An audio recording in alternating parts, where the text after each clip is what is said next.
A man stood quietly with his eyes closed, glowing light spilling from his chest. It had been 5 years since he transmigrated to this world. The day he had been waiting for had finally arrived. A wishing stone had come with him. He opened his eyes, knowing the moment was finally here. The ground around his feet began to tremble as energy leaked out, as if it could no longer stay contained. He stepped forward and casually raised his hand, golden light swirling around it. He wished to awaken the strongest beast seal. 20 minutes earlier, a man on the stage explained to the crowd that beast seals were ranked from highest to lowest. Mortal was represented by white, profound by green, yellow by earth, heaven by blue, immortal by red, and divine by purple. The more light pillars that lit up, the higher the grade of the beast seal. The instructor on stage began calling students to enter the awakening formation. The first student stepped inside. He stuttered as he shouted, "Start the awakening!" The pillar stones glowed in different colors. The strongest glow was yellow, placing him at yellow grade with E-rank talent. He couldn't believe it. The master then called the next student, Fan Tong. He awakened a mortal grade with no talent. He broke down in tears. Mortal grade was the lowest and most useless rank. The next student was called. The other students waited as Zhao Chunfeng awakened yellow grade, and Zhang Huowang also ended up with mortal grade. Then Wang Shukun stepped in and awakened a profound grade. Next was Zhou Ying, the eldest daughter of her family. She ignored Yang Yang, who had always been one step ahead of her for the past 3 years. She was determined to prove who the real genius was. An orange-haired boy teased Yang when he noticed the school beauty glaring at him again. Yang didn't care. He hadn't done anything to her. The orange-haired boy wondered what kind of beast seal Yang would awaken. Yang confidently replied that it would be divine. A nearby student overheard him and burst out laughing. He mocked Yang, saying that doing well in theory exams didn't mean he could awaken a high-grade beast seal. The female students nearby whispered that in Longbo's history, fewer than 10 beastmasters had ever awakened divine-grade beast seals. When Yang claimed he would get one, they thought he was just bragging.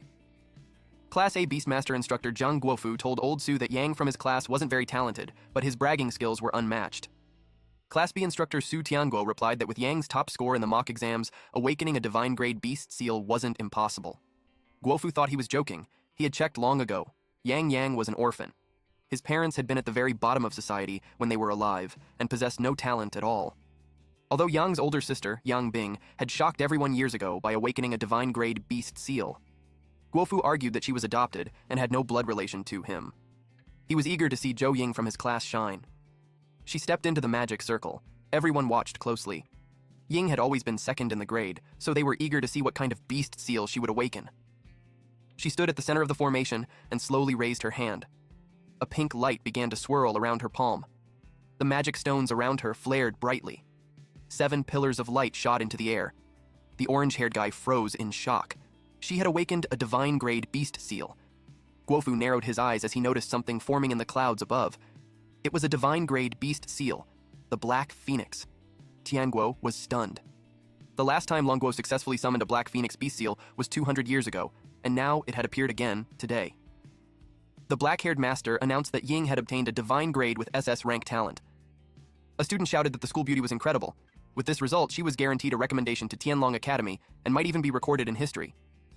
The master praised Ying, saying she was outstanding and that Longbo's future depended on pillars of talent like her. She thanked him for his praise and promised to keep working hard to improve her strength. The final name was called. It was Yang. Ying believed she would finally defeat him this time. But Yang calmly warned her not to celebrate too early. Guofu sneered at Tianguo, saying he was looking forward to seeing what kind of trash beast seal the top student of his class would awaken. Yang stepped into the formation, and the awakening began. The magic stones lit up in different colors. Gasps echoed through the crowd when all 12 awakening stones ignited at once. They couldn't understand how that was possible for someone from such a poor background. Ying's jaw dropped. Everyone lifted their heads as the sky above began to open. Countless phantom silhouettes appeared within the clouds. Everyone stood frozen in shock. The sign of a beast seal was forming. They waited, holding their breath, to see if he had succeeded. A scroll slowly appeared in the sky. Yang frowned, confused about where his beast seal was. A beam of golden light descended from the heavens and entered his body. He stiffened in shock. The system informed the host that the beast seal, classic of mountains and seas, had been bound to him. He could randomly summon all kings of creatures recorded within it. His mouth hung open. The system detected that the host currently had no monster and asked whether he wished to summon one. The black-haired student stared in disbelief, unable to understand what was happening. The old master sighed and muttered that it was truly a pity. Then the instructor announced that Yang's talent was SSS-rank, but he had awakened a divine-grade trash beast seal, an ancient book. The area fell into an awkward silence. Then everyone burst out laughing. They mocked him for having SSS-rank talent, yet awakening a useless beast seal. Guofu laughed at Tianguo, saying he had made such a big deal over nothing. In front of real monsters, Yang would just be a walking meat bun. He joked that Yang might as well fight enemies by throwing books at them. Some students imagined him smacking a bald man on the head with a book and laughed even harder. One student said that awakening a broken book really suited Yang's image as a bookworm. Tianguo stepped forward and told Yang not to be discouraged, explaining that awakening beast seals depended heavily on luck. He believed that with Yang's ability, even without a monster, he would still achieve something. Yang thanked his teacher and asked if he could leave first. Tianguo agreed and told him to get some rest. As Yang walked away, the crowd hurled insults at him, calling him a stray dog leaving the field. They mocked him for boldly claiming earlier that he would awaken the strongest beast seal. Apparently, their world was one where disasters invaded without warning, and wormhole dungeons appeared one after another across the globe. In the week before the college entrance examination, everyone had to undergo a beast seal awakening. Only by awakening a beast seal and becoming a beast master could they summon powerful monsters. People often wondered whether anyone could truly resist the terrifying disasters that poured out of those wormhole dungeons. In Country J, someone had summoned Yamada no Orochi, sweeping through every wormhole dungeon within its borders. In Country K, the monster Guishan was summoned, dispersing all the fog-covered forbidden zones across the nation. Meanwhile, Country M summoned a mysterious venomous entity that constantly annexed surrounding weaker countries. As for Longguo, the land where he lived, a break in its ancient civilization had caused the loss of monster totems within the National Destiny Temple. Beastmasters there were no longer able to summon truly powerful monsters. The former Eastern giant slowly declined and became the laughingstock of the world's major nations. In the lush fields, Yang arrived. He was breathing heavily. He opened the status panel. It displayed the name Yang Zhao. He was level 1. His active skill was Monster Summon. His spirit energy was 100/100, Divine Beasts 0/3. His beast seal was the classic of mountains and seas, a super divine unique seal. Seeing the word super divine grade, it finally made sense why no one there had ever seen it before. The system informed him that the host could randomly summon all creatures recorded in the classic of mountains and seas as monsters. As long as a summoned monster was alive, it would take all damage in place of the beast master. Yang's heart raced. This ability completely removed the danger of being ambushed and instantly killed. Next, he checked his SSS grade talent. It was called Divine Encouragement, currently at level 1. It amplified both the master's and the servant's ability values by 10 times. Yang's eyes widened.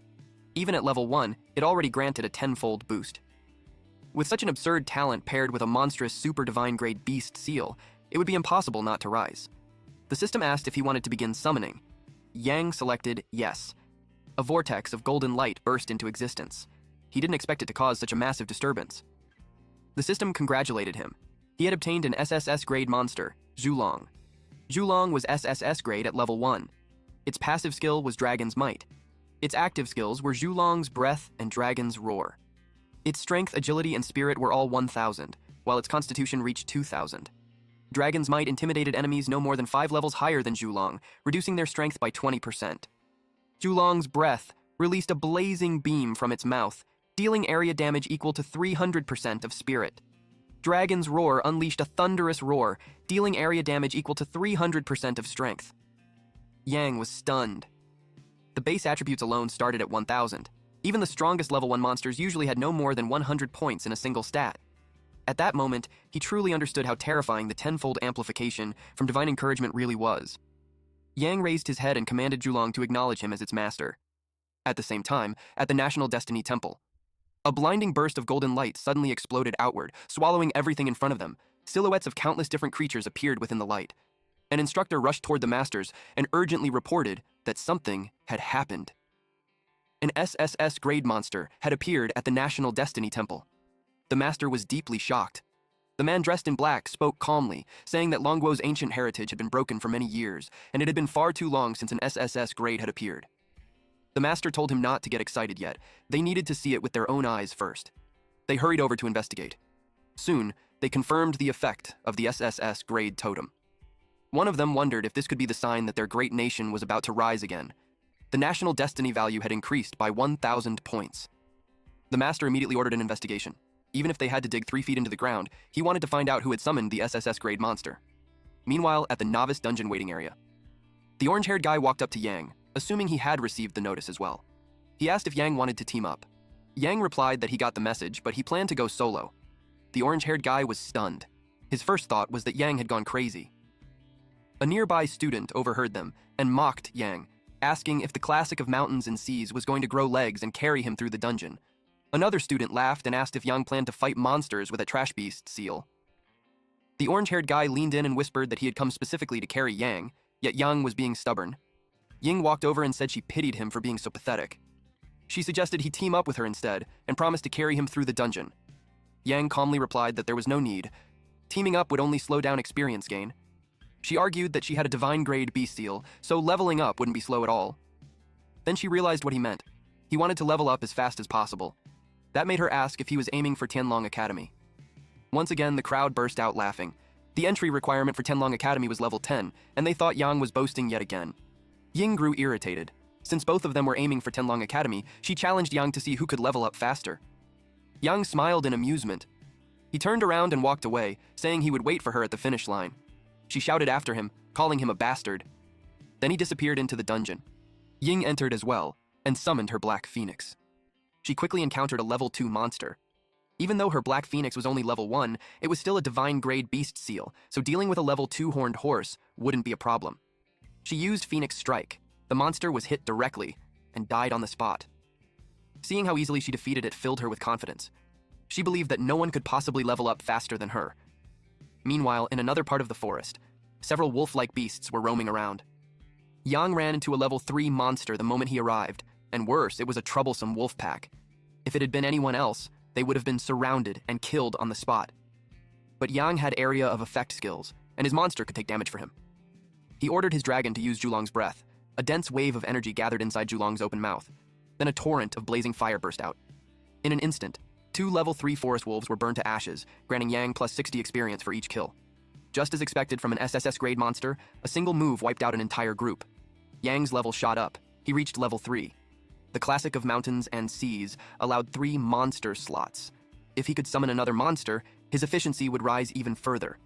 It was a shame that spirit energy only recovered 10 points per day, and summoning required a full 100 points. For now, he let Julong handle everything alone. Julong tore through several wild boars, earning Yang plus 30 experience points for each one. After that, it killed a level 1 poison scorpion, granting Yang plus 10 experience points. Yang stood deep within the forest. A monster suddenly appeared behind him. He sensed it immediately. It was a level 5 wild dog king. At level 5, it was faster and stronger than most monsters in the novice dungeon. It also had an active skill called Bite, where it launched a ferocious attack with its sharp teeth, dealing 120% strength damage. If anyone else encountered it, their only option would be to run. But unfortunately for the monster, it had run into Yang. Yang ordered Julong to take it down with a fire breath. Julong immediately casted the skill. The Wild Dog King reacted instantly and dodged to the side, as expected of a monster known as the Newbie Killer. It was fast. It actually dodged Julong's attack. Then, it let out a low growl. Then, it lunged straight at Yang. Yang grinned. He calmly commanded Julong to activate Dragon's Roar. The Wild Dog King leapt forward, right into the shockwaves. When it finally fell, a crystal dropped to the ground. Yang noticed that the attack range of Dragon's Roar was only about 10 meters. He silently thanked the monster for closing the distance by jumping toward them. He picked up the Wild Dog King's drop. It was a spirit energy stone. Yang froze in surprise. He remembered teacher Tiango once saying that these stones could restore spirit energy. It couldn't have come at a better time. The system asked if he wanted to use it immediately. He selected yes. A soft blue glow wrapped around his body. His spirit energy instantly recovered to 100 points. Yang felt satisfied. Without hesitation, he initiated another summon. A spatial rift opened in the sky. A massive head slowly emerged from within. Bright light poured out as the creature descended. When the glow faded, it revealed an SS-grade classic of mountains and seas monster, Dragon Turtle. Yang was stunned.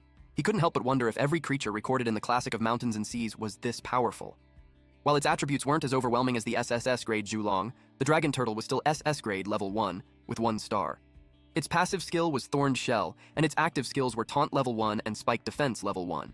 Yang quickly realized what made it special. Its constitution was extremely high, and its defenses were absurd. Thorned Shell reflected 20% of incoming damage and reduced damage taken by 10%.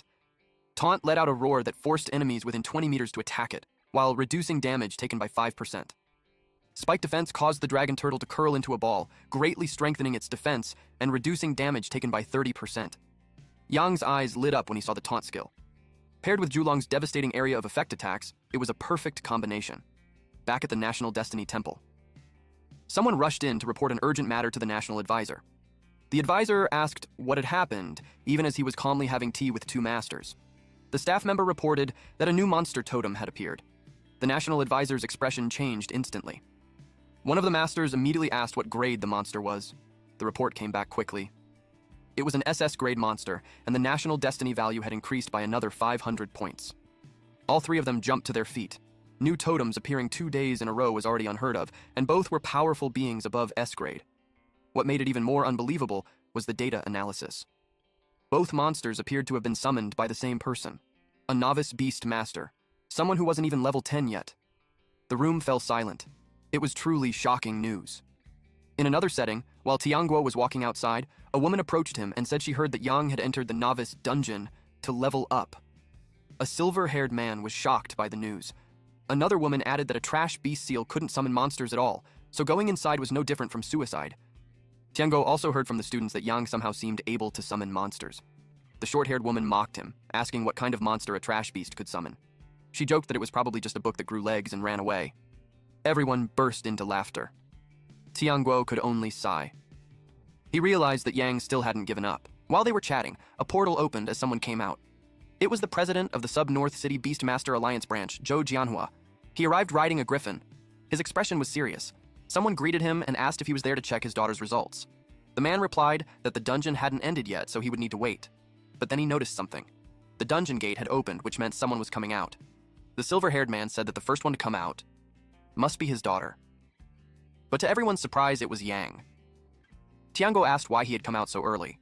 Yang said he didn't know.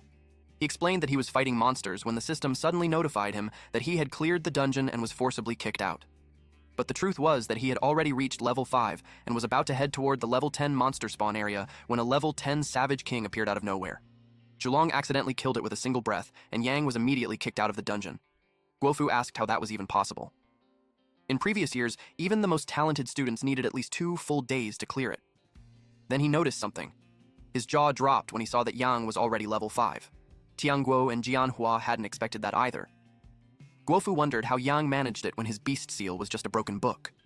He wanted to know what kind of monster Yang had summoned. Yang was about to answer when Tianguo interrupted him. He subtly pulled Yang aside and urged him to rest quickly, saying he must be exhausted after leveling up all day. Then he whispered that Yang shouldn't casually reveal his summoned monster to others before the college entrance examination. Yang understood and thanked him. In recent years, the only person in Longo who could clear the novice dungeon on the first day was the prodigy Yang Bing. Even she came out only 2 minutes before the dungeon closed, while Yang exited an entire hour early. The gap between them was terrifying. The dungeon gate glowed again, and Ying came out. Everyone cheered when they saw that she had reached level 4. Students gathered around her, chatting excitedly. One student bragged that he had summoned a C-grade monster and grinded all day, but only reached level 2. Another boasted that he got a B-grade monster and was still stuck at level 2. Ying looked around. Jianhua asked her what she was searching for. She asked her father if he had seen Yang. Jianhua told her that Yang had already reached level 5, cleared the dungeon an hour earlier, and left. She was stunned. She couldn't even imagine how it was possible to clear the dungeon an entire hour early. The next day, Yang stood in front of the dungeon. There were still 5 days left before the exam. He planned to reach level 7 that day. An orange-haired woman clung to him, asking to be carried inside. On his other side, a silver-haired woman suggested teaming up and casually mentioned that she still didn't have a boyfriend. Yang flatly told them he wasn't interested. Annoyed, the 2 women started hurling insults at him. Ying saw the scene and scoffed. He arrived inside the dungeon. He looked around the area where he was teleported. The monsters were scattered across the field. It was perfect for testing the dragon turtle's skills. He summoned his monsters. Zhulong, his gray dragon, appeared, along with the dragon turtle, a massive golden turtle covered in sharp spikes. Yang ordered the dragon turtle to use taunt. It quickly aided its master's command. Then he tasked Zhulong with clearing the mobs. Zhulong opened its mouth and breathed fire. Several monsters were wiped out at once. A level 4 wild fox that gave plus 220 experience points, and a level 6 poisonous snake that gave plus 250 experience points. A black bear worth plus 300 experience points and another level 6 poisonous snake worth plus 250 experience points were also caught in the flames. With the dragon turtle in play, Yang's leveling efficiency rose again. Both monsters had grown stronger as well. Zhulong, boosted by its talent, had already surpassed 3,000 in a single attribute. Yang realized that this novice training dungeon could no longer satisfy him. He needed to find a way to enter a higher level dungeon. As he was thinking that, a system notification appeared.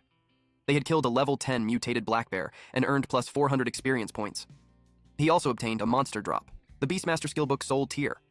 Soul Tier could directly attack an enemy's soul, dealing fatal damage that ignored all defense. Its power scaled with the Beastmaster's spirit. In other words, Yang could now fight on his own without relying on his pets. He decided to learn it. The system notified him that he had mastered the skill Soul Tear. Suddenly, a loud noise echoed through the dungeon. A muscular, half-human, half-monster roared, unleashing a sonic wave attack. The timing was perfect. Yang finally had a practice target. He activated Soul Tier. An orb of energy gathered in his palms. The moment he released it, a beam of light shot forward at incredible speed. It struck the monster's soul directly. The monster was instantly killed. It collapsed to the ground. Then a final notification appeared. Yang had slain the final boss, the Savage King, and earned plus 1,000 experience points. The system congratulated Yang for clearing the dungeon and told him to come back again tomorrow. He was thrilled that he had killed the boss in a single hit. The system then notified him that he would be leaving the dungeon in 10 seconds. Tianguo's eyes widened when he saw Yang coming out again. While Yang was displeased at being forcibly kicked out, Tianguo was confused by his timing. He asked why Yang came out early again when there were still 2 hours left before the dungeon closed. He even suggested that Yang grind a bit more. Yang calmly replied that he had accidentally one-shot the Savage King again. A nearby student felt offended after hearing that, thinking Yang was deliberately trying to shame everyone else. Guofu was also annoyed. He believed Yang was clearly showing off. Tianguo stepped in and said it was fine. Yang could just come back tomorrow. But then Yang added that he wanted to enter the Spider Cave dungeon the next day to level up. That instantly shocked Tianguo. The Spider Cave had no protective measures. It was a completely wild dungeon with difficulty far beyond the novice dungeon. On top of that, Yang was already level 7. Getting into a higher institution would be easy for him. Tianguo didn't want him taking such a huge risk. Yang revealed that ordinary schools were never his goal. He wanted to apply to Tianlong Academy. Tianguo hadn't expected that at all. Yang explained that Tianlong Academy required level 10 to apply, and the novice dungeon could no longer satisfy him. At that moment, Tianguo realized the boy was serious. Seeing that Yang had already made up his mind, he chose not to stop him. Still, he warned him to be extremely careful. If there was any danger at all, Yang must retreat immediately and not act recklessly.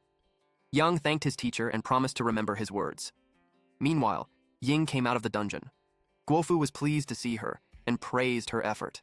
She had come out an hour earlier than yesterday, which was a big improvement. She immediately looked around for Yang. When she found him, he told her that he had already reached level 7 and left early. She was stunned. She muttered that she had tried her hardest just to barely reach level 6, yet Yang was already ahead of her again. That only strengthened her resolve to surpass him tomorrow, but Guofu told her that Yang wouldn't be coming tomorrow. He explained that Yang planned to go to the Spider Cave. She couldn't believe it. The Spider Cave was a level 12 dungeon. Even her Black Phoenix might struggle there. That made her wonder if Yang had some kind of secret weapon. After a brief pause, she said that she wanted to go to the Spider Cave as well, at a trading house. To challenge the Spider Cave, the combat power of just 2 monsters was still not enough. That made Yang even more determined to summon a third monster. The receptionist greeted him and asked how she could help. Yang asked if they bought items obtained from dungeons. Then he poured out a pile of valuable-looking loot. He said he wanted to sell everything, then use the money to buy a spirit stone. The receptionist told him to wait a moment. After everything was processed, she handed him a spirit stone. Yang waited for the rest of the money. The receptionist explained that all the items he sold came from the novice dungeon, so their value was extremely low. The total amount was only enough to buy a single spirit stone. There was no change left. Yang hadn't expected that. When he heard it, his face went pale. After working hard for 2 full days, he ended up with nothing. Only then did he realize how badly he was screwed.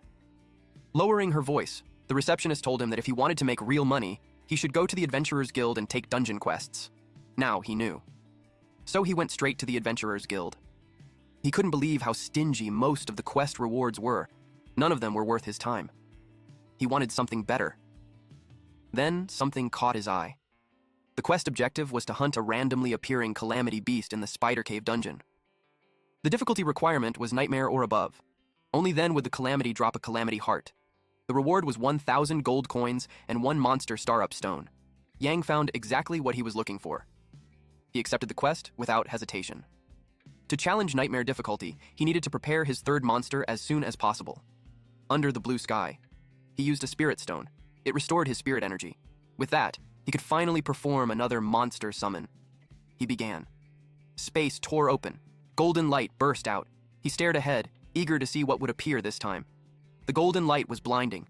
At first, only part of a silhouette could be seen. Yang's eyes widened the moment he noticed it. Meanwhile, night had already fallen at the temple, so when the golden light appeared, it stood out immediately. A massive monster silhouette formed. At the same time, the other monsters inside the pillar began to glow. The master asked what was happening. The national advisor guessed that another totem had appeared. They were shaken. 3 unknown, powerful monsters had appeared in a row. The temple had stood for nearly 1,000 years, and nothing like this had ever happened. What shocked them even more was that this totem stood higher than Zhulong's. The national fortune value had increased by 1,500 points. The master declared that the heavens had blessed Longguo. Its rise was inevitable. The monster Yang summoned held a giant axe. Its face was located on its stomach. It stood upright on 2 legs, and it had no head. This was Shintian, an SSS grade monster. It had a passive skill called War God's Body, level 1. It also had 2 active skills, Bloodthirsty Rage, level 1, and Desperate Strike, level 1. Its strength was 2,000, agility 1,500, spirit 1,000, and constitution 2,500. Yang knew this legendary god of war was terrifying. Its base attributes were even stronger than Zhulong's. He praised the classic of mountains and seas as the most extraordinary book in the world. It was a true ancient treasure. He was overjoyed. At the same time, back at the temple, the master asked if there was any information on the newly appeared monster. A man replied that the data analysis department had just confirmed it. The third monster was also SSS grade, and it had been summoned by the same beast master who wasn't even level 10. The master in the red robe was stunned. He ordered his men to investigate at once and find that beast master, since this could shape the future of Longguo. The national advisor replied that they had already checked all students who recently awakened heaven grade or higher beast seals, but found nothing. The person's information was hidden by a supernatural force. Because of that, they could only wait for the college entrance exam trial in 3 days to reveal the person's identity. At the entrance of the dungeon, a crowd had gathered. Some people were even searching for parties to join. Others openly advertised themselves, hoping to be carried. One of them noticed a level 7. That alone was shocking, since this was a level 12 dungeon. A woman walked up to Yang and teasingly asked if he needed her to take him home. He replied no and walked straight past her. A man nearby warned him not to go in and throw his life away. He explained that this wasn't like the beginner dungeons Yang cleared at school. If he ran into a calamity class monster, he might not come out alive. That caught Yang's attention.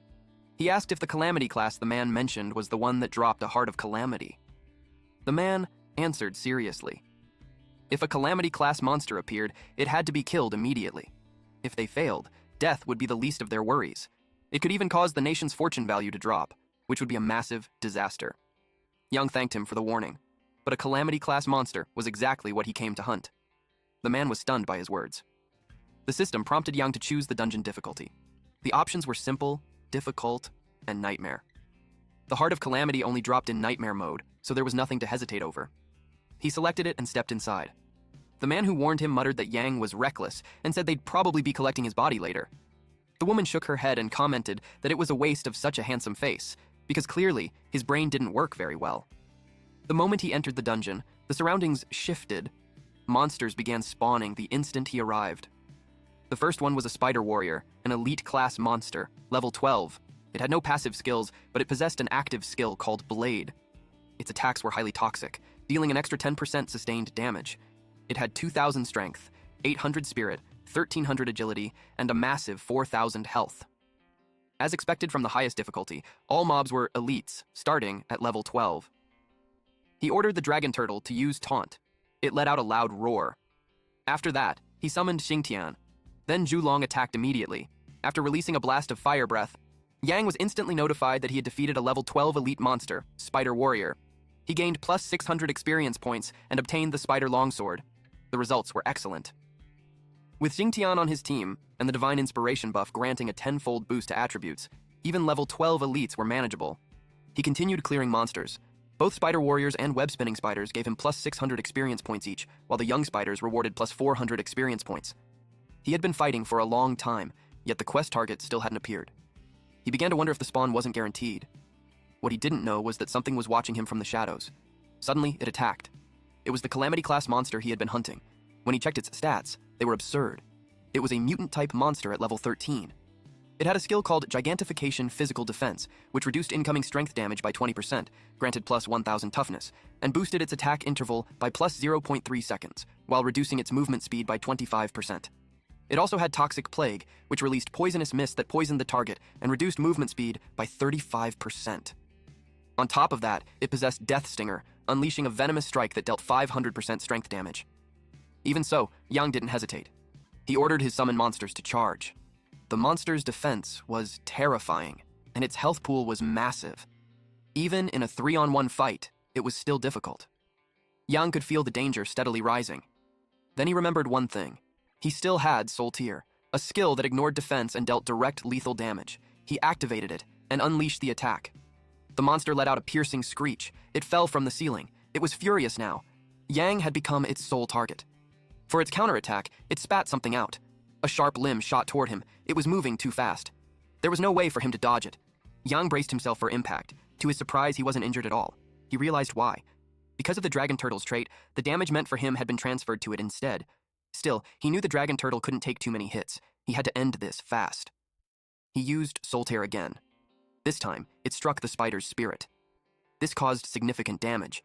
At the same time, Zhulong finished charging its attack. It released a blast of fire straight at the monster.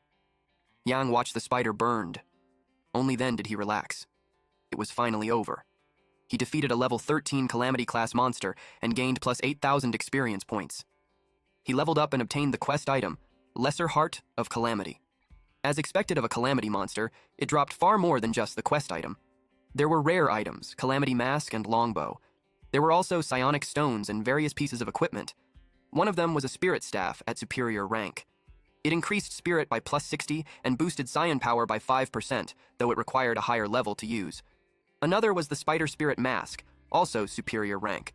It increased mental power by plus 30 and granted invisibility twice a day, each use lasting 2 minutes. It became usable after level 8. In short, the Spirit Staff would increase the damage of Soul Tear, and the Spider Mask granted a powerful invisibility ability. Yang was thrilled. This gear was perfect for ambushes and quick escapes. Suddenly, the Dragon Turtle let out a painful groan. That made Yang uneasy. He decided to send it back to the exotic beast realm so it could rest. After a second, it vanished. If that venomous sting had directly hit the Dragon Turtle, its incredible defense would have reduced most of the damage. But because the attack was transferred from him, it nearly pushed the Dragon Turtle too far. He blamed himself for being too fragile.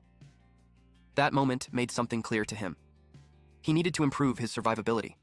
And he also realized something else. The dungeon was far more dangerous than he had expected. Meanwhile, outside the dungeon, people were chatting about their runs.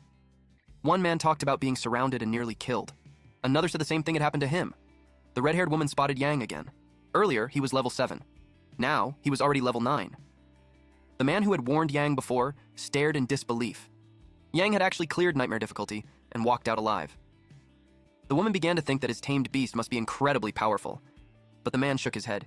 He believed that was impossible. No matter how strong a tamed beast was, it couldn't solo clear Nightmare difficulty across levels. In his eyes, Yang must have been carrying some extremely powerful items. At the Adventurers Guild, Yang submitted the Heart of Calamity. The rewards were immediately issued to him. He was satisfied. The item could greatly boost the attributes of his tamed beasts and might even awaken new skills. All the effort had been worth it. He planned to sell the equipment he obtained from the dungeon. After that, he would focus on leveling up his tamed beasts. Yang hurried outside at once. He was moving too fast and didn't slow down. Suddenly, he bumped into a blue-haired woman. She fell straight onto the ground. Her face turned red as she snapped at him for crashing into her. Yang blushed and fired back, saying she had bumped into him on purpose just to take advantage of him. The woman paused when she looked up and noticed how handsome he was. She quickly apologized, explaining that she had been walking too fast and hadn't seen him. The blue-haired woman stepped closer, making Yang blush. He explained that he was in a hurry to sell his equipment. That immediately sparked her interest. She wondered what kind of good items a level 9 player like him could possibly have. Then she noticed the Spider Elite Leader's long sword hanging at his waist. She casually wrapped an arm around his shoulder, making him jump in surprise. Lowering her voice, she told him that selling equipment at the auction house would only result in a loss. She suggested that he sell it directly to her instead. Yang hesitated. He didn't even know her, and there was no guarantee she wouldn't scam him. She smiled and said he must have heard of the Fairy Guild. She introduced herself as Xiao Ru, a member of the Fairy Guild, mainly in charge of acquiring equipment and materials.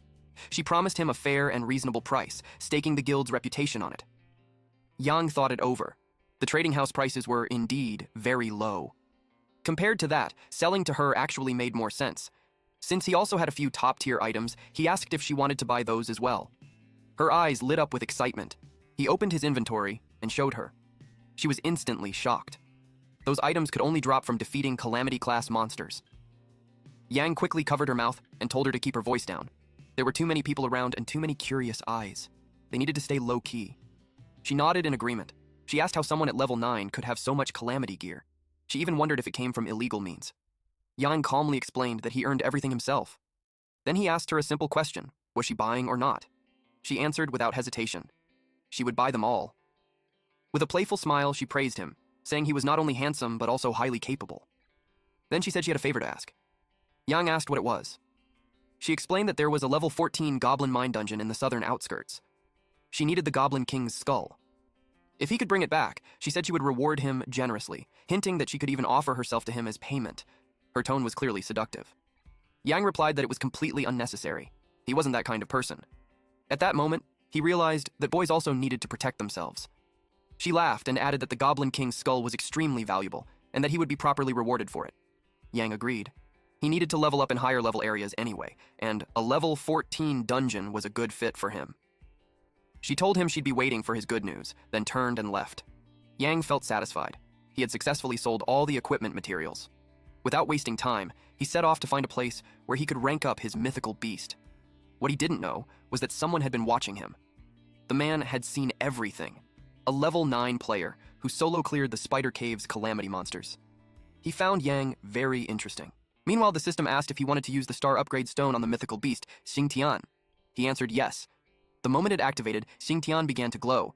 A loud rumble echoed out. When it ended, Shintian's star level had risen to level 2. Its stats soared: 8,000 strength, 7,000 agility, 8,000 constitution, and 3,000 spirit. After the upgrade, its 4 core attributes were nearly on par with the venomous spider calamity they had faced earlier. On top of that, Shintian gained a new passive skill with a chance to trigger an instant kill. Even though the instant kill chance was only 1.5%, a single axe swing capable of slaying a calamity-level monster was an unrivaled ability, one that other mythical beasts could only dream of. A few hours later, he arrived at the hidden dungeon, Goblin Mine. This was the place Xiaoru had mentioned. Without hesitation, he went inside. The dark cave was lit by glowing crystals along the walls. As soon as he stepped forward, he felt it. A monster appeared. Then more followed. A group of enemies rushed out to greet him: a level 14 Goblin Archer, Goblin Blade Wielder, Goblin Spearman, and a Goblin Shaman. Yang wasn't worried at all. In fact, seeing them only benefited him. It saved him the trouble of finding them one by one. He activated his detection technique. He learned the details of the Goblin Spearman. The attributes of the monsters in the level 14 dungeon were much higher than before. But he smiled, because he was no longer the same as yesterday. Now, it was Xingtian's turn. He wanted to see its strength after the star upgrade.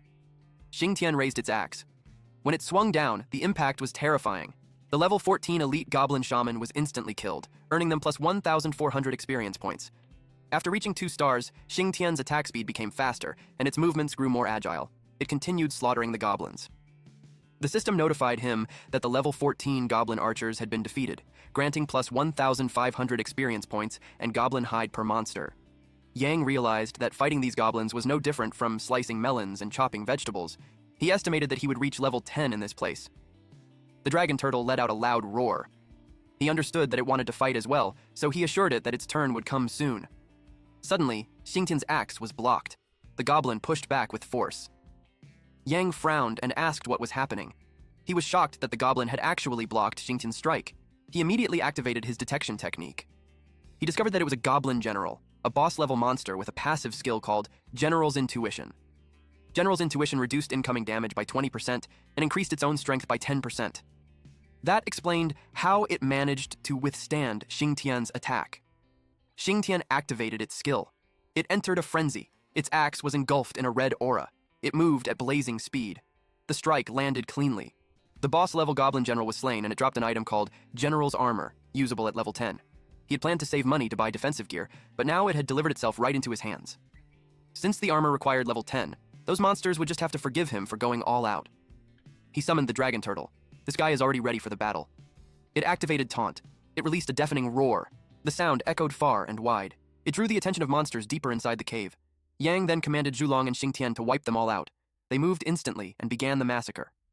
3 hours later. The goblins trembled when they saw them. The attacks never stopped. The system notified him that a level 13 elite goblin swordsman had been killed, and with that, Yang reached level 10. At level 10, all 4 of his main stats were far higher than before. His beasts also grew stronger along with him. Now it was time to face the Goblin King. He went deeper into the cave. A huge goblin charged straight at him. He activated his detection skill. Just as he expected from a leader-class monster, its stats were even higher than the spider calamity. It was level 15, with 8,000 strength, 5,000 agility, 4,000 spirit, and 12,000 constitution. It had a passive skill called King's Presence, granting 40% damage reduction, boosting summoned goblins' strength by 15%, and suppressing enemies' strength by 5%. Its active skills were King's Roar and Goblin Summoning. The Goblin King opened its mouth, preparing to roar. Yang's expression tightened. He activated Shield of Life.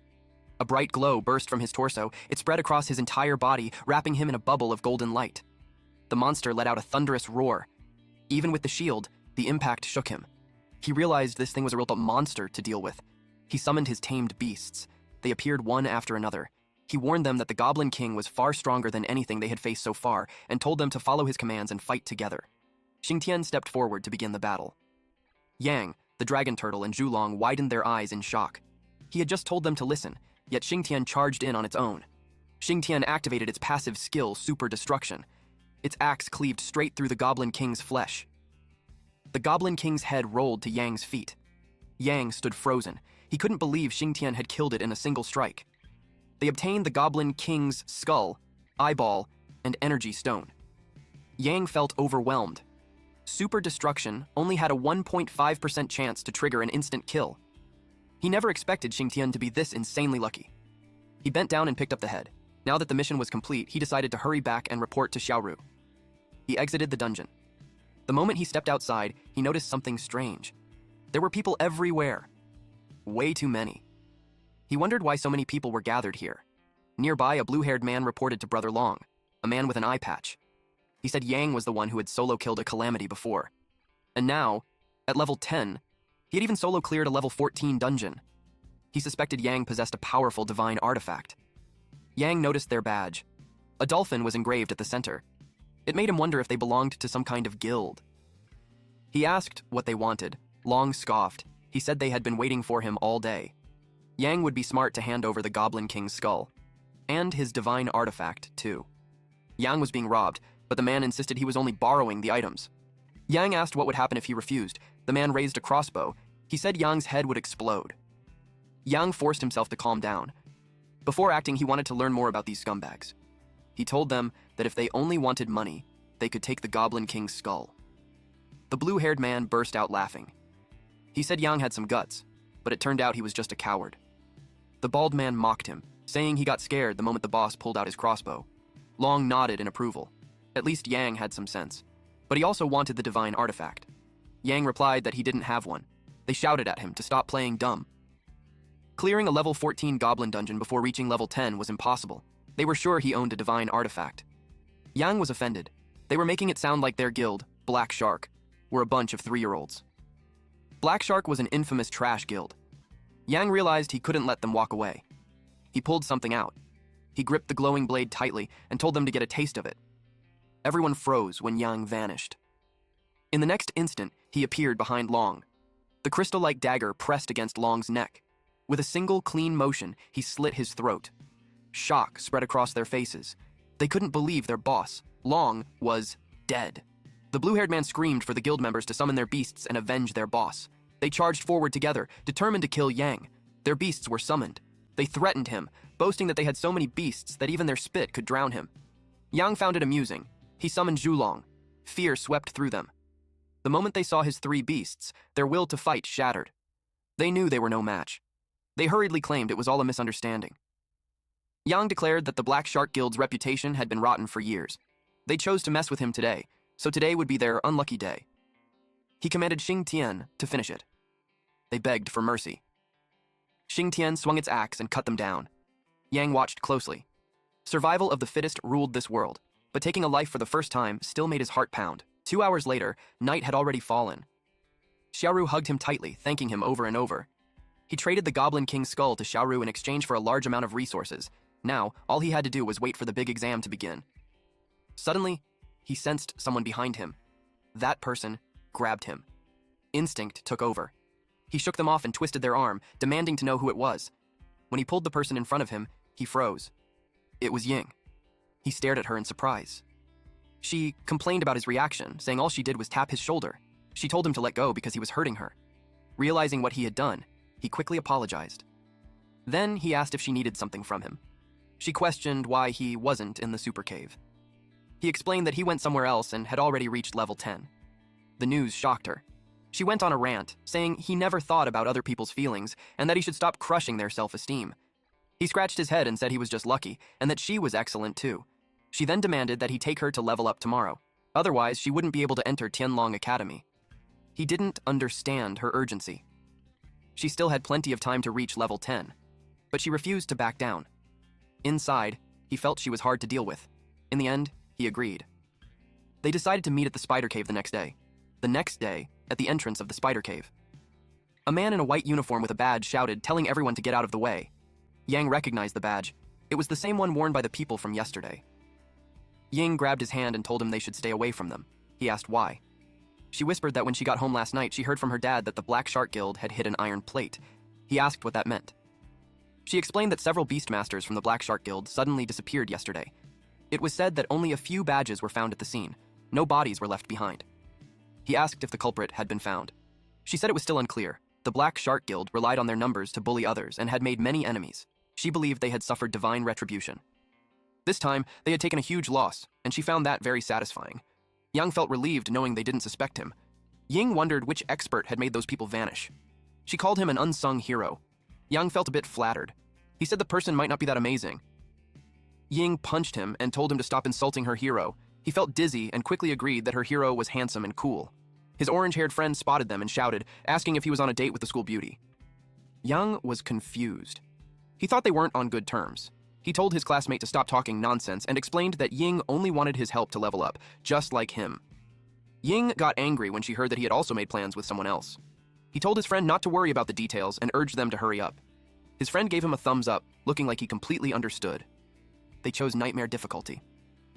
The orange-haired friend froze and asked if Yang was serious. He was only level 5. Yang assured him that he would keep him safe. They stepped into the portal. Several spider monsters greeted them immediately. Even on nightmare difficulty, Ying showed no fear. She summoned her Black Phoenix and Emperor Crocodile. She told them to show their strength. The orange-haired guy and Yang watched from the side. He was shocked when she summoned another A-rank Emperor Crocodile. As the Phoenix flapped its wings, trails of fire followed behind it. It faced the spider demon leader. The monster was level 13, with 8,500 strength, 1,500 spirit, 2,000 agility, and 6,000 constitution. It had a passive skill called Poison Aura and an active skill called Poison Sting, which launched poison stingers for ranged attacks and dealt 150% strength damage. The orange-haired friend trembled. He asked if his little wolf could handle something like that. The poor B-rank wolf shook in fear. Yang stepped forward and offered to take care of it. He summoned Shintian. Shintian leapt into action at once. Yang ordered the dragon turtle to use taunt, while Zhulong cleared the mobs. They moved in perfect coordination. His friend stared and asked what kind of beasts those even were. Ying was stunned as every mob was pulled away at once. Our boy's dragon was then summoned. Zhulong unleashed a wave of fire into the horde. Next is the god of war. Xingtian followed with brutal slashes. The leader monster was beheaded. Yang's friend stood there in disbelief. He couldn't believe Yang had summoned all of them. Ying lowered her head, feeling frustrated that Yang had surpassed her once again. Eventually, he revealed that he had 1 SS-rank beast and 2 SSS-rank beasts. His friend's eyes widened in disbelief. They looked at Yang like he was a monster. His friend was confused. 2 instructors had said Yang awakened a trash beast seal, yet he was summoning monsters this terrifying. Yang explained that if his beast seal were an ordinary book, then yes, it would have been trash. But what he obtained was something special. He asked them to keep it a secret. His friend swore to protect that secret with his life. They continued deeper into the cave. An enraged spider monster suddenly blocked their path. Zhulong was summoned. It breathed fire. The spider was reduced to ashes. They killed a level 13 spider warrior, earning plus 500 experience points and a spider dagger. Next, a spider clinging to the wall was slashed apart. It was a level 10 spider warrior, granting another plus 500 experience points. The slaughter continued. Yang's friend couldn't stop exclaiming how terrifying his beasts were. Meanwhile, Ying leveled up. She cheered in excitement. She had finally reached level 10. Now she could apply to Tianlong Academy. Yang casually reminded her that it was all thanks to him. She rolled her eyes, then promised to treat him to a meal later. They exited the dungeon. Yang's friend couldn't stop talking. It was awesome. He never thought he'd reach level 7. When they got back, he was sure his dad would even call Yang. Yang checked his screen. He had reached level 11. Just like he expected, the experience gain slowed a lot after level 10. Ying didn't want to owe him anything, so she invited him out to eat right away. Yang was caught off guard. She grabbed his hand and told his friend not to come along. The friend laughed and said he wouldn't interrupt their date. The next day, at the college entrance exam site, Guofu was pleased to see that Ying had already reached level 10. He was so proud that he openly said she was something special. Then he asked about Yang's level from Tianguo's class, his tone full of mockery. He said Yang dared to apply for the spider cave with a trash beast seal and still hadn't shown up this late. It made him hope nothing bad had happened. Yang suddenly appeared and said that teacher Guofu would end up disappointed. Guofu froze when he saw him. What shocked him even more was that Yang was already level 11. He found it impossible. Leveling up that fast with a trash beast seal made no sense. Yang calmly replied that he had his own ways. Yang apologized to Tianguo for waking up late. Tianguo said it was fine. He knew Yang had worked hard the past few days, so resting more was a good thing. He told him to hurry inside. Tianguo felt proud of him, especially since Yang had reached level 11 and surpassed Ying again. He teased Guofu, saying that practice makes perfect. Guofu stormed off, raising his voice as he said they would see who was better in the exam. The people at the site were shocked when they saw figures flying in the sky. Even Yang was stunned. Only Beastmasters above level 80, who had completed their third job advancement, could do that. He realized he still had a long, brutal way to go. Those figures descended gracefully. The man at the center introduced himself as Mo Yan, the proctor for this exam. Under his watch, cheating would not be tolerated. Anyone caught would be expelled on the spot. The examinees answered in unison that they understood. He explained that the assessment had 3 parts. The first part tested strength and spirit. They would enter an independent space with 2 test statues inside. For every 500 damage dealt, they would earn 1 point. The exam time was half an hour. One student asked if there was an extra reward for killing the statues. Yan replied that there was no need to think about that. One statue was immune to 90% of physical damage, and the other was immune to 90% of elemental damage. At their current level, killing them was absolutely impossible. The exam officially began. Yang was teleported away. 2 statues appeared in front of him. He activated his detect skill. The system displayed the details of the physical resistant gargoyle, a special exam unit. It was level 10 with 500,000 health points. It had a passive skill called physical damage immunity, reducing physical damage taken by 90%. The other statue was a magic-resistant gargoyle, also level 10 with 500,000 health points. Its passive skill, elemental damage immunity, reduced elemental damage by 90%. Just as he expected, both had extremely high defense and massive health pools. He summoned Shintian and ordered him to attack with full power. Bloodthirsty Frenzy activated. Attacks gained 10% lifesteal, dealt 1.5 times damage, and attack speed increased by 20%. Shintian charged its body, letting out a thunderous scream. It completely abandoned defense. Its strength surged by 300% and would last for 5 minutes. It activated Unyielding Resolve and leapt forward. With its first strike, the statue took 60,000 damage. Then it turned to the other statue. Its punch landed hard, dealing 80,000 damage. Just as expected of the ancient war god Shintian. 2 hits alone earned Yang massive points. He gained 280 points instantly. He could already tell the gargoyles were about to get destroyed. Shintian had entered a full frenzy. It raised its axe, gathering violent energy. Then it began smashing the gargoyles non-stop. It roared loudly and unleashed one crushing strike after another. One gargoyle fell after another. Yang received a notification. He had gained 2,000 points. Jianhua was among the people who had flown down earlier. The bald man beside him said that among this year's students, he was most optimistic about Jianhua's daughter. Reaching level 10 in just a few days and stepping into Tianlong Academy's threshold made him believe she was truly blessed by heaven. Jianhua smiled and said the man was too kind. Then he mentioned another genius, a freak who had summoned 3 SS-rank beasts in a row, which was even more shocking. He just didn't know which province that student came from. Yan agreed. A beastmaster like that appearing out of nowhere was a huge blessing for the Jia nation. Suddenly, everyone was startled when they saw a student being teleported out. It was Yang. Jianhua frowned in doubt. Only 5 minutes had passed. Yan immediately told the staff to check the data and see if something had gone wrong. The staff looked at the computer and answered that something was indeed off. Yang calmly told the proctor that he had already completed the first test. Yan asked him to explain what he meant. Yang then said that he had shattered the statues. The bald man raised his voice, saying that was impossible. The test statues had 90% immunity to physical and elemental damage. He accused Yang of using illegal items. Yang replied firmly that he hadn't used anything illegal. If they didn't believe him, they could check the data themselves. The bald man said he didn't need to explain anything. Daring to cheat right in front of Yan, he claimed, meant the kid's exam eligibility would be revoked. The staff then informed Yan that the results were ready. Yan told him to say it clearly. According to the system records, Yang took 4 minutes and 28 seconds to shatter both statues, and he did not use any illegal items. Everyone was stunned. Finishing the test in under 5 minutes made Yan realize that Jinling might have produced a future powerhouse. Jianhui then recognized Yang as Ying's classmate. Yang confirmed it. She had mentioned him before, and now Jianhui finally understood. Yang was truly extraordinary, so it was no surprise that he always surpassed her. The bald man refused to accept it. He warned everyone not to be fooled and insisted that the kid must have cheated. He suggested a full investigation. Yang calmly shot back that if they doubted him, they should present proof. Otherwise, it was nothing but slander against an examinee. He even warned that he could ask Yan to revoke the man's proctor qualifications. The old bald man was furious that Yang dared to say something like that. Yan immediately told the old bald man, Wang Liang, to shut his mouth. Then he announced that Yang's results were valid. Yang thanked him. Liang, however, held on to the humiliation. Since Yang had embarrassed him in public, he told Yang to wait and see how he would deal with him later. Yang's friend was also taking the test, and there were only 19 seconds left. The timer kept ticking. He struck the statue and dealt 6,000 damage. With just 7 seconds remaining, Ying pushed herself and gave it everything she had. Then, the timer hit 0. The examinees were transported back to the main exam site. They all arrived at the same time. It was time to announce the results. In 10th place was Wei Jin, with 1,135 points, and in 9th place was Liu Ping, with 1,211 points.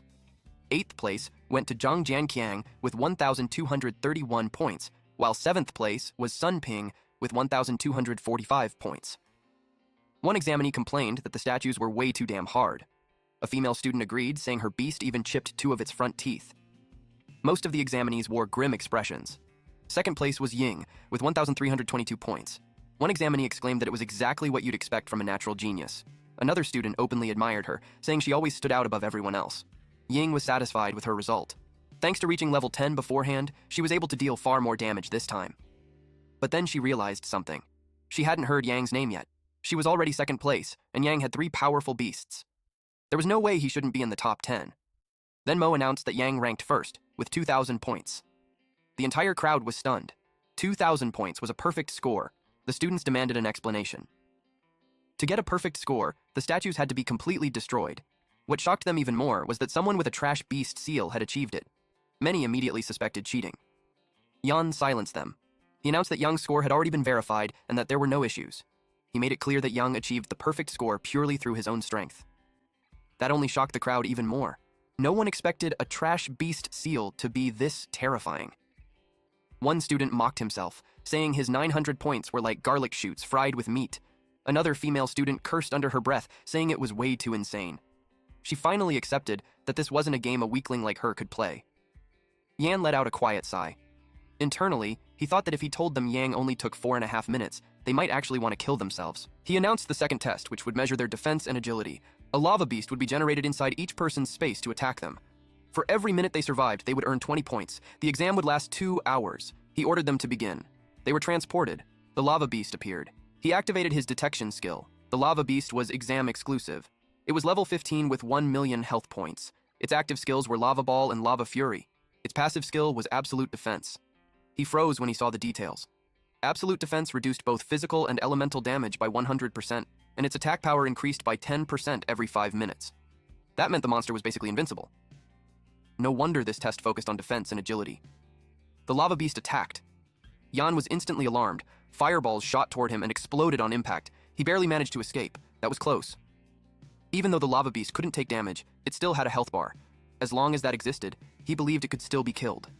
Shintian had a 1.5% chance to trigger Ultra Destruction, instantly killing monsters no more than 5 levels higher than him. The lava beast was level 15, which fit the condition perfectly. He decided to take the gamble. Yang ordered Shintian to strike. Shintian leapt forward to attack. A loud bang echoed through the space. It kept striking again and again. The lava beast opened its mouth, then it unleashed a powerful fireball. Yang was startled that it still had the energy to attack. He ordered the dragon turtle to draw its aggro. A deep roar rang out. The lava beast shifted its focus to the dragon turtle. Yang let out a breath of relief. At least he was safe for now. 20 minutes have passed. Shintian pulled back its axe. By now, it was breathing heavily. Yang couldn't believe it. Shintian was supposed to be lucky, yet it still hadn't triggered an instant kill. Worse, the dragon turtle was already at its limit. The lava beast attacked again. A massive fireball shot straight toward them. Shintian stepped forward to intercept it. It raised its axe, then swung. The fireball was split cleanly in half. The system notification appeared. Shintian had triggered its passive skill, Ultra Destruction, instantly killing the lava beast. Yang was satisfied with the result. He had proven that his judgment wasn't wrong.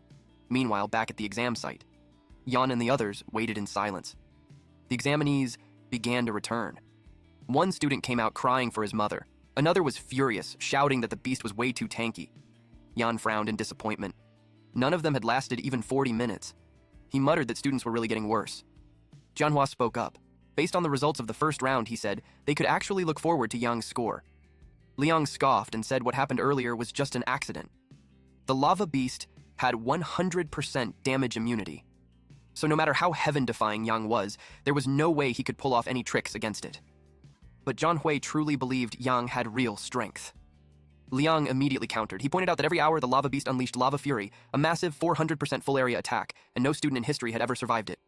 He even declared that if Yang could withstand it, he would wash his hair upside down. At 1 hour and 5 minutes, more students were transported back. They complained that the attack was completely insane and that there was nowhere to hide. Ying also returned. She hadn't expected a full-screen attack skill either. The time limit was almost up and it seemed like everyone was out, so they prepared to announce the results. But a staff member suddenly reported that the system showed one student was still inside the exam field. Yan was stunned. The staff then announced the name. It was examiner number 69, Yang. No one could believe it was him again. The other examinees grew curious, wondering if he really had a way to withstand endless waves of attacks. Yan smiled in satisfaction. He commented that this kid was truly something else. Since one student was still inside, Yan decided to wait a little longer. Jianhua teased Liang, telling him to get ready to wash his hair upside down. Liang quickly said it was just a joke and that there was no need to take it seriously. Yan looked at him and said that as a beastmaster, he should keep his word. When Yang came out, he could begin. Liang grew nervous, but could only agree. Time was up. 2 full hours had passed. That meant the kid had earned another perfect score. Everyone wondered if there was a system bug, or if Yang had been killed by the lava beast a long time ago. They could only call him a freak, unable to believe anyone could last that long. With the exam over, Yan ordered the test space to be closed. The staff immediately followed Yan's order. Yang was transported back. Turns out, he was asleep. The sight was almost comical. Liang immediately accused him of cheating. He claimed Yan must have secretly used items to protect Yang from the lava beast's attacks. Yan shouted at Yang, demanding to know how long he planned to keep sleeping. Yang slowly woke up and asked if the second round was already over. Liang sneered, saying Yang hadn't even bothered watching the time while cheating, and now he had exposed himself. Yang was confused by what he meant. Liang pressed on, telling him to stop pretending. He insisted that the lava beast never attacked him. Yang calmly replied that he had killed it, so there was no reason not to sleep. Liang turned to Yan, declaring that Yang's lie was obvious. He was claiming to have killed a monster with 100% damage immunity. Yang didn't want to waste words on him. Instead, he asked the staff in charge of data monitoring to verify it. Yan agreed. Liang argued that checking was pointless. He was confident Yang would be disqualified. Zhang Hui's view of Liang shifted. He felt disappointed, having truly thought Liang was a promising seedling. Then, the results came out. Liang waited eagerly, desperate to see whether Yang had really cheated. The staff announced that at 25 minutes and 18 seconds, the student's beast had activated a special skill and instantly killed the lava beast. Yan's jaw dropped. The lava beast had never been killed before. Because of that, the system was never programmed to automatically teleport students out after 2 hours. That was what caused the strange situation. The other examinees began questioning whether Yang was even human. They had struggled just to survive, while he had been sleeping inside the exam field. Yang spoke calmly to Yan. He said he knew he was just a lowly student and wasn't qualified to challenge an examiner. But teacher Liang had repeatedly made baseless accusations, and he could no longer tolerate it. Yan apologized for their misjudgment. He immediately stripped Liang of his examiner status and ordered him to return and reflect on his actions while under suspension. Guards dragged Liang away as he begged and pleaded.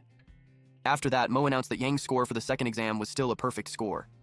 After a 30-minute break, the next round would begin. Some male examinees called Yang a monster, while several female examinees were already falling for him because of his overwhelming strength. Yan finally realized that the assessment rules would have to be changed because of Yang. That thought led him to a deeper conclusion. This kid might be the one the higher-ups had been searching for. He instructed the staff to immediately send Yang's results to the Imperial capital. At the Imperial capital, 4 masters had gathered.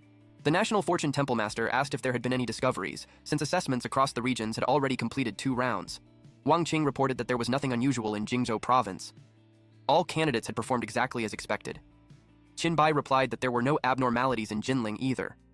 Li Yuan added that although a powerful individual had appeared in Modu, investigations confirmed it wasn't the one they were looking for. The National Fortune Temple Master frowned. This was supposed to be their best chance to find him. Qin Bai wondered aloud if their direction was wrong, and if that person hadn't even participated in the assessment. The National Fortune Temple Master said that would make things troublesome. Suddenly, a disciple rushed in with urgent news from Yan. The National Fortune Temple Master asked what Yan had reported. The disciple said a monstrous talent had appeared in Longhai City, Jinling Province. Yan suspected it might be the person they were searching for. Qin Bai asked if Yan was talking about Jianhua's daughter, but he remembered checking before, and it wasn't her. The disciple clarified that it was a candidate named Yang. Wang Qing was startled. Li Yuan said the name sounded unfamiliar. He had never heard it before. The National Fortune Temple Master demanded details. The disciple explained that in the first round, Yang shattered both test statues in just 4 minutes and 28 seconds. The masters were already shocked. Then the disciple added that in the second round, Yang instantly killed a lava beast with 100% damage immunity. The 3 masters understood at once. This was him, the one they had been looking for. Bai immediately challenged the others, asking if they still dared to mock Jinling Province now. Yuan laughed and commented that this was a peasant turning into a phoenix overnight. He had truly become a big figure. Meanwhile, Qing felt nothing but envy. The National Fortune Temple Master said that the urgent task now was to immediately head to the Jinling Province examination site. Bai excitedly agreed and said they should go at once, but someone stopped him. The National Fortune Temple Master told Bai to stay behind and guard the temple. The National Fortune Temple could not be left unattended. Qing nodded, saying they would go take a look first. Yuan agreed, adding that there would be plenty of chances to see him later. Bai could only whine that he was being bullied, at the resting area. Yan quickly said he hadn't known that such esteemed figures would arrive. He asked for forgiveness for failing to properly welcome them. The National Fortune Temple Master waved it off and said there was no need for formalities. They were here to see Yang. Yan was stunned by how eager they sounded. He pointed toward him. Yang, meanwhile, had no idea they were even talking about him. The National Fortune Temple Master studied Yang and noted that he looked calm, elegant, and dignified, truly fitting the hope of Longguo's future. Qing quickly reminded him not to jump to conclusions. The third round of the assessment had yet to begin, so it wasn't too late to continue observing. That prompted the National Fortune Temple Master to ask Yan to hurry up and preside over the next test. Yan nodded and agreed to proceed with the assessment. When Yan stepped onto the stage, the students immediately got hyped for the final round. The third round would show them the kind of powerful enemies they would face as Beastmasters in the future.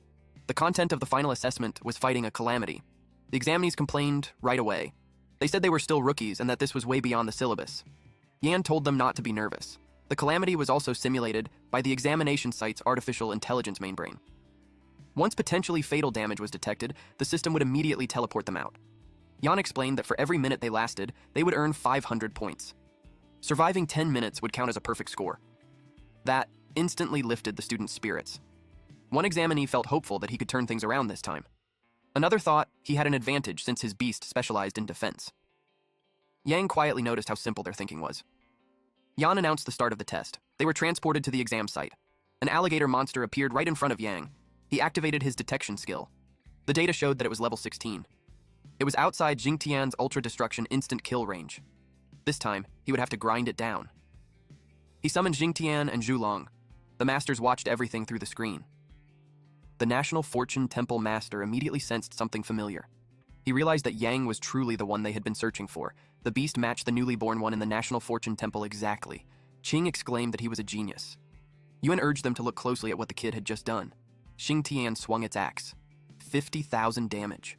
One strike dealing 50,000 damage meant this was a calamity-level monster.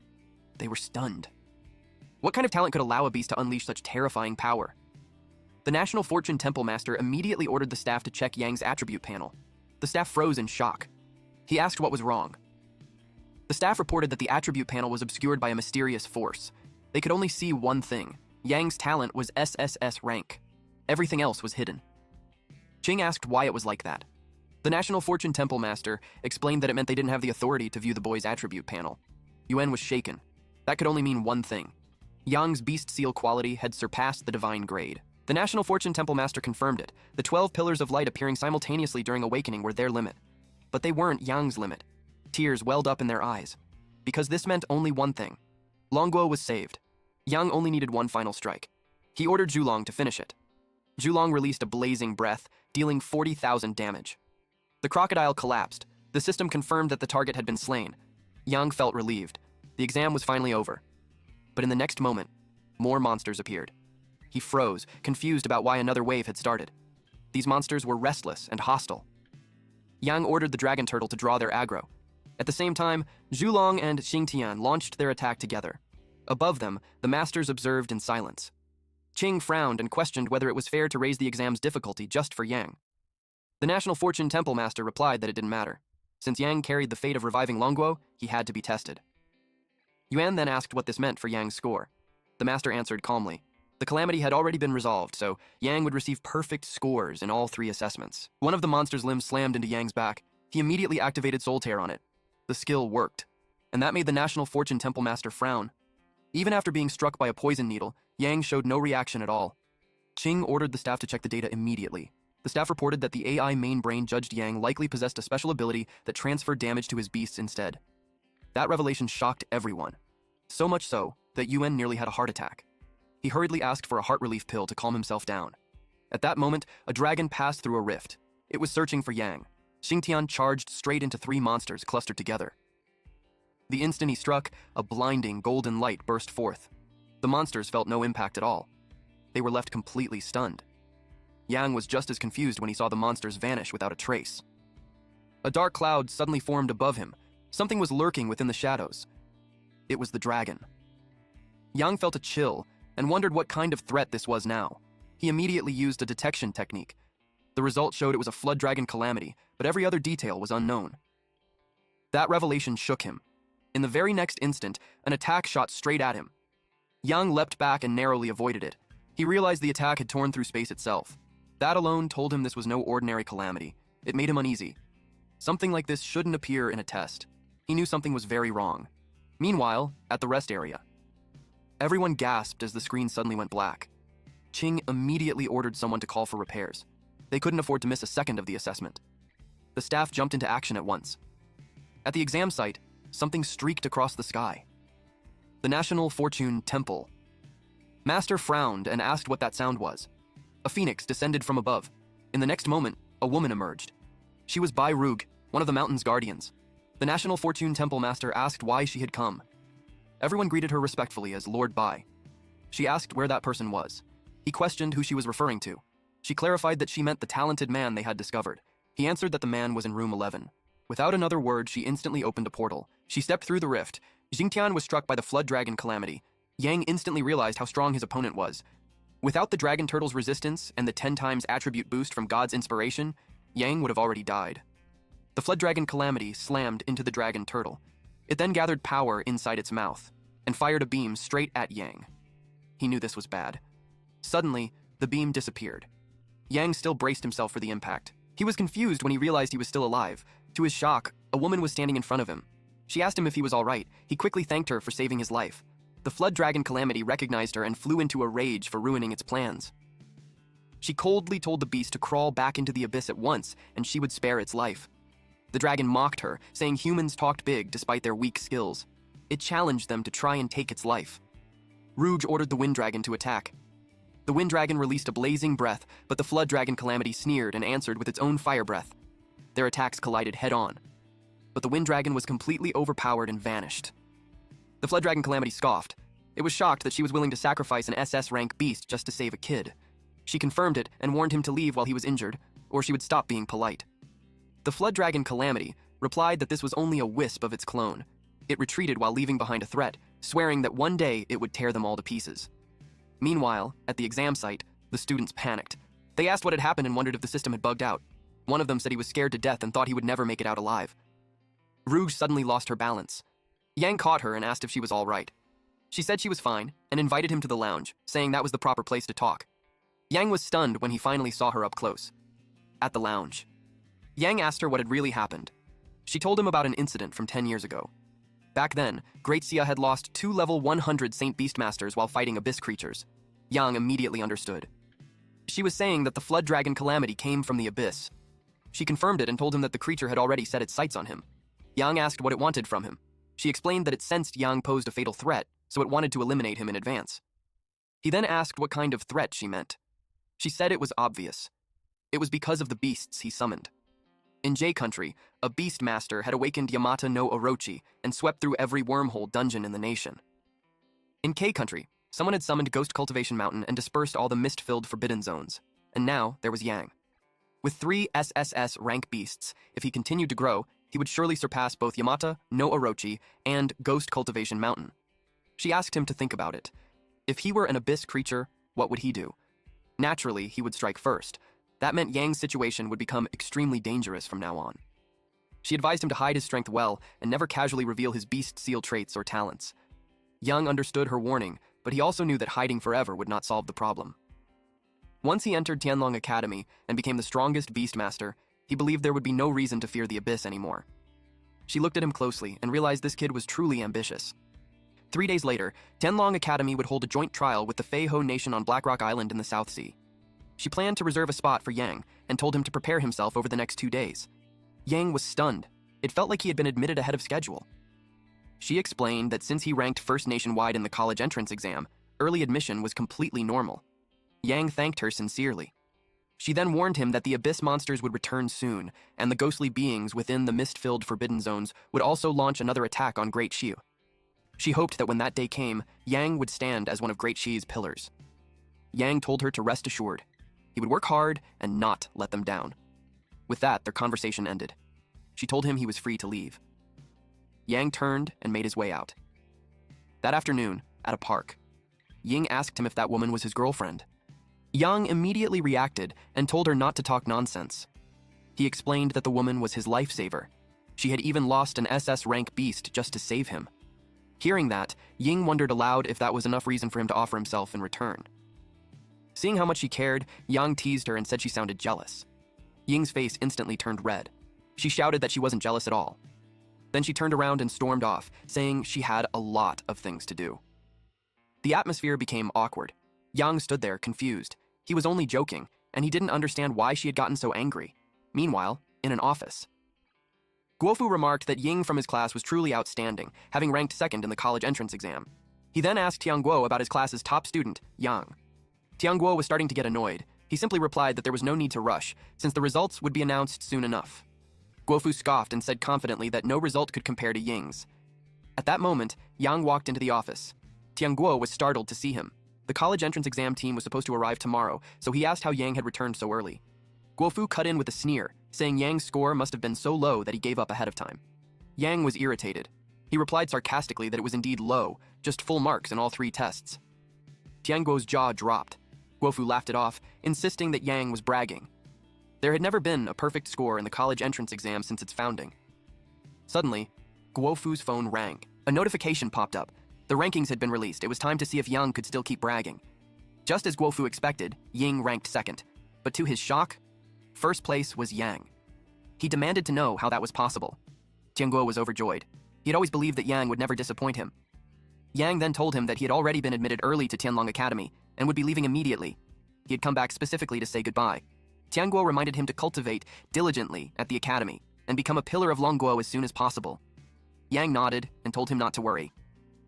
The next day, at Tianlong Academy, Yang looked up at the academy gates, anticipation rising in his chest. He began to walk forward, but then he hesitated. Someone had said they would come to pick him up. As he waited, confusion crept in. Soon after, he noticed a woman standing nearby. The woman apologized for being late. Her legs were still trembling from running. She explained that she'd been held up by a few things and said she would take him inside. Yang simply followed her. She introduced herself as his counselor, Li Yu. She told him that if he had any problems at school, he could come find her. They soon arrived at their destination. It was his dormitory. Yang was about to head upstairs, but she told him to wait. She handed him several scrolls as a reward for ranking first nationwide. Yang was stunned when he saw them. There were 2 skill upgrade scrolls and 1 skill book. Just as he expected, the nation's top academy was incredibly generous. She then gave him a pouch. Inside were 5,000 Tianlong coins. Yang asked what they were used for. She explained that Tianlong coins were the exclusive currency of Tianlong Academy. They could be used to buy materials and equipment within the school. Earning them was extremely difficult. In fact, even 1,000 gold couldn't buy a single coin. Realizing how valuable they were, Yang knew he had to keep them safe. Seeing that it was getting late, she urged him to go upstairs. Yang waved goodbye to her. Inside his room, Yang opened the upgrade scrolls for Soul Tier and Beast Summoning. He used the scrolls, and they vanished after activation. Both Soul Tier and Beast Summoning were successfully upgraded to level 2. He opened his status panel. He was now level 11. He had no passive skills and 2 active skills at level 2. His spirit energy was 350 over 350. His strength was 1,030, agility 1,110, constitution 82, and spirit 1,700. He also noticed that he could now summon a 4th beast. If he had known this earlier, he would have poured everything into upgrading beast summoning so he could have 5 beasts. After that, he checked the skill book. Inside was a skill called Ice Mist, which slowed enemy movement speed and had a 5% chance to freeze enemies. Yang was very satisfied. Even though the range was only 10 meters, it was practically a god-tier control skill. He decided to learn it immediately. The system congratulated him for obtaining the skill Ice Mist. After everything was done, Yang lay down on his bed with a smile. His lineup had been missing a control-type skill, and now it was finally complete. The next day, Yang received a call. Still half asleep, he answered it groggily.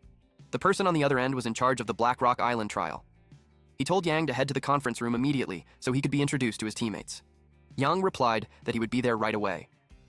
Eventually, Yang arrived at the venue. A woman greeted him with a bright smile, clearly pleased to see him. Yang was surprised that she recognized him and asked how she knew who he was. She laughed and said it was only natural. He was the martial champion, and the only genius the Academy had made an exception for by recruiting early. It would have been strange not to know him. Yang replied modestly that he wasn't as amazing as she made him sound. She then began introducing him to his teammates. The first was Wang Hao, a level 25 offensive beast master and one of the main damage dealers for the trial. Yang smiled, introduced himself, and extended his hand. But after hearing Yang's name, Hao frowned and asked if he was that good for nothing his second uncle had been talking about. Yang asked who his second uncle was. Hao replied that it was Liang, one of the 8 chief examiners of Jinling province this year. At that, Yang finally understood. Hao slapped Yang's hand away and said a level 11 loser wasn't qualified to shake his hand. The woman who introduced them immediately scolded Hao for speaking that way. Hao only smirked and sneered. He said being a martial champion meant nothing. At Tianlong Academy, everyone admitted was already a dragon among men, so the title carried no weight. In his eyes, Yang was nothing but trash. Yang slapped him. The impact sent Hao crashing straight into the wall. The others in the room were stunned. They couldn't believe Yang dared to hit Hao. Someone shouted that Yang was fucking dead. Hao roared in fury and cursed him, unable to believe Yang actually dared to strike him. Yang calmly asked him, "So what if I did?" Hao condensed a massive energy ball and warned Yang that he was courting death. But Yang vanished. The attack detonated, shaking the room. Hao spun around, shocked. He couldn't understand how Yang had disappeared. Then Yang appeared behind him. Hao's heart skipped a beat when he sensed him. Yang activated Soul Tear. He slowly stretched out his hand.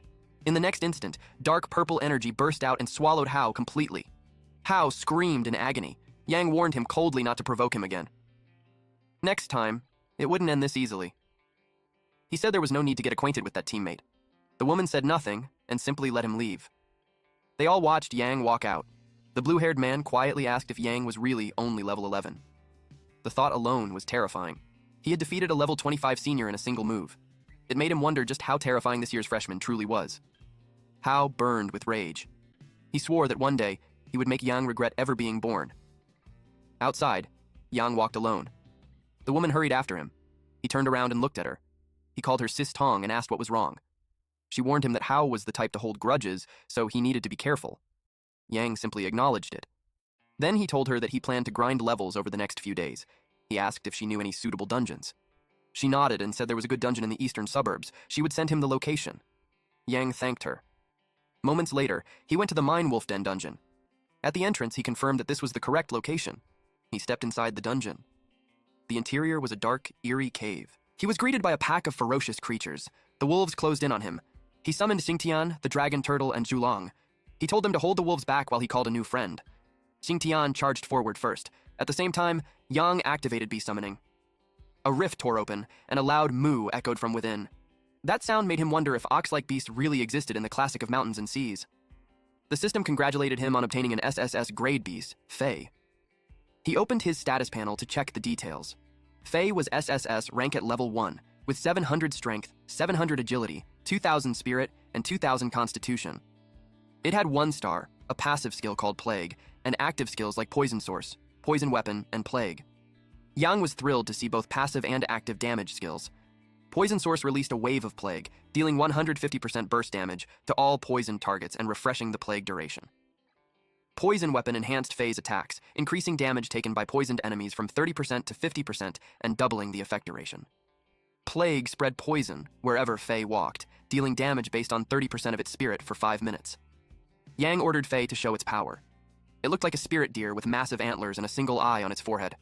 A beam shot out from its mouth. One wolf was instantly killed, taking 5,004 damage. Another wolf monster took 5,006 damage. The system announced that he had killed the level 15 Mine Direwolf leader, granting plus 2,200 experience. It also reported the death of a level 9 Direwolf, rewarding him with another plus 2,200 experience. The outcome matched Yang's expectations. Fey truly lived up to its name as the strongest poison source. At the National Fortune Temple, a disciple rushed toward the masters and reported that a new SSS grade beast had appeared. Bai stayed calm, as if he were already used to such news, but his trembling hands exposed him. Bai told the others to at least let him pretend to be composed. The National Fortune Temple Master advised them to get used to this kind of thing from now on. Yuan agreed, saying that otherwise, Bai might develop Parkinson's sooner or later. The National Fortune Temple Master burst into loud laughter. Back to our MC. Yang defeated the monster wolves. He muttered that things had become way too easy once Fey joined him. A presence stirred in the darkness. It stepped out, revealing a massive wolf monster. Yang immediately used his detection skill. The stats caught him off guard. It was a level 15 Mine Direwolf leader. It had 3,800 strength, 4,000 agility, 2,200 spirit, and 5,000 constitution. Its passive skill was ferocious, and its active skills were Wolf Howl and Summon. With Wolf Howl, the Mine Direwolf leader released powerful howls that intimidated weaker enemies, reducing their strength by 10%. The Summon skill allowed it to call 10 ordinary Direwolf guards. These guards only had half of its stats.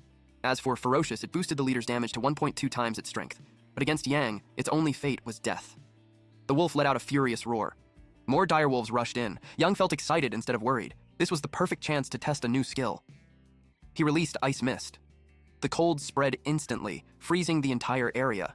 Yang was shocked. The range of Ice Mist was supposed to be only 10 meters, yet it expanded to more than 10 times that. Then he realized why. It was God's encouragement, a 10-fold boost. A cruel smile spread across his face as he muttered that these monsters were nothing more than lambs waiting to be slaughtered. He summoned his beasts. 10 minutes later, Yang reached level 12. He couldn't hide his joy. Leveling up really was this simple. He exited the dungeon. At last, he could go back and get some rest. Suddenly, Xiaoru came running toward him, crying for help. Yang was stunned to see her. She rushed into his arms and hugged him tightly. She begged him to save her. The Black Shark Guild was hunting her down and wanted her dead. Before he could ask more, her body went limp. She collapsed in his arms. At that moment, members of the Black Shark Guild appeared. They shouted at Yang, ordering him to hand over the woman. Yang coldly asked what they would do if he refused. The red-haired leader sneered and said he would fucking die. The man with the mohawk suddenly recognized Yang. Before long disappeared, he had brought people to mess with this kid. He had also heard rumors that Yang possessed a divine artifact. Dao liked what he heard. This was an unexpected surprise. He told Yang to leave behind the divine artifact and the woman. If he did, Dao promised to spare his life. But by provoking Yang like this, Dao was clearly courting death. Dao cursed him, calling him a little bastard. He couldn't believe Yang was staring death in the face and still dared to act tough. He ordered his men to move. Yang responded by summoning all his beasts. The man with the mohawk froze in shock. The others went pale when they saw 4 top-tier beasts appear. One by one, they dropped to their knees and bowed. They no longer wanted the divine artifact. They didn't even want the woman. All they begged for was to be spared.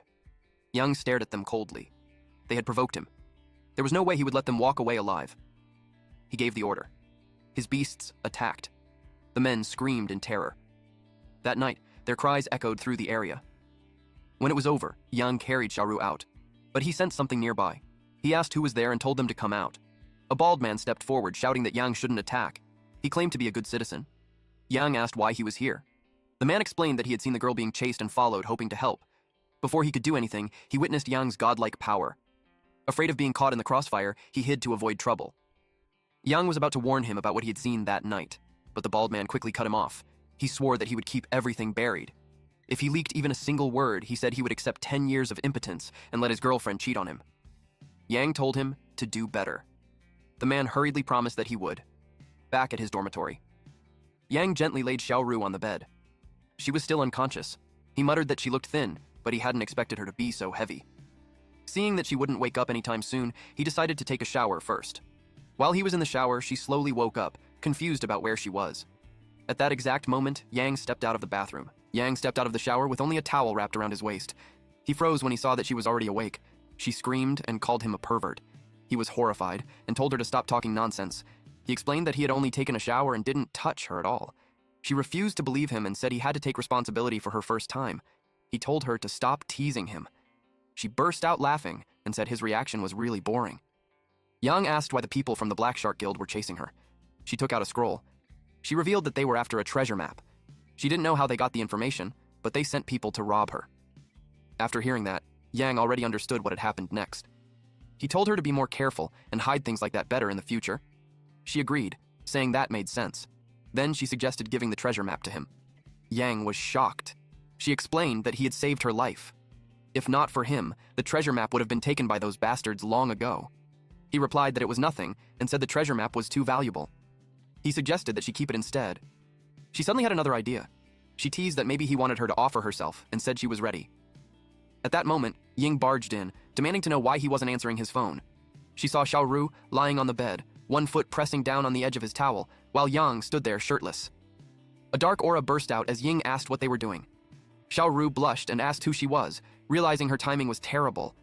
Ying screamed at Yang, saying she never expected him to be that kind of person. Yang hurried to explain. Xiaoru asked him if that was his girlfriend. He replied that she was just a former classmate. He then asked Ying what she was doing there. She said she regretted coming and running into them like this. He told her to stop talking nonsense. Xiaoru quickly explained that they were innocent and didn't even have time to do anything. The way she worded it only made things worse. Ying felt disgusted. Her eyes turned red as tears fell, and she turned around and ran out. Yang shouted for her to listen to him. Only then did Xiaoru realize she had caused trouble. She quietly tried to sneak away, but Yang noticed her movement. She told him she would leave so he could rest early. Yang flopped onto the bed, wondering what kind of karma he had attracted. Then he felt something under him. He picked it up and saw that it was a treasure map. Xiaoru really did want to give it to him. It marked the location of a secret realm treasure. The recommendation stated that it was meant for Beastmasters above level 20, and a team was required to enter. But Yang knew that teaming up was possible. He decided to challenge it tomorrow. The next day, Yang arrived at a settlement. He discovered a goblin cave. The system asked if he wanted to enter. He pressed yes, and he was instantly transported. He arrived inside the cave. He found this one-time secret realm interesting. The goblins launched a sneak attack on him. One goblin was about to strike. He summoned his beasts and ordered them to kill. The dragon turtle moved forward and drew aggro. Then Faye stepped out. It released poison. Yang noticed that even after taking Faye's poison, the enemy was still standing strong. So he used the detection skill. It was a goblin warrior. It had a high constitution and strength. It was level 15, 1-star rank, and had a passive skill called Cunning. Yang was thrilled. This was truly worthy of a secret realm. Even the weakest goblins had stats close to bosses from other dungeons, which meant he could level up insanely fast. 20 minutes later, Yang kept gaining plus 2,000 experience while he slept. Shintian poked him. He woke up. He asked if everything was dealt with. Shintian roared in response. Yang began checking around to inspect the equipment, but all he could find was trash loots. He sighed and thought that although the experience was good, the equipment really sucked. Unexpectedly, lightning struck him. He was furious and demanded to know who dared to ambush him. Then he saw the dragon turtle being chased by a boss monster. He immediately used the detection skill. He realized something was wrong with the boss's stats. It was far weaker than expected, which felt strange. The monster was a goblin chieftain, a chieftain-class monster at level 17 with 1 star. Its passive skill was strong. It had 5,500 strength, 3,000 spirit, 4,800 agility, and 8,000 constitution. But Yang didn't bother thinking too much and crushed it anyway. He snapped his fingers, and Shintian struck. The level 17 goblin chieftain was instantly killed, and Yang gained plus 10,000 experience. Yang was stunned. It went down with a single slash. This only deepened his suspicion. There was no way a treasure map would lead to something this weak. Suddenly, the ground trembled. It felt like the cave was about to collapse. A new pathway opened up. Yang was surprised to discover a lower floor beneath them. But just as he expected, the map wasn't that simple. He decided to investigate and jumped down. He descended smoothly. The moment he landed, arrows rained down on him. The dragon turtle blocked the arrows with its barrier. Unlike on the first floor, these goblins in front of them actually have weapons. Yang ordered Shintian and Julong to finish them. Both beasts charged forward at the same time. While that happened, Yang checked their stats. He was shocked to see that the guards were on par with the boss from the first floor. The Goblin Guard was an elite reinforced monster at level 16 with 1-star rank. Its passive skill was Enhanced Cunning, and its active skills were Enhanced Spirit and Enhanced Fierce Slash. It had 6,000 Strength, 5,600 Agility, 2,800 Spirit, and 6,000 Constitution. Now he finally understood why this place required a team of level 20 plus to enter. Xingtian slashed the Goblin Guard. Yang cast Ice Mist. The Goblin Guard was frozen solid. Yang was pleased to see that the freeze effect triggered in a single hit. Xingtian cut off its head. Then, Yang ordered Fei to clear the path toward the boss. Fei moved to the front. Xingtian cut down enemies along the way. Julong blasted the rest with fire breath. An explosion followed. Eventually they stopped. They had reached the bottom. There, they saw a goblin wearing a crown, seated on a throne. Beside it was a massive treasure chest, which Yang expected to contain valuable loot. He used the detection skill. What he saw shocked him. The stats were terrifying, comparable to a level 15 calamity. He activated Soul Tier. The goblin let out a painful groan. The massive Goblin King stood up and ordered its underlings to charge. The smaller goblins rushed forward. Yang commanded Julong to activate the Eye of the Candle Dragon. Julong breathed flames, but the Goblin King still charged forward. Yang responded with another Ice Mist. It was frozen in place, and Xingtian seized the opening. With a single slash, it was cut down. The Goblin Chieftain was killed, and Yang gained plus 20,000 experience. The treasure chest opened. Yang's heart raced as he looked inside. Inside was a rare ancient goblin staff. It increased spirit by plus 500 and constitution by plus 500, and had a special trait that boosted the effects of spirit-type skills by 20%. Yang was ecstatic. He could finally throw away his trashy old staff. He checked the rest of the contents. He found a spirit crystal that increased the spirit attribute by plus 500. Then he noticed something even more eye-catching. It was holy water. It allowed Beastmasters to awaken passive skills early. That discovery shocked him. Yang was thrilled. Now he truly understood the value of Secret Realm treasure hunting. He hoped to awaken an insanely powerful skill. He drank it, and obtained the passive skill, Purification Aura. This made the Beastmaster and all summoned beasts immune to negative status effects.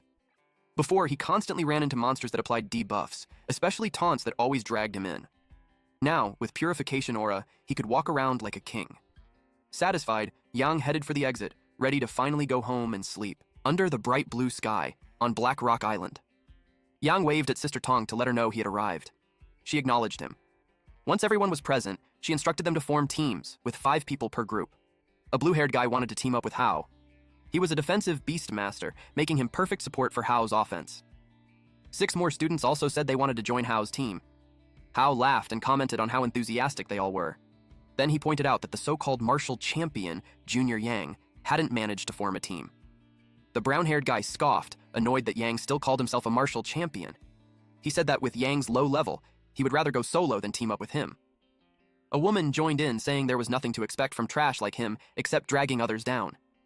Sister Tong spoke up and said she would team up with Yang. The woman immediately scolded her, warning that the Black Rock Island trial could be fatal if she wasn't careful. But Tong firmly stated that she believed in Yang.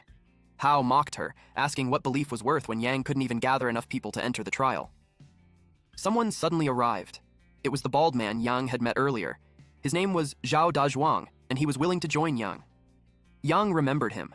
Dazhuang was surprised to learn they were from the same school. He said he didn't have many strong skills, but he could take hits. He offered himself as a meat shield and confidently claimed that not even a fly would get past him. He asked if there was room for him on Yang's team. Yang replied that it wouldn't be a problem. Hao stared in disbelief. He couldn't believe Dazhuang was bowing to that newbie and asked if he had been possessed by a ghost. Dazhuang got irritated and shouted that it was none of Hao's business. He warned him that if he disrespected Yang again, he would beat him up. Hao was furious and called him crazy. He swore that Dazhuang would regret it once they entered the secret realm. Dazhuang called Monkey over and told him that Yang was short on people. The green-haired man, Li Lei, agreed to join. Dazhuang then announced that they were still missing one person and asked if anyone wanted to join them, saying this was a rare opportunity. Someone in the crowd scoffed, saying that if Dazhuang wanted to drag that good-for-nothing to his death, they shouldn't be involved. They firmly refused, believing it was a lost cause. But then, a silver-haired woman with braided hair stepped forward. She said that since no one else was willing, she would join them. Dazhuang was stunned and asked if she was serious. She calmly asked if she wasn't welcome. Dazhuang quickly explained that it wasn't like that. He was just surprised, since she never teamed up with anyone, and it all felt too sudden. Hao spoke up and offered her the main damage dealer role if she joined his team. She coldly asked if he was worthy. She said she knew he had orchestrated what happened that day and found it disgusting. Hao's face turned red with embarrassment. Dazhuang burst out laughing, saying he never expected an ice queen like her to curse someone.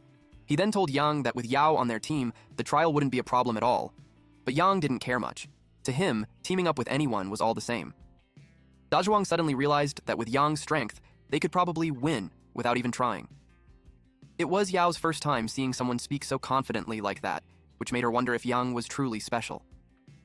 A brown-haired guy stared in disbelief that Yang had actually teamed up with Yao. Another student openly said he was jealous, wishing he could team up with the goddess Yao.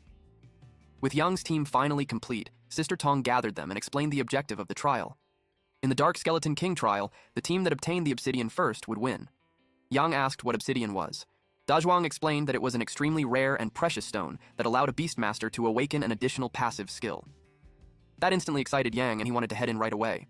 Dazhuang admitted he was worried that Hao and Fei Huguo might cause trouble, especially with how dangerous the trial was. Yang calmly assured him that no one would stop him from getting the obsidian. With that, they stepped into the portal. They began the Black Rock Island trial and were teleported to the trial grounds. Yang noticed that there were no other teams nearby, which likely meant they had been teleported to random locations. Tong summoned her A-rank elk. Lei called out his A-rank White Wolf King. Dazhuang summoned his A-rank Brown Bear, and Yao revealed her S-rank Black Tiger. 4 powerful beasts appeared at once. The presence of Yao's S-rank Black Tiger immediately proved that she truly was the strongest among them. Yang noticed that all of them were offensive-type beasts and volunteered to handle the team's defense. He summoned the Dragon Turtle.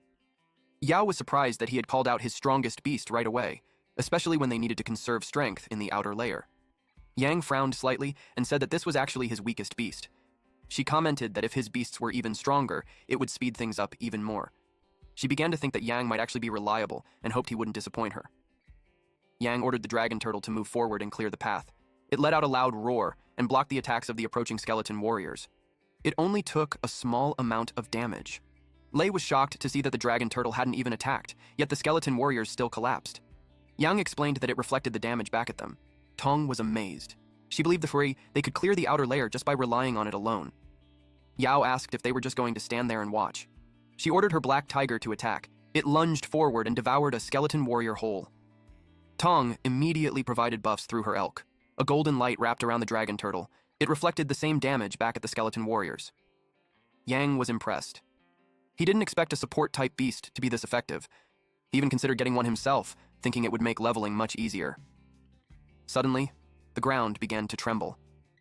Lei asked what was happening. Tong noticed a group of skeletons charging toward them. All of the skeletons were fully armed. Yang was about to deploy the Dragon Turtle. But a shirtless, muscular man laughed from atop a tree, mocking them for daring to compete for the obsidian. He told them to obediently die in the outer layer. Dazhuang was furious, realizing the man had deliberately lured the monsters toward them. The skeleton warriors possessed a charge skill. With so many of them attacking at once, Tong believed they would be wiped out at their current level. Yao told everyone to step back, saying she would handle it. She summoned another beast. A thunder beast appeared, revealing its SS rank. Tong was stunned. Yao's second beast was an electroshock Dharma King Thunder Snake. Lei finally let out a breath of relief, realizing they were saved. The electroshock Dharma King Thunder Snake unleashed its attack, and lightning surged through the battlefield. The skeleton monsters were electrocuted on the spot.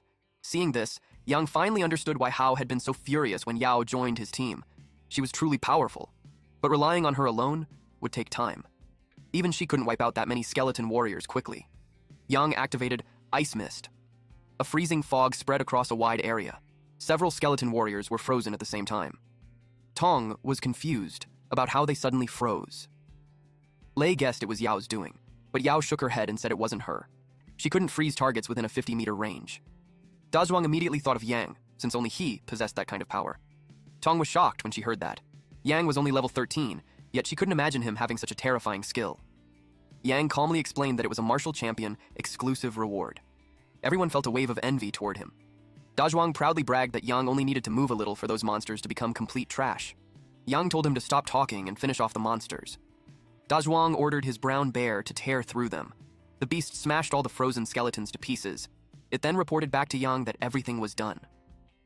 After that, Yang told everyone that they would move toward the middle layer. That night, the forest was shrouded in thick purple smoke. It was the forest's miasma. Yang asked if anyone had equipment or medicine to resist the miasma. Lei shook his head and said no. He admitted that no one could have expected to run into something like this. Someone arrived. It was Hao and his team. He looked down on them, mocking them for being trapped there. Dazhuang was irritated and told Hao to stop gloating and get lost. Hao told them not to rush things. He had already noticed that they didn't have any medicine either. He suggested that if Yang called him dad, he would give each of them a miasma pill. Yang asked calmly if Hao really had extra miasma pills on him. Hao became cautious and asked if Yang planned to rob him. Yang replied that it would be a waste of Hao's kind intentions if he didn't accept what was being offered. He told Hao to come at him if he was afraid of being robbed. Yang was more than happy to oblige. He called out Fei. Fei let out a sharp, piercing cry. Yao was shocked when she saw Fei, an SSS-rank beast, the source of all poisons. Tong was completely stunned. Yang already had an SS-rank beast, and now seeing an SSS-rank left her overwhelmed. Lei stood there in disbelief. He wondered if he had inhaled too much miasma and started hallucinating. He asked them to slap him to make sure. Dazhuang gladly did so. Lei stared at him in shock, unable to believe he actually hit him. Yang ordered Fei to snatch all the pills from Hao. Hao was furious and shouted that Yang had no morals. 5 minutes later, Fei returned with something clamped in her mouth. Yang took it, patted Fei's head, and praised her for a job well done. He handed one pill to everyone. Dazhuang happily thanked him. Yang told them they should leave immediately. Since Hao was already there, other teams wouldn't be far behind. He ordered Fei to clear the path. Fei stepped forward. Yao asked if Yang wasn't going to take one. He explained that both he and his beasts had a passive skill that made them immune to all negative effects. Yao was stunned when she heard that he had such a passive skill. She realized he was far stronger than she'd imagined. She found him more and more interesting. They continued moving forward. Dazhuang was relieved that they were finally out of the forest. Even with miasma pills, the air inside had been suffocating. Suddenly, they heard a loud crash. Tong asked what it was. Yang leaped onto a high tree branch. He saw that it was the group who had lured the monsters earlier, now fighting skeleton giants. Dazhuang was annoyed when he recognized them. He was glad they finally caught up, eager to show them real strength. But Yang told him not to rush. He said there was no need for so many people and that they could just watch. He activated Soul Tier. One of the men suddenly screamed in agony. His teammate noticed and warned him to be careful. A skeleton giant was already closing in on him. They grew worried for their companion. At the same time, they were confused about why he suddenly collapsed. Dazhuang laughed and said they deserved it. The blonde man shouted, asking if they were the ones who did it. Yang calmly told them to worry about what was behind them first. The man's face went pale as a skeleton lunged toward him. Yang then told his team that they were heading to the next area. Lei felt uneasy as the screams echoed behind them. At the inner layer of Black Rock Island. This was where the boss was located. Dazhuang asked Yang what they should do next. Everyone was willing to follow his lead. Lei agreed without hesitation. Yang told them to split up and scout the number of monsters in each direction, then regroup afterward. Everyone complied. 20 minutes later. Lei reported that the east side was packed with small fry. They weren't strong, but there were a lot of them. Dazhuang reported that there were 2 general-level chieftains on the west side, so attacking from that direction would be a complete waste of time. Yao said that the south side had very few monsters and suggested they enter from there. Yang noticed that Tong was missing and started looking around. Just then, she came running toward them. She told them to follow her immediately. Their people were fighting against the Americans. Dazhuang clenched his fists, itching to jump into the fight. Yang calmly asked about the monster situation on the north side. Tong replied that it had already been cleared out by those people. Yang nodded and told everyone that they were moving out. After a few minutes, our MC's group saw some men fighting like children. Dazhuang asked why they were even fighting.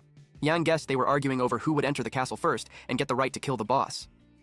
Dazhuang suggested helping their people since they were clearly at a disadvantage, but Yang told them to go ahead first. He said he still had something to take care of. Dazhuang immediately understood. Whenever Yang smiled like that, it was never a good sign. He charged straight toward the Americans. Meanwhile, Yang activated his stealth mode. He stood before a skeleton seated on the throne. Then, he used the detection skill. The enemy was a dark skeleton king, a lord-class monster at level 20. It possessed the skill Dark Erosion, which weakened an enemy's strength and agility by 50%. It was extremely powerful.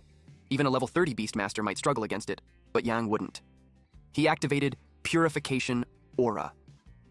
Then he summoned Zhulong, Shintian, and Fei. Shintian struck first, dealing 10,000 damage. The Dark Skeleton King finally reacted. Yang knew it was trying to summon reinforcements, but he wouldn't allow that. He activated Soul Tear. Its soul was hit directly. Shintian followed up with another strike, dealing 13,000 damage. The system notified him that the level 20 Dark Skeleton King had been defeated. It dropped an item called Obsidian, which could only be used by a level 20 Beastmaster. Yang decided to store it for now. Suddenly, he heard movement. He immediately reactivated stealth mode. A group of 4 men entered the area. A fat, green-haired man praised Brother C, saying that those pigs from Longguo never would have expected them to sneak in. C replied that it had been difficult to find the secret passage. However, they found it strange that the Skeleton King that should have spawned there was nowhere to be seen. C noticed marks on the ground and suspected someone had already arrived before them. The black-haired man in their group was furious. He believed the Longguo people were responsible. C suggested retreating, killing them outside, and reclaiming the obsidian afterward. That was when Yang suddenly appeared behind them and commented on their bold talk. C laughed, saying Yang had delivered himself right into their hands. He advised Yang to hand over the obsidian if he knew what was good for him. They warned him that their beasts were not something to mess with. Yang calmly summoned his own beasts and accepted the challenge. The purple-haired man froze when he saw 3 SSS-rank beasts. He couldn't believe his eyes. The kid was only level 13. C panicked and quickly said it was all a misunderstanding. He mentioned that their 2 countries were on friendly terms and said he didn't want to fight anymore. Yang agreed that harming the harmony between their nations during the trial wouldn't be good. C bowed and thanked him. Then, Yang smiled and said letting them leave so easily would be unfair. He ordered his beasts to kill their beasts. Shintian led the charge. It smashed into the dinosaur beast. Yang told his beasts to enjoy themselves. C screamed curses at him. Outside the castle, 2 factions faced each other. Yang appeared and asked if they had reached a truce. Dazhuang confirmed it. For some reason, the American suddenly asked for a truce, which he found suspicious. Yao asked Yang what he had been doing. Yang told them to step outside and talk. All 5 of them walked out together. Dazhuang joked that Yang was acting mysterious. He laughed and said that Yang might already have the obsidian. Yang replied that he was smart. He pushed a stone, and the system announced that he had completed the Black Rock Island trial. With that, the mission ended. Everyone was stunned. A long brown-haired man was confused. They had been in a truce at the entrance, so he couldn't understand how the dungeon was cleared. One American explained that the truce was just a cover. Brother C had already found a secret passage into the castle and raided it directly. The long brown-haired man exploded with anger, calling them despicable. The American calmly replied that it was simply all's fair in war. Yang stepped forward and said they were all idiots. The Americans were instantly offended. Yang asked if the Brother C they kept talking about was present. That was when the American realized something was wrong. The dungeon was over, yet Brother C still hadn't come out. Dazhuang laughed loudly and said that Brother C probably failed the raid and was killed directly by the Skeleton King. Another man suspected that Yang's group was responsible. He pointed out that earlier during the truce, the Longguo team had left early. The more he thought about it, the more it made sense. He demanded to know what they had done to Brother C. Yang shrugged and said he hadn't touched them. The American grew furious, accusing Yang of playing dumb, and decided to beat the answer out of him. He ordered his eagle to charge at Yang. Tong shouted for Yang to be careful. Yang coldly warned him that he was courting death. He summoned Zhulong. Zhulong incinerated the eagle in an instant. It's a one-shot kill. Yao was shocked to see that Yang had yet another SSS-rank beast. Yang challenged them to attack together if they still weren't convinced. The blue-haired American glared at him and warned that he would come for him one day. Then he activated the teleportation array. Dazhuang dropped to his knees and declared Yang his god. Lei was just as stunned and said he wanted to hug Yang's thigh. Tong scolded them to stop sucking up and hurry back. Yang took the lead. Hao watched them leave, boiling with rage, and swore that their good days would soon be over, at the school auditorium. Tong wanted to confirm whether Yang had actually killed that sea guy. Yang replied that he was a very kind person. Dazhuang heard that and thought to himself that if he hadn't personally seen Yang slaughter everyone before, he might have believed him. Yao asked why C never came out. With his strength, he should have been able to escape. Yang explained that he didn't touch C himself. He only killed his beasts. He clarified that they were the ones who insulted Longguo, and he merely gave them a small punishment. Dazhuang commented that Yang's method was too ruthless. Lei, on the other hand, praised him, saying the job was well done. Beastmasters relied entirely on their beasts. Without them, they were nothing. Yao looked worried. C was a seeded player carefully cultivated by the Americans. If Yang dealt with him like that, they wouldn't let it slide easily. Yang shrugged and said they could try him if they had the ability. Just then, Tianlong Academy's principal, Zhuge Kongming, entered the hall. Everyone immediately greeted him respectfully. He reviewed the trial data and said that they had all performed very well, especially Yang. Yang felt his heart sink. The principal had clearly seen what happened during the trial. He quickly defended himself, saying he couldn't be blamed for that incident. He explained that the Americans provoked them first, and since it involved the dignity of Longguo, he couldn't simply pretend he hadn't heard it. Kongming smiled and said it was only a trivial matter, telling Yang not to be so nervous. Yang was surprised that he considered it trivial. Kongming explained that the Americans had always been arrogant, and this incident would help dampen their spirits. Yang still felt that the Americans wouldn't let it go so easily, but Kongming assured him that he would handle everything and told Yang he could leave. Yang thanked him and exited the auditorium. After he left, a woman stepped out from behind the curtains. Kongming said that Yang being born in Longguo was truly a blessing. Rouge replied that Yang was still too weak. He needed more training before he could shoulder the responsibilities of the future. Kongming nodded in agreement and decided to increase the difficulty of Yang's path. Outside the building, Yang headed toward the Academy's leveling treasure land. It was massive and impressive. Academies everywhere collected wormhole dungeons for students to fight monsters and level up. Since Tianlong Academy was the top academy in Longguo, Yang expected it to have extremely valuable dungeons. At the entrance to the rifts, students were calling out looking for teammates. One team lacked support and tanks, but already had 3 damage dealers for a Class 3, level 16 giant ant dungeon. Yang ignored them and chose his own dungeon. It was called the level 18 Trent Forest. The monsters inside were level 18, and only beastmasters below level 17 could enter. The entry fee was 200 Tianlong coins. The fastest recorded clear time was 25 minutes and 39 seconds. The surrounding students were stunned when they saw a level 13 newbie enter the level 18 Trent dungeon alone. One student sneered, saying it was just a clueless freshman who didn't know his limits. He expected Yang to crawl out soon with his tail between his legs and learn a lesson. Inside the Treant dungeon, Yang summoned Shintian and ordered it to cut down everything in their path. Shintian easily chopped through the trees. Yang rode on the dragon turtle as they advanced deeper. Shintian continued slicing apart tree monsters along the way. Before long, Yang reached the center. He used the detection skill. The enemy was a Trent King, a chieftain-class monster at level 18 with 1 star. It had 100,000 strength, 7,000 agility, 10,000 spirit, and 20,000 constitution. Yang commented that the stats were barely acceptable. The Treant King began to glow. Yang realized it was trying to absorb the power of the earth. He ordered Shintian to cut off its branches. Shintian struck. Several branches snapped off, but other branches lashed out toward Yang. Seeing that the Treant King still had strength to resist, Yang activated Soul Tear. Its soul shattered. Just like that, the Treant King collapsed and dropped its loot. Yang's eyes lit up as he checked the reward. It was a skill upgrade scroll. He was thrilled. With this, he could finally summon a 5th beast. Outside the dungeon, everyone was stunned when the display screen showed a new record for clearing the Trent dungeon. The new time was 12 minutes and 8 seconds. They couldn't believe their eyes. Many people became curious about who this Yang was, amazed by how ridiculous the result was. At that moment, Yang exited the dungeon. They immediately recognized him as the level 13 kid from earlier. A pink-haired woman suddenly shouted for everyone not to let him get away. People crowded around him, and Yang asked what they wanted. Several girls started flirting with him, saying they wanted to be his girlfriend. Yang cursed inwardly at this absurd situation. Suddenly, he pretended to see the principal and loudly asked why he was there. Naturally, everyone turned to look in the other direction. Yang seized the opportunity and escaped. The women realized they had been tricked and shouted in frustration. Yang ran as fast as he could. Out of breath, he couldn't understand why people were making such a big deal out of it. It was just a broken record. He used the scroll and checked the results. He confirmed that he could now summon a 5th beast. So he did exactly that. A golden light burst into the sky. Yang felt excited. The creature slowly began to take shape. His excitement froze when he saw a 3-legged toad. He checked its stats. It was a golden toad, SS-rank, 1 star. Its passive skill was Devour, and its active skills were Excite and Blessing. Its strength was 600, agility 600, spirit 600, and constitution 600. Yang felt disappointed by its low stats. He even doubted whether it truly deserved to be SS rank. But then he noticed something shocking. The golden toad increased the abilities of all beasts by 120%, while also providing damage reduction and healing. Yang's mood instantly changed. Back in Blackrock Island, he had been envious of Tong's elk.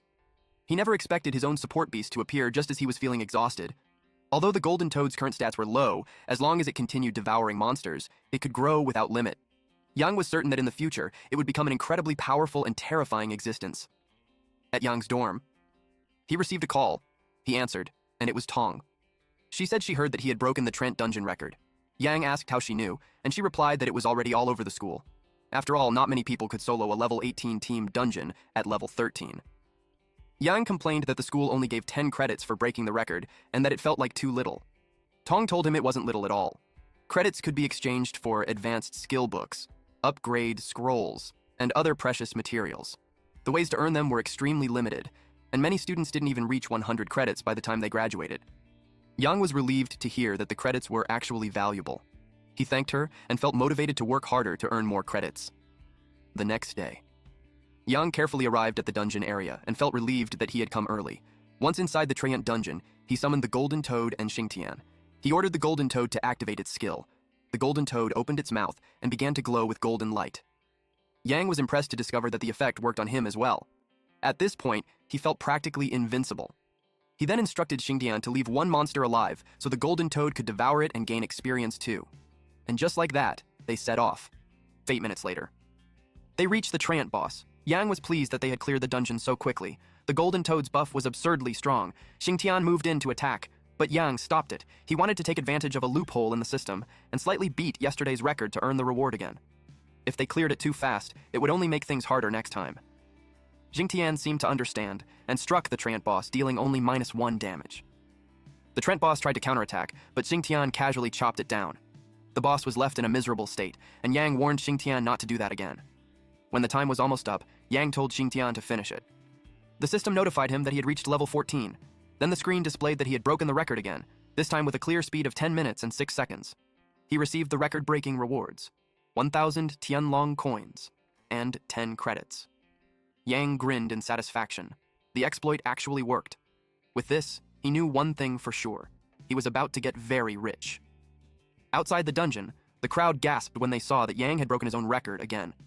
The teleportation portal appeared, and Yang stepped out. As soon as the girls saw him, they rushed over. Yang was caught off guard. He immediately knew this was bad. A woman suddenly hugged him, making his face turn red. The girls went wild. The principal appeared and shouted for them to stop. Yang was left dizzy, his cheeks covered in kiss marks. Kongming asked if he was all right. Deep down, Kongming was irritated. Those brats hadn't treated Yang, his precious talent, with enough care. Yang finally steadied himself and said he was fine. He then asked why the principal was there. Kongming couldn't believe Yang still had the nerve to ask. The back-end data clearly showed that Yang stopped killing monsters at the 8-minute mark. It was obvious he was exploiting a loophole to farm credits. Yang replied that he had carefully read the rules of the Wormhole Pavilion, and nowhere did it state that this was forbidden. That answer infuriated Kongming. Deep inside, he couldn't believe how easily this kid shattered records. He was a complete monster. Kongming yelled that while it had been allowed before, he was banning it from now on. He asked Yang whether he had considered the feelings of the other students while repeatedly breaking records and taking all the rewards. The surrounding students heard this. They immediately voiced their opinions, saying the loophole was unfair and shouldn't exist. In response, the principal announced that each student could only receive the record-breaking reward once.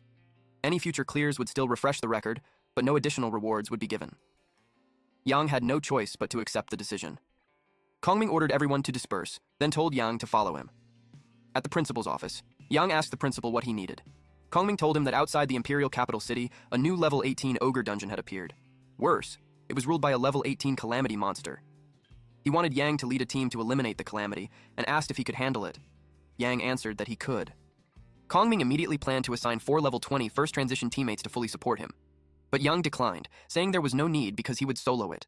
Kongming stared at him in disbelief and raised his voice, warning that a calamity monster was no joke. Yang replied calmly that teaming up was troublesome, and that going solo was more comfortable. Kongming questioned his chances of success. Yang answered with complete confidence that it was 10 out of 10. Kongming was left speechless. After a moment, he suggested that Liu escort Yang to the dungeon. With that, Yang was dismissed. At the outskirts of South City in the imperial capital, Yu led Yang to the entrance of the ogre dungeon. Uncontained dungeons were completely unpredictable, so she warned him to be careful once inside. Yang replied that he understood. Nearby, several people noticed Counselor Yu from Tianlong Academy. One of them stepped forward. He was Kirin Academy's genius beastmaster, Zhang Xiaolong. He asked where her team was to clear the ogre dungeon. A silver-haired man beside him sneered, saying Tianlong Academy must have realized how dangerous it was and gotten scared. Yang calmly said that he was the one they were looking for. Xiaolong stared at him in disbelief. He couldn't believe it was just a level 14 newbie. He gave Yang a piece of friendly advice, warning him that the ogre dungeon was no joke. He told him not to try playing hero and end up being swallowed whole. Yu snapped at him, telling him he had gone too far. Xiaolong shrugged and said he was only offering a reminder. Then he added that Tianlong Academy's title as Longguo's #1 academy was about to change hands. Yang asked Yu what he meant by that. She explained that Tianlong Academy and Kirin Academy had always been rivals. In the rankings, Kirin Academy was always just one step behind, which made them resentful. On the surface, clearing the ogre dungeon was about integrating it into the National Wormhole Pavilion. In reality, it was a secret competition between the two academies, meant to show their strength. Yang nodded, saying he understood. He promised to claim the first clear of the dungeon before the Kirin Academy team. Yu smiled, said she believed in him, and cheered him on. At the ogre dungeon, Yang arrived at his destination. He summoned his beasts. All 5 appeared at once. He ordered the dragon turtle and Fei to pull the mobs, while assigning Shintian and Zhulong as the main damage dealers. He had the golden toad buff everyone, then clean up the stragglers. And with that, they moved out. The golden toad began buffing them. The dragon turtle and Fei drew aggro. Yang released Ice Mist. All of the enemies were instantly frozen. Then Zhulong and Shintian swept in and finished the monsters. Yang continuously gained plus 7,000 experience. He was delighted. Just the outskirts of the ogre territory already gave this much experience. He praised the resources the principal had given him, calling them top tier. Soon, only the boss monster remained. So he went to check it out. He arrived at a castle where the boss was sleeping on a throne. Yang slowly approached. The giant monster looked completely relaxed. Yang was shocked by its size. Compared to it, Xingtian looked like a small child. He used the detection skill and learned that the monster was a Cyclops ogre giant, a Grand Lord class monster at level 20. It had 50,000 constitution, 20,000 strength, 12,000 agility, and 10,000 spirit. Its passive skill was Devour, and its active skills were Fearful Threat and Bloody Bite. It possessed an extremely broken ability. It could inflict a 5-second fear effect on beasts. A beast under fear couldn't attack at all. 5 seconds was more than enough for it to kill any intruder. Fortunately, Yang had just obtained Purification Aura. Otherwise, he would have been dead meat. He activated Soul Tear. The attack bypassed its physical body and struck its soul directly, making the giant roar in pain. Yang ordered all his summoned beasts to attack together. Xingtian, Fei, and Zhulong went all out. Despite the agony, the Cyclops ogre giant still tried to swing its massive fist at them. Xingtian leapt aside and dodged the punch. The blow missed and the backlash struck the monster. In an instant, it was reduced to ashes. Then, the loot dropped. Yang complained that the boss was stingy. For something so big, it only dropped one piece of equipment. He received the Beast Star Ascension Stone, an item that could raise the star rank of a Beastmaster's summoned beast. Star Ascension greatly boosts a beast's attributes and can awaken new skills. He realized he spoke too soon. There was only one stone. He hesitated, unsure which of his 5 beasts should receive it. Suddenly, the ground shook. His heart sank. The calamity was about to appear.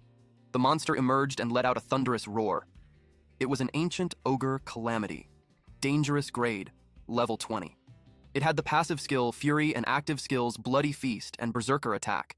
Fury came from its violent nature, pushing it into a berserk state that greatly increased its movement speed and defense. Bloody Feast allowed it to temporarily boost its strength and lifesteal for 5 minutes.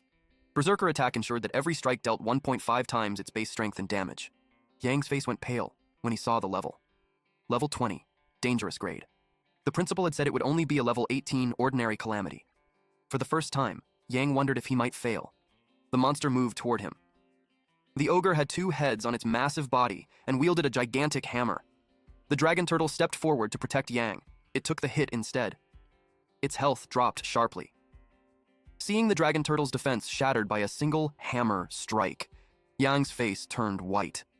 Even though the dragon turtle was only an SS-rank beast, it was the team's main tank. If it fell, they wouldn't last long against this calamity. Yang made his decision. He used the stone to ascend its star rank. The dragon turtle burst into a brilliant glow. The system announced that the Beast Star Ascension was successful. The ancient ogre calamity swung its hammer again, but froze in confusion when it failed to break through the turtle's hardened defense. Yang felt relieved when he saw that it could now withstand the attacks. He ordered Xingtian and Zhulong to coordinate with the dragon turtle. They charged forward together. While they fought, Yang checked the dragon turtle's upgraded stats. The dragon turtle had reached 2 stars. Its strength, agility, and spirit were all at 10,000, while its constitution had surged to 55,000. It gained a new passive skill, Refined Steel Shell, level 1, granting 10% physical damage immunity. Taunt reached level 2, allowing it to roar and force all enemies within a 40-meter radius to attack it, while also reducing enemy damage by 15%. Spike Defense let it curl into a ball, activating heavy defense and reducing incoming damage by 30%. Yang was shocked by how much its constitution had increased. It had also gained a brand new skill. Now it made sense why it could block an attack from a level 20 calamity. After doing the math, Yang realized they finally had a real chance to win. The Ogre Calamity entered a berserk state. Shintian jumped back to escape it. Zhulong was about to be struck instead. Yang knew the situation was dangerous. He cast Ice Mist. The Ogre Calamity gripped its hammer with both arms. Its body froze in place.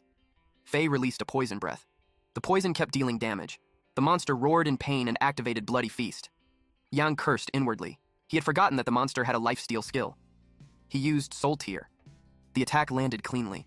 The monster screamed as intense nerve pain spread through its body. They seized the opening. Shintian slipped behind it. He slashed down, dealing minus 99,000 damage. Shintian activated Super Destruction and instantly finished the monster. The Calamity vanished, leaving behind the heart of the Ancient Ogre Calamity, the Ancient Ogre Calamity Greatsword, and the Ancient Ogre Calamity Long Spear. Yang also reached level 16. He wiped the sweat from his brow. This fight had been hard. If Xingtian hadn't triggered destruction, it would have dragged on much longer. He complained about how wrong the principal's information was. Both the Calamity's level and grade were off. He decided he would demand an explanation once he got back. He exited the portal, and Yu immediately noticed him. She asked why he came out so fast and why he looked so beaten up. She wondered if he had failed. She tried to comfort him, saying it was already impressive that he escaped without serious injuries. Yang calmly said that he killed the Calamity. She froze in shock.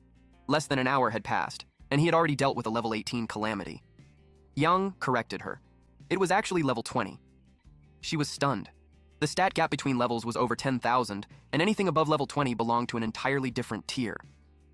She said that he never failed to amaze her. Yang told her to calm down so they could head back first. He had something important to discuss with the principal. A moment later, 2 masters flew toward the portal. One of them said the Calamity had vanished, so he assumed Xiaolong's team had cleared it. Another praised him, saying it was expected of Kirin Academy's new generation prodigy to clear a level 18 ogre dungeon so quickly. Kongming sneered and called them shameless. The results weren't even out yet, and they were already rushing to take credit. The principal of Kirin Academy said he heard Tianlong Academy only sent a level 14 newbie. He doubted that someone like that could clear such a high difficulty dungeon. Kongming calmly replied that they should just wait and see. Xiaolong's party exited the dungeon. The principal smiled when he saw him. Xiaolong spoke arrogantly, telling Kongming to prepare to lose his #1 title when they got back. Kongming frowned and asked how that was possible. The Kirin Academy principal then requested to see the loot dropped by the Calamity. Xiaolong hesitated and explained that they didn't kill it. When they arrived, the Calamity was already dead. The principal froze and asked how that could be possible. A Tianlong Academy student suddenly thought of Yang. Another student agreed, saying only their academies knew about the dungeon. If it wasn't Xiaolong, then it had to be Yang. Kongming looked at the Kirin Academy principal, calling him Old Tian, and mocked him. He said the so-called geniuses from Kirin Academy couldn't even compare to Yang from Tianlong Academy. Tian snorted and refused to believe it. He insisted a level 14 couldn't possibly have that kind of strength. He claimed Yang was useless and said other teams must have entered the dungeon. Kongming laughed at his stubbornness and suggested they wait. His academy's peerless prodigy would appear soon enough. 1 hour later, Kongming began to feel uneasy. Why wasn't Yang out yet? Tian laughed loudly and said the so-called genius probably died inside. Kongming immediately denied it. A red-haired student leaned in and whispered to the principal, asking where Yu was. She had entered with Yang, but she hadn't returned. Kongming ordered someone to contact her immediately. Tian pointed out that all 5 students from Kirin Academy had already returned safely. He mocked Tianlong Academy for showing off and sending a newbie in alone. Now that their genius was dead, he would officially take the #1 title. Kongming was furious. The red-haired student suddenly reported that Yang was not dead. Kongming turned sharply and demanded to know what happened. The red-haired student explained that an hour ago, Yang killed the Calamity and already returned to the academy. Kongming smiled in relief. He was glad to know he hadn't misjudged Yang's abilities. Tian shouted that it was impossible. Yang was only level 14. How could he solo clear a level 18 dungeon? The red-haired student calmly replied that Yu had reported the dungeon was upgraded to level 20. Kongming's jaw dropped. He hurriedly asked if the kid was all right. Fortunately, Yang was completely unharmed. Kongming finally relaxed. Tian turned to Xiaolong and asked if the calamity was really level 20. Xiaolong nodded and added that it was also a dangerous grade calamity. When the two principals heard that, it felt like their souls left their bodies, back at the academy, inside the principal's office. Kongming rushed in, scanning the room for Yang. "I'm here," Yang said. He was casually sitting in the principal's chair. Kongming stared at him in disbelief. Yang claimed he was fine, but he looked completely worn out. Yang's face was pale. He complained that Kongming said the calamity was only level 18, but it turned out to be a level 20 dangerous grade monster. He demanded to know how that could happen. He went on and on about how he nearly got killed. Kongming admitted that he wasn't sure of the exact reason yet and said he would need to investigate and negotiate further. Yang waved that off and demanded compensation instead. Kongming agreed to compensate him. Yang opened the box to check what was inside. He saw 2 Beast Star Ascension Stones and a talent upgrade book. His mood instantly changed. He grabbed the items and moved so fast it was a blur. Before closing the door, he turned back and told the principal that he was generous enough. If there were tasks like this in the future, Kongming should come find him again. Then he left. Kongming stood there, stunned. Watching how fast Yang ran, he finally realized the kid had been pretending all along. Yang headed into a forest. Shintian and Zhulong were his main damage dealers, so he decided to upgrade them first. He summoned both of them, then he used Star Ascension. Their bodies lit up with a brilliant glow. He opened their status panels. Zhulong, an SSS grade beast, was level 15 with 3 stars. Its strength reached 30,000, spirit 12,000, agility 20,000, and constitution 33,000. Its passive skills were Dragon Might, level 2, and Dragon's Body, level 1. Its active skills were Candle Dragon's Eye, level 2, and Dragon's Roar, level 2. Dragon scales were unique giant scales of the dragon race, granting 20% physical damage immunity and 40% elemental damage immunity. Candle Dragon's Eye released Scorching Light, dealing area damage equal to 350% of its spirit. Dragon's Roar made it roar toward the sky, dealing area damage based on 350% of its strength. Dragon Might intimidated enemies within 5 levels of Zhulong, reducing their strength by 30%. Shintian, also SSS grade, was level 15 with 3 stars. It had 30,000 strength, 12,000 spirit, 20,000 agility, and 33,000 constitution. Its passive skills were War God's Body, level 3, and Super Destruction, level 2.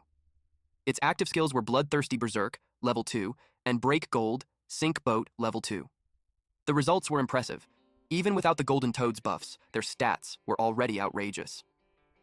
With the Golden Toad supporting them in battle, the boost would be even more terrifying. After upgrading the beasts, it was his turn. Yang upgraded his talent, Divine Inspiration. His SSS-rank. Divine Inspiration advanced to level 2. Now all abilities of both Master and Summoned Beasts received a 20 times buff.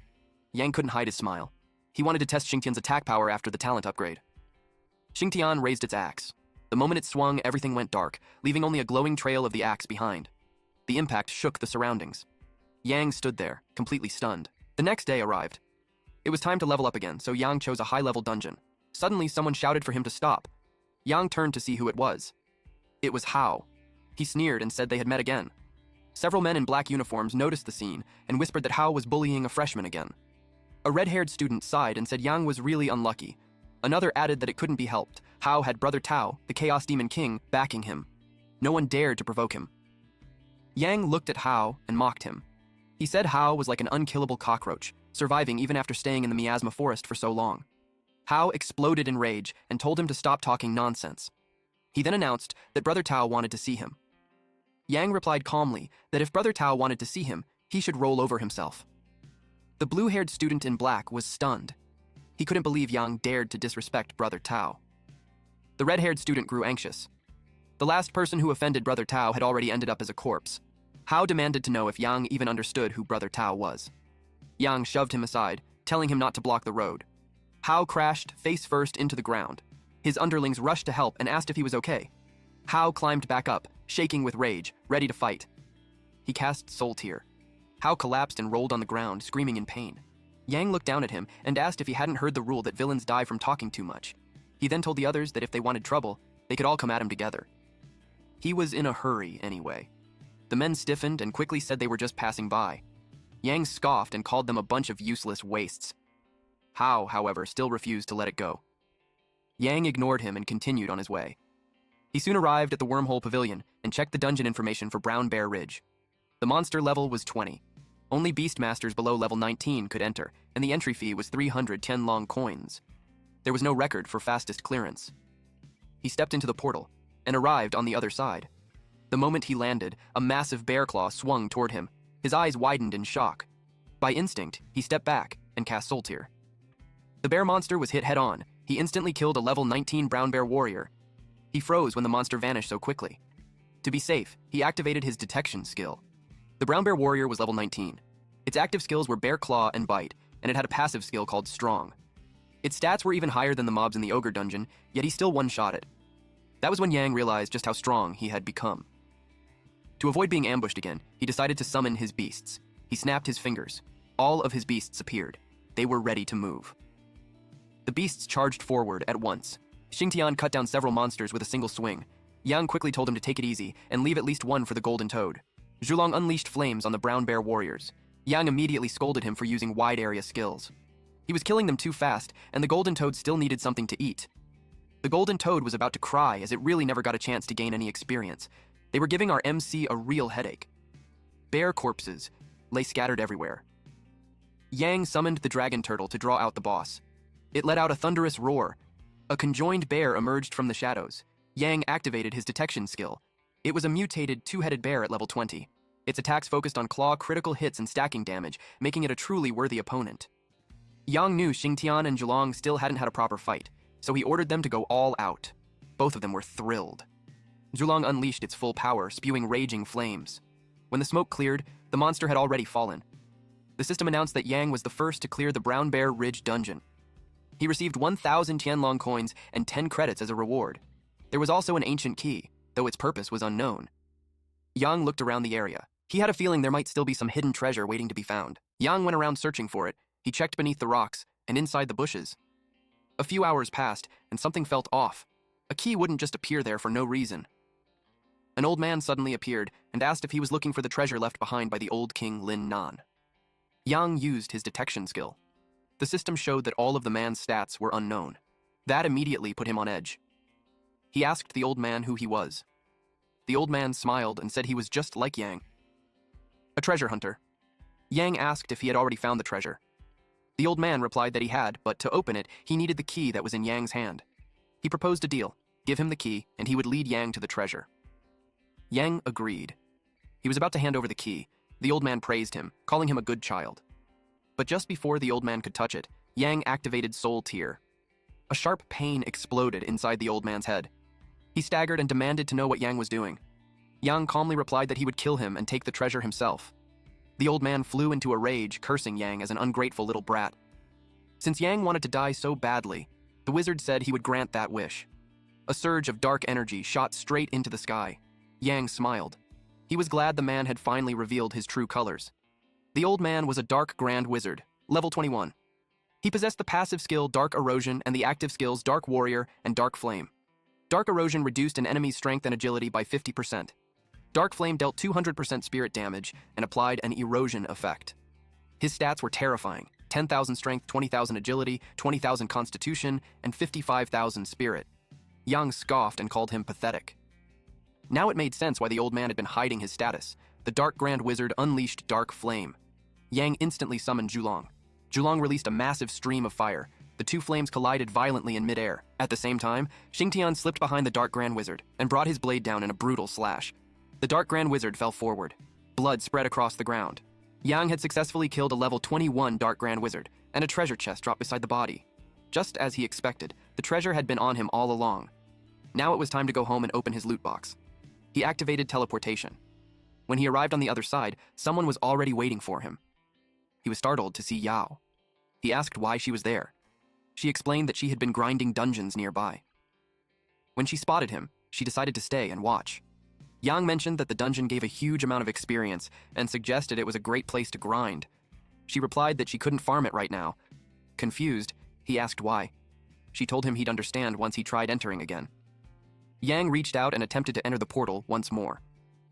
The system immediately notified him that the level 20 Brown Bear Ridge dungeon was on cooldown. He could enter again after 1 hour and 58 minutes. Yang froze in place, shocked to learn that the dungeon had a cooldown. Yo explained that dungeons above level 20 were different from low-level ones. They had cooldown timers. The higher the difficulty, the longer the cooldown. Yang was instantly disappointed. Waiting almost 2 freaking hours felt brutal. She told him that he could use a wormhole badge to reduce the cooldown. Yao handed him the badge. Hearing that it could bypass dungeon cooldowns, Yang asked what would happen if the badge ran out of charges. She explained that if he didn't have enough charges, he could exchange Tianlong coins to refill them or earn more charges by completing academy missions. It was very convenient. Yang then asked where he could get a wormhole badge. She said that new Beastmasters usually receive one automatically after reaching level 20 and completing their first transition. His level wasn't high enough yet, but he could obtain one by participating in the freshman arena tournament. Yang remembered that the tournament started tomorrow, which meant it was already too late to register. Yao offered to help. She said she could talk to the student council and arrange it so he could participate directly tomorrow. Yang thanked her sincerely. That night, inside Yang's room, he could barely contain his excitement as he wondered what kind of treasure was inside. He inserted the key, twisted it, and opened the treasure chest. The system congratulated him for obtaining an ancient hidden treasure map. Yang felt a surge of joy at receiving a new treasure map. An ancient hidden treasure was an advanced treasure map that recorded the ruins of a treasure discovered by the ancient brown bear king. The level requirement was level 20, and the recommended level was 30 or higher. Yang was stunned when he saw the restriction. In the end, he could only sigh and wait until he leveled up. The next day. At the freshman arena tournament site, Yao and Yang sat in the bleachers. She told him that the top 3 winners would receive a wormhole badge. She reassured him that he didn't need to worry later. Yang replied confidently that he wasn't worried at all, and that getting first place would be simple for him. She was reminded once again that he was a freak. Still, she advised him to be careful. The freshman arena tournament wasn't just a fight among freshmen, it was also a clash between freshmen and sophomores. Yang asked what she meant by that. She explained that it was basically a hazing ritual by the sophomores. The freshmen were all geniuses gathered from everywhere, so a bit of suffering was meant to help them grow and push them to work harder. Yang commented that the old man Kongming was full of nasty tricks. That made her laugh. She said he was probably the only one who dared to talk about Kongming like that. She also reassured him that the arena only preserved the 5 senses, so no real harm could be done. At that moment, someone arrived. It was a blonde guy, a bald guy, and an orange-haired guy. The blonde guy said that last year, he had been beaten badly by the sophomores, and now it was finally his turn to beat up others. The orange-haired guy looked excited, saying he couldn't wait to throw those greenhorn brats into a world of pain. The bald guy added that they were just a bunch of newbies, so there was no need to take things seriously. He was already looking forward to seeing them cry for their mommies. The orange-haired guy suddenly noticed last year's martial champion.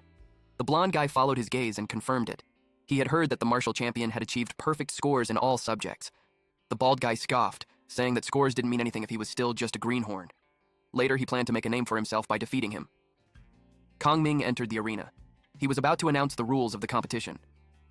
Kongming explained that the arena used a free team formation system. Each sophomore who stepped onto the stage would stake Tianlong coins and credits as rewards. If the freshmen succeeded in the challenge, they could take everything. With that, he officially announced the start of the competition. The bald guy stepped into the arena and introduced himself as Li Qiang from sophomore class 8. He was a level 25 strength-type beastmaster, betting 5,000 Tianlong coins and 50 credits. He asked who dared to challenge him.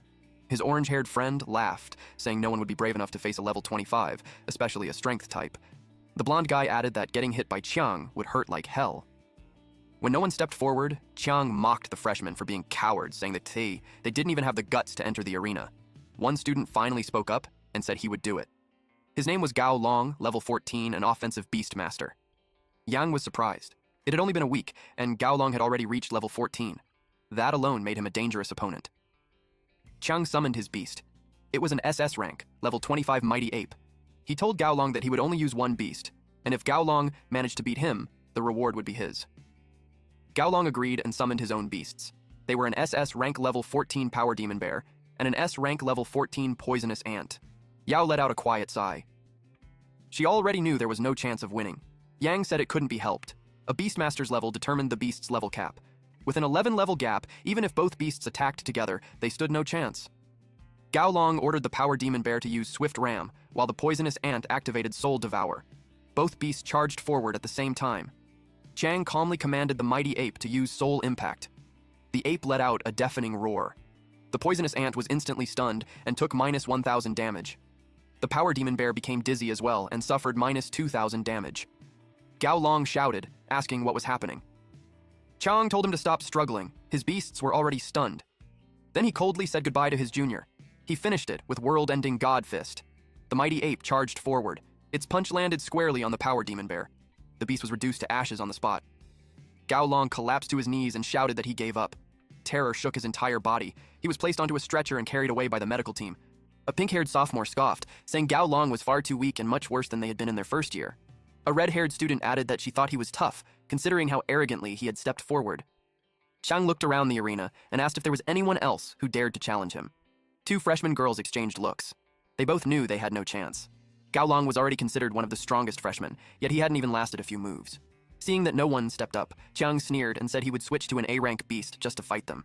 His words offended many of the freshmen. They clenched their fists, hoping someone would go up and teach him a lesson. Yang stood up and said that he would do it. He walked straight toward the arena. Chiang immediately recognized him as the martial champion. He laughed, amused that Yang was finally willing to show his face. Yang told him to cut the nonsense and bring out his full strength. Chiang narrowed his eyes at Yang's attitude and said that having an SSS-rank beast didn't make him invincible. He gave Yang a thumbs down and mocked him, saying that no matter how powerful a beast was, if the beast master's level was low, he would still be trash. Chiang summoned his flowing flame lion. It was an SSS rank, level 25 flowing flame lion. Yang calmly summoned Zhulong. Zhulong slowly emerged from the rift. It was also SSS rank, but only level 15. The crowd was stunned by Yang's beast. A chubby student exclaimed that he was insanely jealous. Yang actually had an orthodox dragon. Still, many shook their heads. The level gap was simply too wide. Beating Chiang still didn't seem realistic. Chiang sneered and told Yang that he'd give him another chance to summon a beast. Zhulong alone wasn't enough for a real fight. Yang replied that there was no need. One beast was more than enough to crush him. Chiang laughed coldly, admitting that Yang was good at putting on a show. He warned him not to cry later and complained that he wasn't given a chance. Chiang ordered the mighty ape to use soul impact. The sound wave was on its way towards our MC. Yang immediately commanded Zhulong to use Dragon's Breath. Zhulong gathered energy. Chiang's expression changed when he realized Zhulong wasn't stunned. Yang revealed that he possessed a purifying aura. Then he ordered Zhulong to tear the mighty ape apart. Zhulong circled the ape. Its massive body wrapped around it and tightened, until the mighty ape was completely crushed. Chiang screamed in pain. In panic, he ordered the flowing flame lion to attack. The lion slashed at Zhulong, but it only dealt 666 damage. The orange-haired guy muttered that it looked like the lion had just tickled it. The blonde guy snorted, saying Chiang was about to eat shit. The chubby guy laughed and joked that they should start calling him Little Chiang. Zhulong slammed the flowing flame lion into the ground. 66,666 damage. Chiang cried out in absolute despair. Zhulong then loomed over him. Yang asked calmly if he planned to surrender. He even offered to let Zhulong escort him off the stage. Chiang's face turned deathly pale. He trembled and finally said that he surrendered. The orange-haired guy burst out laughing, saying it was fucking hilarious, and that it proved Chiang really did eat shit.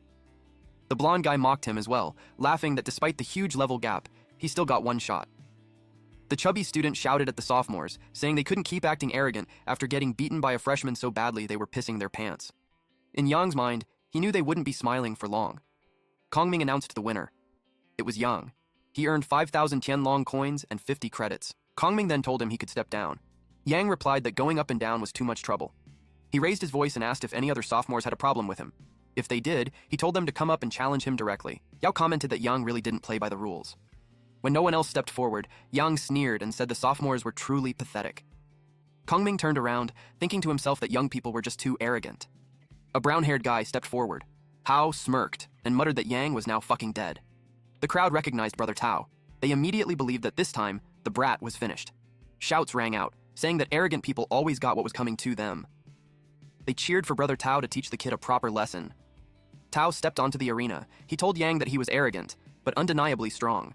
Yang was confused why Tao would still come up knowing that. He mocked him, saying maybe he had some weird masochistic kink.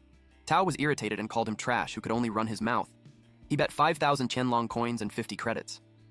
The staff struck the gong. Tao activated Dominant Beast Seal. Zhulong was hit. Red energy engulfed it. Then Zhulong vanished. Yang quickly realized it wasn't a negative effect, so it couldn't be purified. He immediately understood that this guy was playing dirty. Tao sarcastically said that he had accidentally sealed Yang's beast. He suggested that Yang kneel, beg for mercy, and call him Grandpa Meng a few times. If he did that, Tao might make his suffering a little less painful. Yang replied, "In your dreams." Tao told him to use whatever skills he had. Yang activated Soul Tier on him.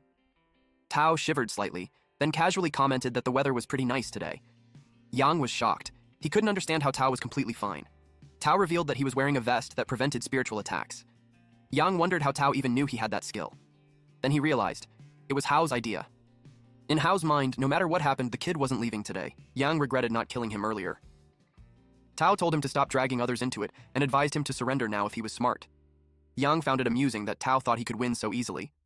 Tao grew irritated that Yang was still acting tough, even though he was about to die. He decided to show this scrub that he could crush 10 of them with just one hand. He summoned his beast. It was a tiger at level 555. It lunged straight at Yang. A man in the audience said it was over. With no beasts left, Yang was finished. Another student covered his eyes, unable to bear watching the coming tragedy. But Yang suddenly vanished. The tiger froze in confusion, and Tao began cursing, yelling about what kind of man hid like a coward. Yang reappeared behind him and calmly told him to look behind. Tao snapped his head around. The moment he did, Yang slapped him across the face. Tao exploded in rage and screamed for the white tiger to kill him. The white tiger charged straight at Yang. Yang released an ice mist. The white tiger froze solid. Yang was pleased. The freeze effect triggered in a single hit. He slapped the tiger. The blow was so strong that it sent the white tiger flying into the next room. Tao hurriedly tried to summon another beast, but before he could finish speaking, Yang rushed forward, shoved him to the ground, and stomped on him. Then came a slap. Tao cursed at him. Since he was still talking, Yang slapped him again. And again. Both of Tao's cheeks quickly swelled up. Only then did Tao finally surrender. Yang sighed, wishing he had done this earlier. He kindly offered to see him off, so he kicked him. Tao rolled all the way down the arena. The crowd was completely dumbfounded. They had never seen someone fight like this in the arena before. It felt like a revelation. One person noticed how terrifying Yang's arm strength was. One slap alone took 500 health points from the azure white tiger. A few more slaps and it would have been completely finished. Yang looked at the crowd and asked if anyone else wanted to challenge him. He even asked Hao if he wanted to give it a try. Hao immediately refused, awkwardly saying that his mom was calling him home for dinner. A long red-haired student sighed, saying that last year they got beaten up, and now that they were sophomores, they were still getting beaten up. Another sophomore muttered that this year's freshmen were way too strong. He completely lost his will to fight and decided to go grind levels instead. Yang received a badge. Kongming announced that first place in the freshman arena. Tournament was Yang. He was rewarded with one wormhole badge, along with an additional 10,000 Qianlong coins and 100 credits. Hao watched everything closely. She finally realized just how strong he really was, and before she knew it, she felt herself wanting to get closer to him. At the wormhole pavilion. Yang stood in front of the Brown Bear Ridge portal. He wondered what kind of treasure he might find this time. Suddenly, someone tapped his shoulder. Startled, he immediately turned around. It was Ying. He scolded her for sneaking up on him like that. She replied that it was his fault for not noticing her. She smacked his shoulder, clearly annoyed. She complained that he was already level 16 while she had worked her ass off just to reach level 13. Then she demanded that he carry her. Yang hesitated. The dungeon's difficulty was a bit too high. Ying immediately put on her puppy dog eyes and suggested they switch to another dungeon instead. She begged him non-stop. In the end, Yang gave in. Someone came jogging over while calling out, telling his boss to wait up. It was Long. He caught up to Yang and excitedly told him that his performance in the arena was insanely cool and that Yang had officially become his idol. Yang simply replied that he was praising him too much. Long asked if they were heading into a dungeon. He wanted to come along and even offered 50 Qianlong coins. Yang refused, saying he wasn't short on cash. Long felt a little awkward. Then he remembered that Yang had just won 20,000 Qianlong coins, so of course he wouldn't care about pocket change. Yang told him not to overthink it. It wasn't about the money. He invited Long to join them and said he'd take him to the level 18 Ogre Dungeon. The three of them headed toward the dungeon. Yang was prompted to choose a difficulty: easy, normal, hard, or nightmare. He was just about to select nightmare mode. Ying immediately stopped him. He asked what was wrong. She explained that this was a newly discovered medium-sized dungeon, and the monsters inside were insanely strong. Yang asked what the problem was with that. She told him he absolutely could not choose nightmare difficulty. He confidently replied that it shouldn't be too hard for him. Long was deeply impressed.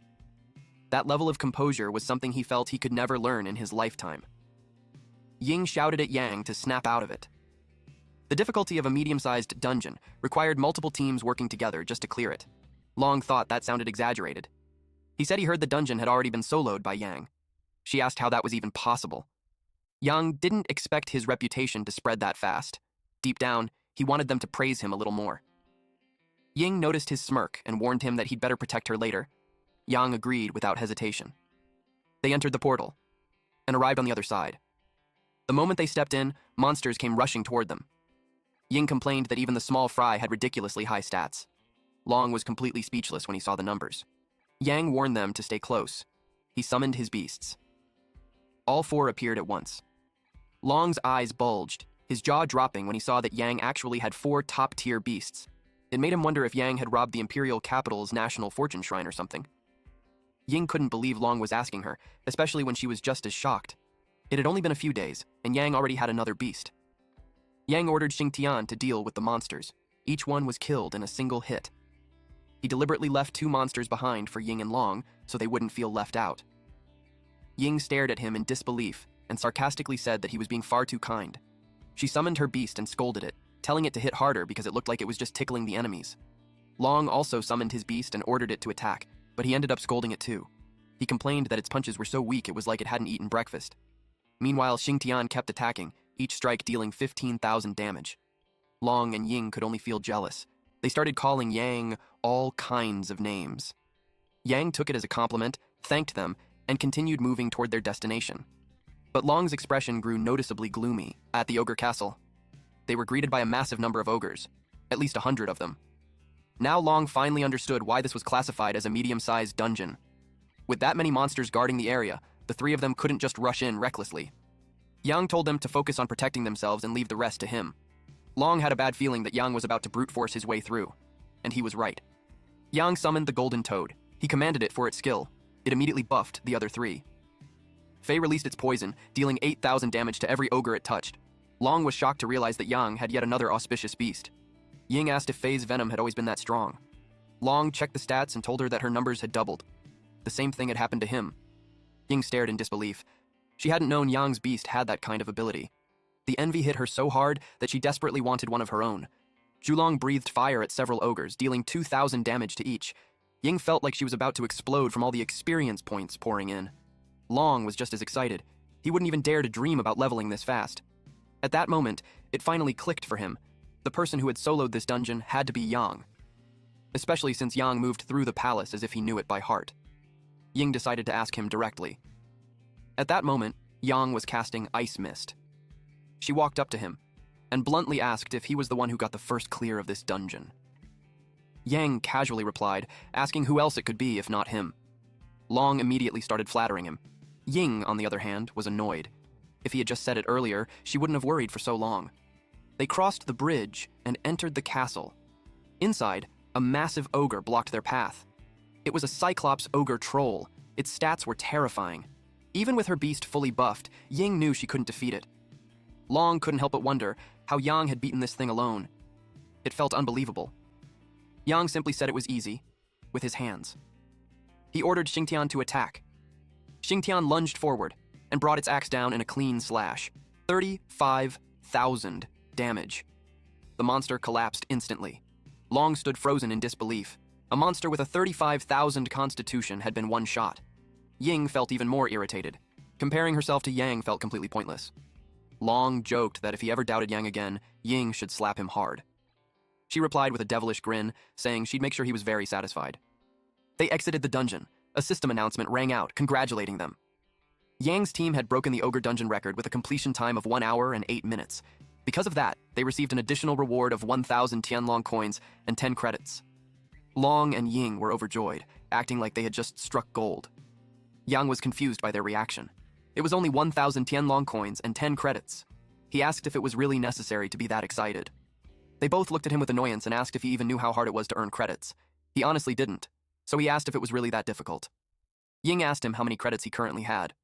Yang replied casually that it wasn't much, around 380. Both of them froze in shock. Yang didn't understand their reaction and asked if that amount was considered a lot. Ying stared at him in disbelief.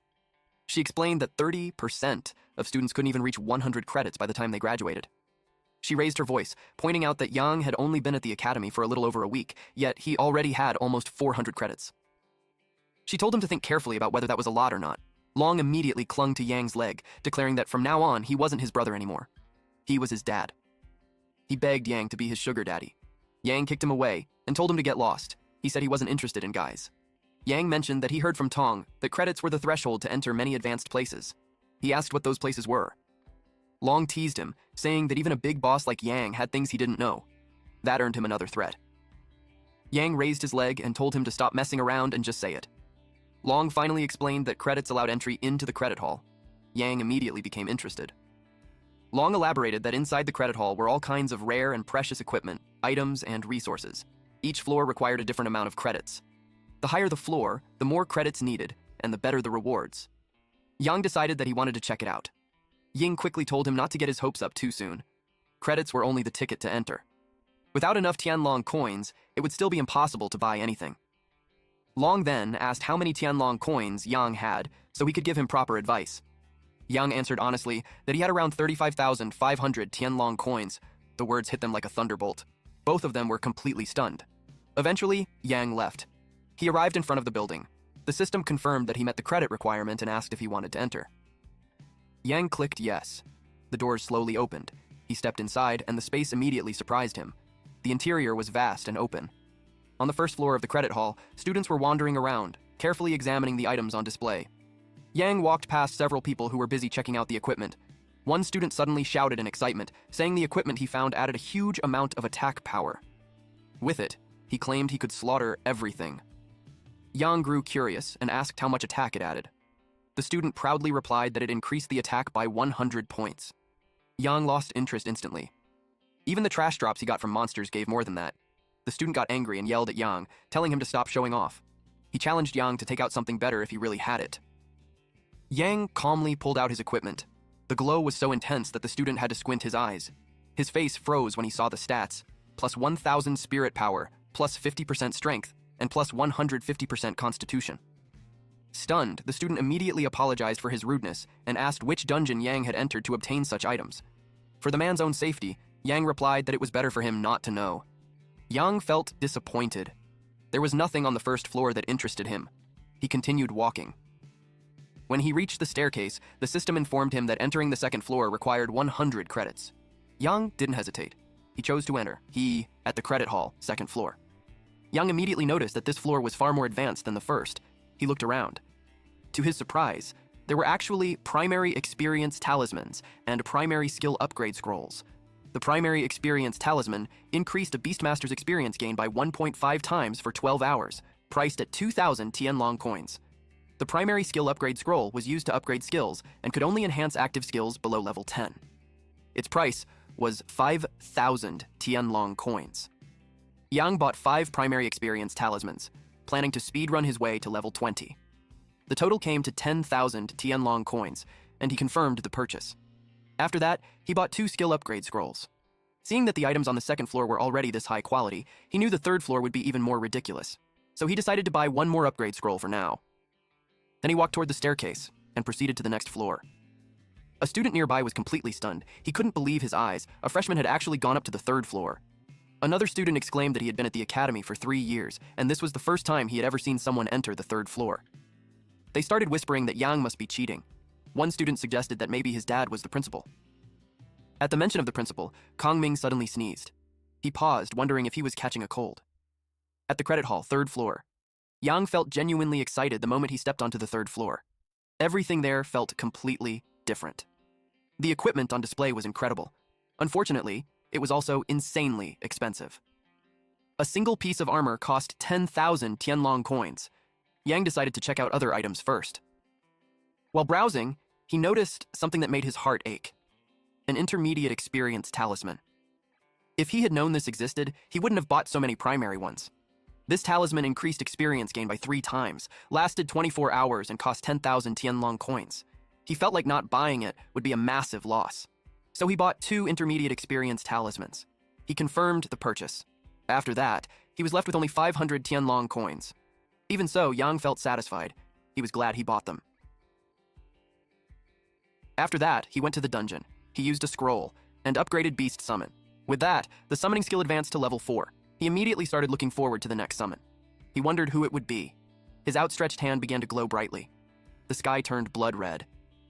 Yang froze when he saw a massive vortex forming overhead. For a moment, he thought he was about to summon something absolutely terrifying. A foot stepped out. Then a massive lion-like creature with horns emerged. Yang's eyes widened. It was the king of fierce beasts, Tao Wu, a monster that stacked damage continuously while suppressing all enemy attributes. Tao Wu was SSS-rank, 1 star. Its passive skill was Fierce Beast, level 1. It had 1,500 strength, 1,000 agility, 700 spirit, and a massive 3,000 constitution. Aside from its slightly lower spirit, it was practically a living war machine. Yang was extremely satisfied. He sent Tao Wu back and began looking forward to raising it and making it grow as fast as possible. The next day, Yang went looking for stronger dungeons. He stopped in front of a portal. The dungeon was called Poisonous Snake Valley. The monster level was 22. The entry condition required the Beastmaster to be below level 25 and pay 300 Qianlong coins. The fastest clear record was 2 hours and 15 minutes. This was the one. So he entered. He arrived inside. The first thing he did was use a primary experience talisman. Several snakes rushed him at the same time. He ordered Tao Wu and Shintian to attack. Once the snakes were defeated, each of them gained plus 10,000 experience points. With the experience talisman active, the gains were much higher than usual. He smiled when he saw Tao Wu level up. Suddenly, a massive snake appeared. He activated his detection skill. It was a 5-step Snake King, a chieftain-grade monster at level 21 with a 1-star rank. Its passive skill was Swift and Fierce, while its active skills were Sweep and Bite. Yang was surprised. Its stats were comparable to a level 16 Calamity. He let it attack first to test its strength. The snake lunged and bit the 5-step Snake King. Then it retreated. The 5-step Snake King began taking continuous damage. Yang was impressed. It truly deserved its reputation as the king of duels.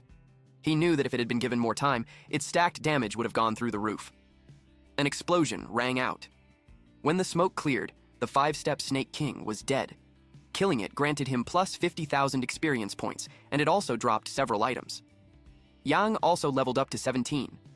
He picked up an epic-grade weapon, the 5-step Snake King Dagger. It increased critical damage to 250%, boosted strength by plus 700, speed by plus 1,000, and had a special trait called Backstab that guaranteed a critical hit. He swung it a few times to test the feel. He was satisfied. High attack, high speed. It was better than any dagger he had owned before. He kept it. The system then informed him that his clear time met the requirement to enter a hidden dungeon. His eyes lit up. Hidden dungeons usually meant rare and valuable rewards. Without hesitation, he decided to check it out. He received a system reminder that the monsters inside the hidden dungeon were greatly enhanced. He was warned to be careful. Leaving the dungeon would be treated as giving up. He summoned his beasts. Without warning, something slammed into him and sent him flying to the other side. He frowned and asked what that was. He immediately activated his detection skill. He saw the reason at once. The monster had plus 20% movement speed, so it was no wonder he never saw it coming. It was a bee snake, stronger than an elite monster. Level 21 1-star rank. Its passive skill was Swift, while its active skills were Entangle and Poisonous Fangs. Its stats were terrifying: 7,000 strength, 12,000 agility, 15,000 spirit, and 15,000 constitution. More flying snakes appeared in the air. Yang used Ice Mist. 3 of them froze instantly. Shintian and Fei charged forward right after. At the same time, several snakes lunged straight at Yang. He was shocked to see that one of them was completely unaffected by the Ice Mist. It was only an inch away from him, but Zhulong struck first and tore it apart. Yang praised Zhulong. He was glad that no matter what immunity buffs the enemy had, they were useless against Zhulong's dragon claws. With the path cleared, they headed straight toward the boss's lair. More bee snakes appeared. With so many monsters guarding the area, Yang could tell the boss was inside the canyon. He ordered his beasts to tear them apart. Shintian swung its axe and struck one of the snakes. The snake counterattacked and tried to bite Shintian. Yang was shocked. It didn't die from the strike, even though Shintian's strength was already close to 100,000. He quickly activated his detection skill and got the answer. It was a single-horned crystal snake, stronger than a chieftain monster. Level 21, 1-star rank. It had 80% physical damage immunity and 50,000 constitution. Now it made sense why Shintian couldn't kill it. But physical immunity had a fatal weakness. It was extremely afraid of spiritual damage. Yang used Soul Tear. The attack struck its soul directly. The crystal snake froze and collapsed on the spot. Shintian stared at it in surprise. Yang smirked and said that at critical moments they still had to rely on him. 20 minutes later. At the center of the canyon, a strange energy surged. Yang searched for the boss.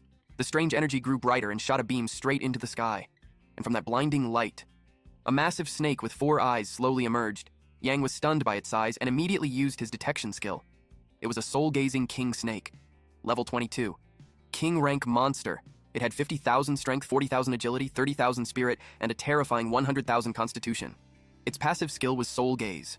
Every attack ignored defense, severely damaged the enemy's soul, and reduced all enemy stats by 30%. Its active skills were Furious Tear and Brutal Feast. Furious Tear used its sharp fangs to rip the target apart, dealing 400% strength damage and heavily reducing defense. Brutal Feast treated enemies as prey. Every attack increased its damage by 10%, stacking up to 20 times. Once fully stacked, it would execute the enemy. The skill set was insane.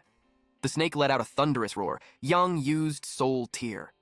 The attack landed cleanly, but the snake was so tanky that it barely took any damage. Ying called Julong over. He ordered it to unleash its fire breath, but the snake swung its tail and deflected the flames. Ying frowned. He knew he couldn't keep attacking blindly. He turned to the golden toad and ordered it to use Excite. The golden toad opened its mouth, and the three beasts began to glow brightly. Ying ordered his beast to go all out and stall the king snake. They surrounded it and attacked from different directions. Shintian slashed down with full force. The king snake counterattacked with red fire breath. Fei poisoned it until blood leaked from its eyes. Ying called Julong over. He mounted it. Then he leapt onto the king snake's back. The monster thrashed violently, trying to shake him off. Ying screamed as he dangled in the air. He activated Ice Mist. Frost spread across the king snake's body, freezing it in place. Ying crawled forward toward its vital spot, the heart. He pulled out his dagger and stabbed down hard. The king snake let out a painful roar. Then it collapsed to the ground and its massive body slowly faded away. The system announced that he had killed a level 22 soul-gazing king snake and obtained 3 Beast Star Ascension Stones. He also gained plus 400,000 experience points. Ying upgraded Fei, Golden Toad, and Taowu. The stones were placed on their foreheads. They began to glow brightly, each in their own color. Ying was impressed. After that, he took them to grind a few more rounds. His beasts kept fighting, continuously earning experience and pushing his level even higher. When it was finally over, Ying returned to the Wormhole Pavilion. He was completely exhausted. A man approached him and said that someone was waiting for him at Whimsy Park outside the school. That person had asked him to call Ying over. Ying asked who it was. The man said he didn't know. He only said that the person claimed it was something very important. Ying thanked him and headed out. After Ying left, a devilish smirk appeared on the man's face. He made a call and told the other party that Ying was almost there, at Whimsy Park. Ying frowned when he saw that no one was around. Suddenly, someone holding a knife sneaked up behind him, clearly intending to kill him. Ying noticed the shadow cast on the ground behind him. Ying turned around and demanded to know who it was. The knife pierced straight through his arm. It was Hao.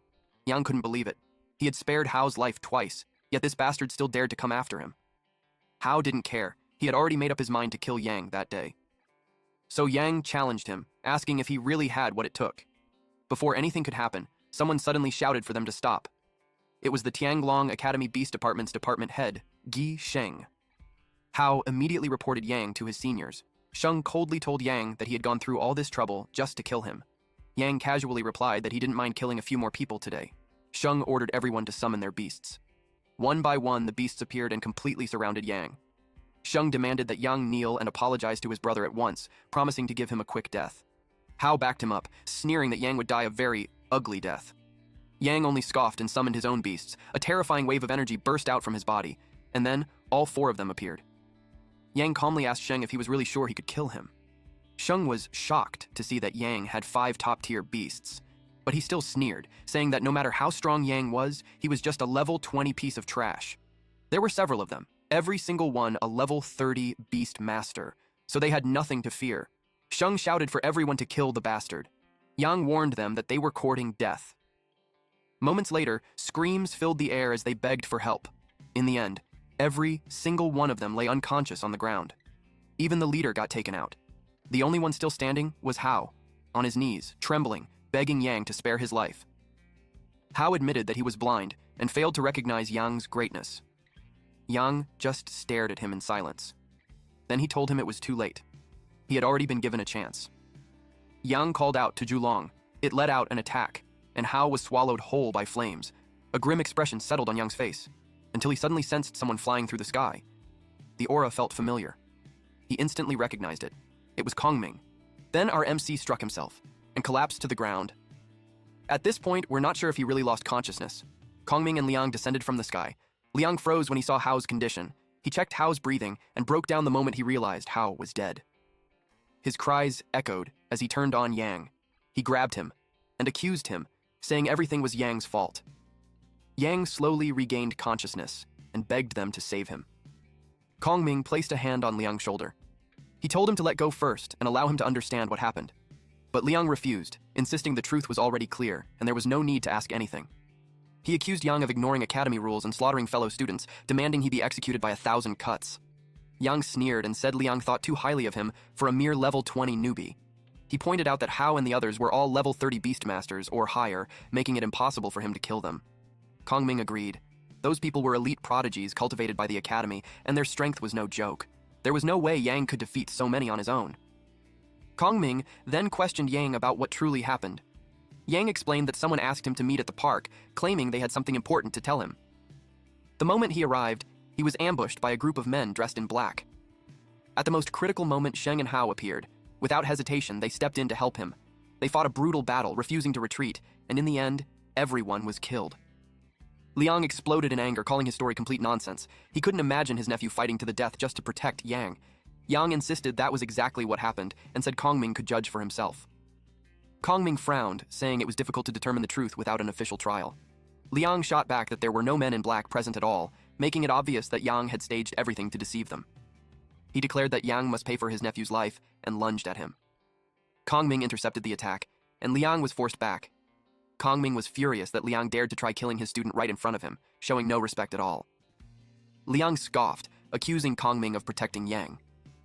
Kongming calmly replied that Yang was a student of Tianglong Academy, and as an outsider, Liang had no authority here. Liang backed off, but warned Yang that he had only been lucky today. He picked up Hao's body and left. Yang softly called out to the principal, but Kongming snapped at him to shut up and follow. Yang shouted back, telling him to be careful since he was still injured, at the principal's office. Kongming demanded the truth, and warned Yang that if he dared lie even once, he would not hesitate to turn hostile. Yang agreed to speak. He told him everything.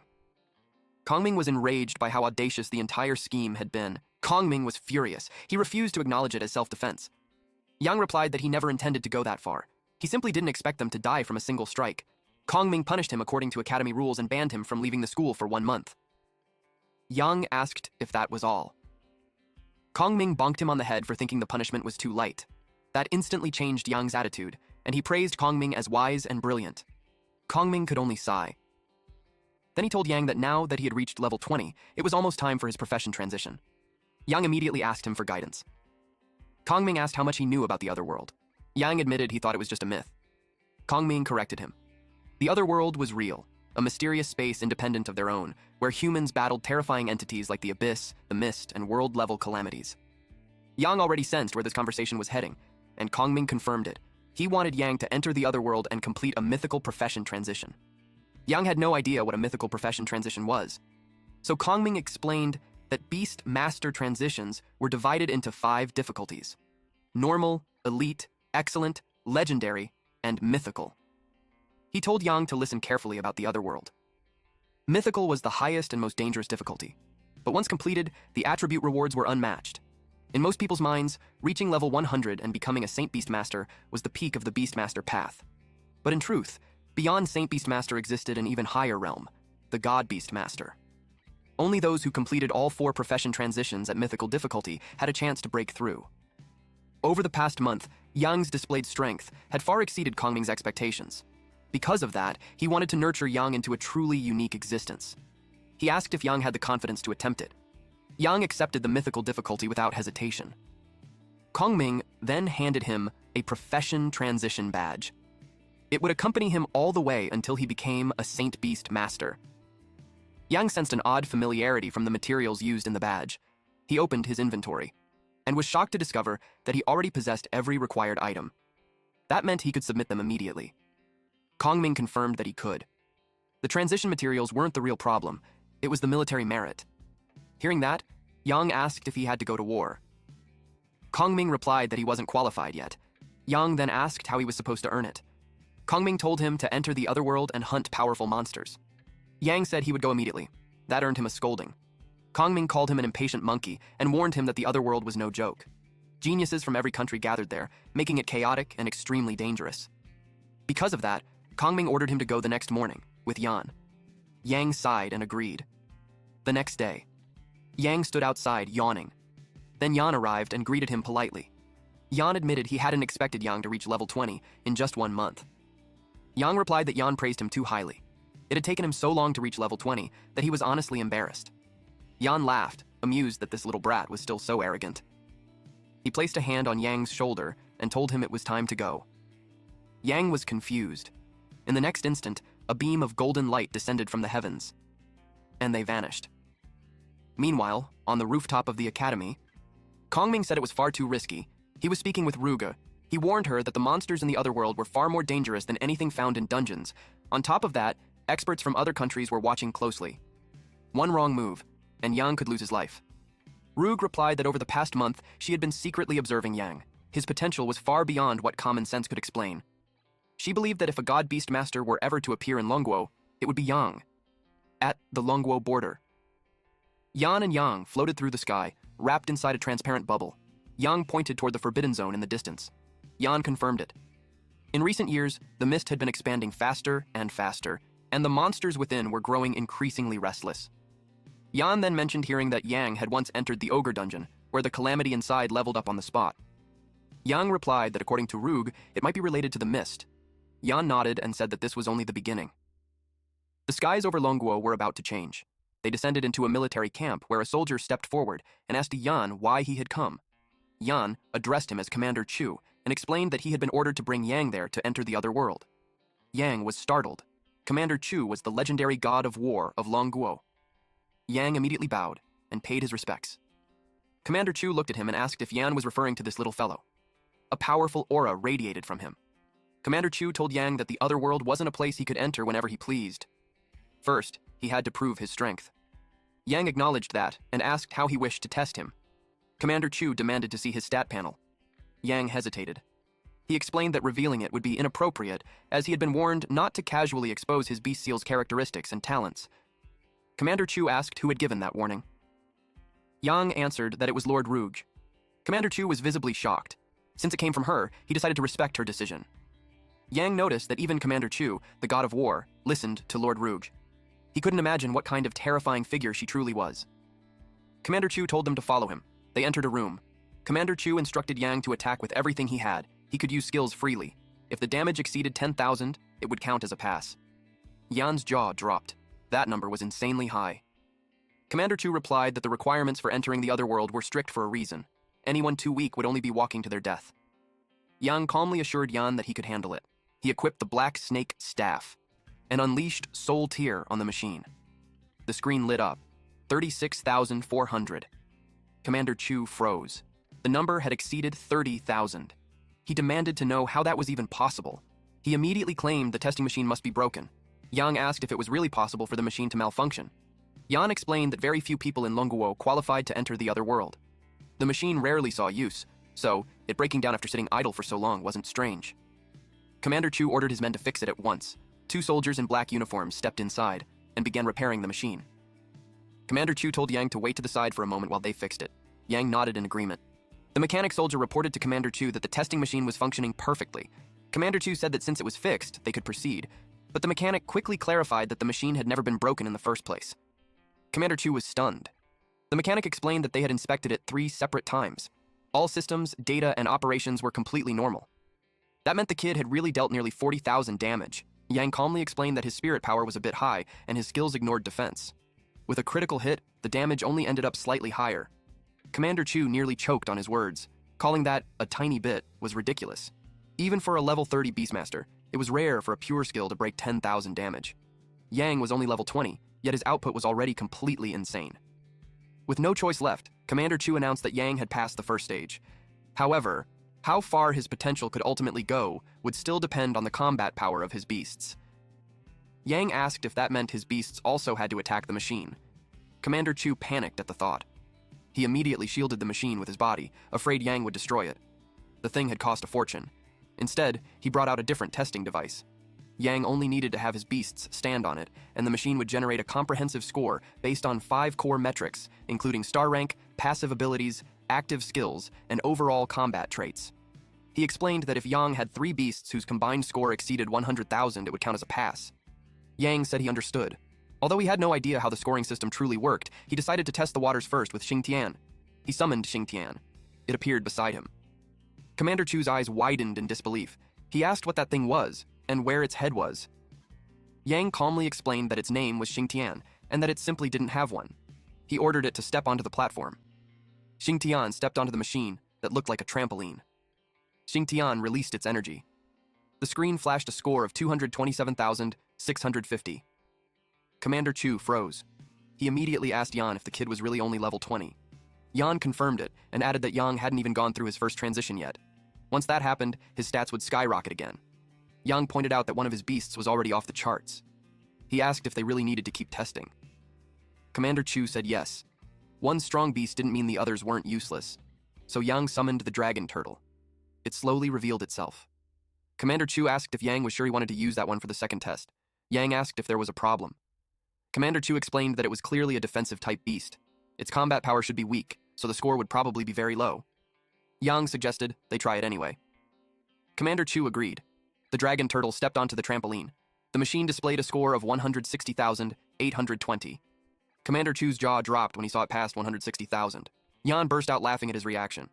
Commander Chu asked to test one more beast. That made Yang hesitate, because if this kept going, Commander Chu definitely wouldn't be able to handle it. Yang summoned his golden toad. Commander Chu froze when he saw another top-tier beast. For a moment, he felt like the kid was running a beast wholesale shop. The golden toad hopped onto the machine. The screen displayed a score of 120,170. Yang felt that this should be more than enough to pass the test. Commander Chu stuttered as he admitted that Yang had passed. Yan suddenly remembered that Yang still had Zhulong and suggested that he summon it as well.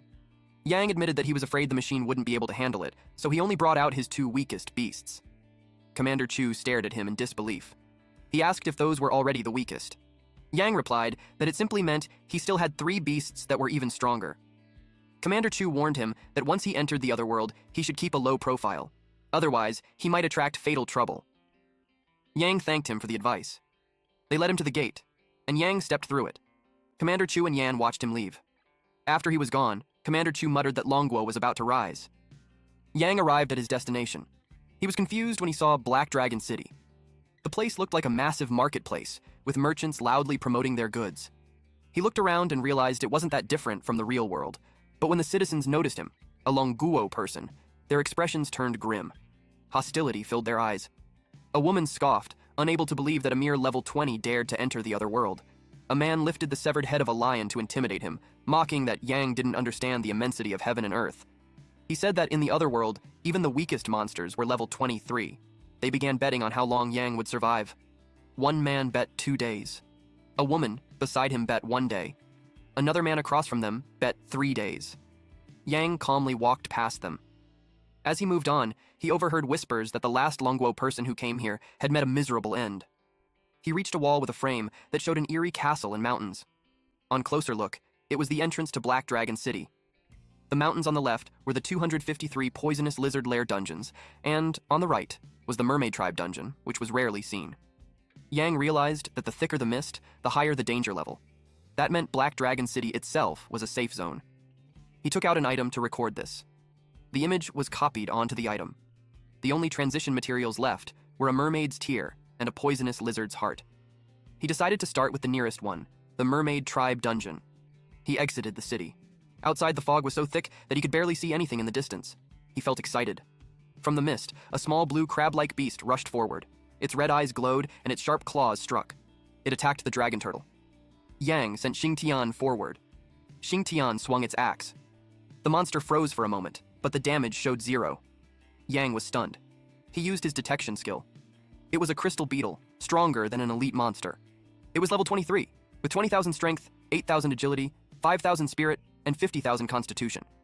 It had a passive skill called Crystal Shell, and 2 active skills, Ran and Bite. Crystal Shell created an incomparably hard body that granted 100% physical damage immunity, but it was afraid of elemental damage and took plus 100% elemental damage. Ran allowed the beetle to charge the enemy, dealing 150% strength damage and knocking the target back. Bite caused it to bite the enemy, dealing 250% strength damage with 10% armor-piercing damage. After understanding it, Yang entrusted the fight to Fei. Fei breathed poison at it, The poison dealt continuous damage ranging from 8,500 to 9,000. That quickly led to its death. Since Yang killed a level 23 crystal beetle, he didn't gain any experience, but he received +1 military merit. He also obtained a crystal beetle tooth. Yang was furious. He understood why he didn't gain experience, but he couldn't accept that it was only worth 1 military merit. At that rate, he would need to kill 5,000 monsters just to earn 5,000 military merits. Suddenly, several men came running and shouting for help because of an abyss monster. Yang heard them and wondered how abyss monsters had managed to get inside. A bald man tripped and fell. He panicked as a skeleton monster approached him. Then an eerie undead warrior appeared. A tall, teal-skinned skeleton wearing purple armor with another skull growing from its shoulder. One man shouted for Brother Tien to hurry and find the Black Dragon City guards. Yang stepped in front of the monster. He used his detection skill. It was a shadow walker, stronger than an elite monster. It was level 23, with 10,000 strength, 12,000 agility, 30,000 spirit, and 80,000 constitution. Its passive skill was Shadow Body, and its active skills were Ambush and Mark. Shadow Body granted it a strange walker's body and 100% elemental immunity. Because of Ambush, it liked to strike from hiding, dealing 250% spirit damage with a 30% chance. Mark allowed it to place a mark on the target after attacking, and any follow-up skill would raise Ambush's critical rate to 100%. Since it had 100% elemental immunity, Yang couldn't send Fei to fight. That left Taowu, Golden Toad, and Zhulong. Yang ordered Golden Toad to use Excite, while Taowu used Intimidate and Suppress. At the same time, Zhulong was told to unleash its full power. Golden Toad released a golden glow. Taowu and Zhulong felt the buff surge through them.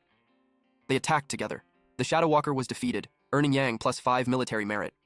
Yang realized that the stronger the monster, the more military merits it gave. Soon after, several men arrived, searching for the abyss monster. A middle-aged man pointed ahead, but when they reached the spot, the monster was already dead.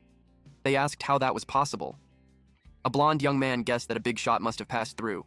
A red-haired man recalled that while they were running for their lives, there was a Longguo person there. He thought that it must have been him. The middle-aged man scoffed and said that was a fucking joke. In his eyes, Longguo people were all weaklings. He claimed that once the mist devoured Longguo, that land would become their country's territory. The man who arrived told them that since the abyss monster had already been eliminated, they should go back and run their dungeons. Yang arrived near the gate. A crowd had gathered there, all looking for party members to enter the mermaid dungeon together. A woman walked up to him and asked if he wanted to team up. Yang replied that he was used to soloing. A blue-haired man nearby sneered and called him a show-off. He said that once Yang ran into a monster later, he would learn who the real alpha was. The woman suddenly noticed that the light at the entrance had turned red. The blue-haired man was shocked. A red light meant hell difficulty. He cursed and said those people were fucking crazy. Yang was transported underwater and immediately saw several fish-like monsters.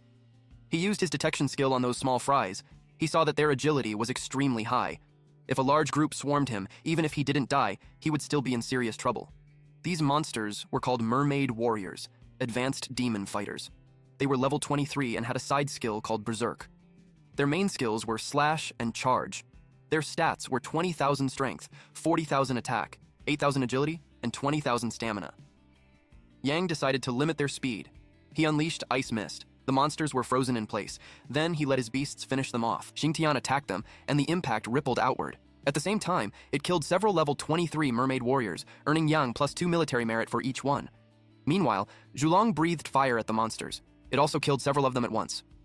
Now, Yang was satisfied with how fast his military merits were increasing. He called his beasts back. He moved around the area, collecting military merits. Soon, he arrived in front of a massive shell and guessed that it was the mermaid boss's location. He wanted to open it and see if she was as beautiful as the fairy tales claimed. Shintian struck it with full power. Yang scolded it for not being gentle. The mermaid emerged, and Yang was expecting a stunning beauty. Instead, what appeared was a demon-like woman with long flowing purple hair, sharp ears, and glowing red eyes. It made him almost puke. His eyes felt tainted, and he declared that fairy tales were all lies. The mermaid looked heartbroken when she heard that. She let out a piercing scream. Yang countered with Soul Tear. The beam of light traveled through the water and hit the mermaid directly. Then he ordered Zhulong and Shintian to charge. But the mermaid vanished. From a distance, she released several cylindrical beams. Zhulong countered them with Fire Breath. Shintian followed up and smashed her with his hammer. With that, Yang killed a level 25 mermaid queen, earning +20 military merit and obtaining a mermaid's tear. Yang was thrilled to get the mermaid's tear on his first attempt. He had now accumulated a total of 480 military merits. At this rate, it wouldn't take long for him to complete the mythical profession transition. The middle-aged man was relieved that they had finally entered the dungeon. But when they arrived, they saw that the boss had already been killed by Yang. The middle-aged man frowned when he saw Longuo Pig again. He called Yang little shit and demanded that he hand over all the equipment he obtained. Otherwise, he said he would not be polite. Yang was irritated by these citizens of Sakura country. No matter where they went, their despicable behavior never changed. The man sneered and said Yang was courting death. He summoned his spider monster. He ordered it to kill Yang. The spider unleashed a red orb of light. Yang stood there calmly. The attack exploded just an inch away from him. The middle-aged man, who introduced himself as Old Zhao, laughed in satisfaction. He said this was the consequence of going against him. When the fog cleared, Yang was still standing there. Old Zhao froze in shock. He couldn't understand how Yang was completely fine. They warned Yang that he had walked a narrow path. But to their surprise, Yang's beasts had already surrounded them. Old Zhao was shocked when he saw 6 top-tier beasts. The young man beside him suddenly remembered something. He realized that this kid was the Long Guo person who had been near the abyss monster earlier. That made Old Zhao think that Yang was the one who killed it. His attitude changed instantly. He apologized to Yang and asked him to let the matter go for the sake of the 2 countries. Yang found it amusing. He had been sick of these people for a long time, and now he finally had a chance. He ordered his beast to leave no one alive. They charged forward together. Killing them earned Yang 50 military merits per person. Only then did he realize how much military merit killing people was worth. He felt a bit regretful that he couldn't do this often since it could cause conflict between the 2 countries. After that, he exited the dungeon. He safely returned outside. He opened his map. He tapped the location of the poisonous lizard dungeon. The system notified him that 1 military merit had been deducted. To his surprise, a bright light wrapped around him. In the next moment, he was teleported away. When the light faded, he saw a sign marking the poisonous lizard dungeon entrance. That was when he realized that military merits could be used for direct teleportation. A man and a woman were sitting near the entrance and noticed him. Seeing that he was only level 20, the man thought that this kid clearly wasn't afraid of death. Yang ignored them and walked toward the gate. They watched him closely.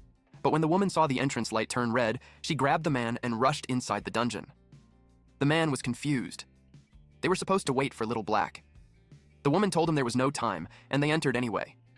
Inside, she looked around for the kid.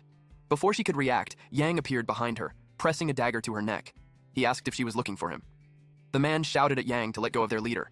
The woman quickly said that they meant no harm and only wanted to help him. Yang was amused and allowed her to explain. She said she knew he was a newcomer sent here for a mythical profession transition. Yang was surprised that she knew. She explained that Longuo was short on talent, and for him to come here for a transition at only level 20, it was obvious that he wasn't an ordinary genius. They were also from Longuo, so she suggested they team up. With 1 more person, their chances would be better. Yang lowered the dagger and admitted that he had misunderstood. The woman said that this level of vigilance was necessary to survive. The man beside her nodded in agreement. Yang agreed to team up. She explained that a hell difficulty dungeon could accommodate 3 teams at the same time. For safety, she suggested waiting for other teams to arrive before moving forward. Yang felt that was too slow. The equipment drop rate was tied to clear speed, and he was in a hurry. He told them they could just follow behind him.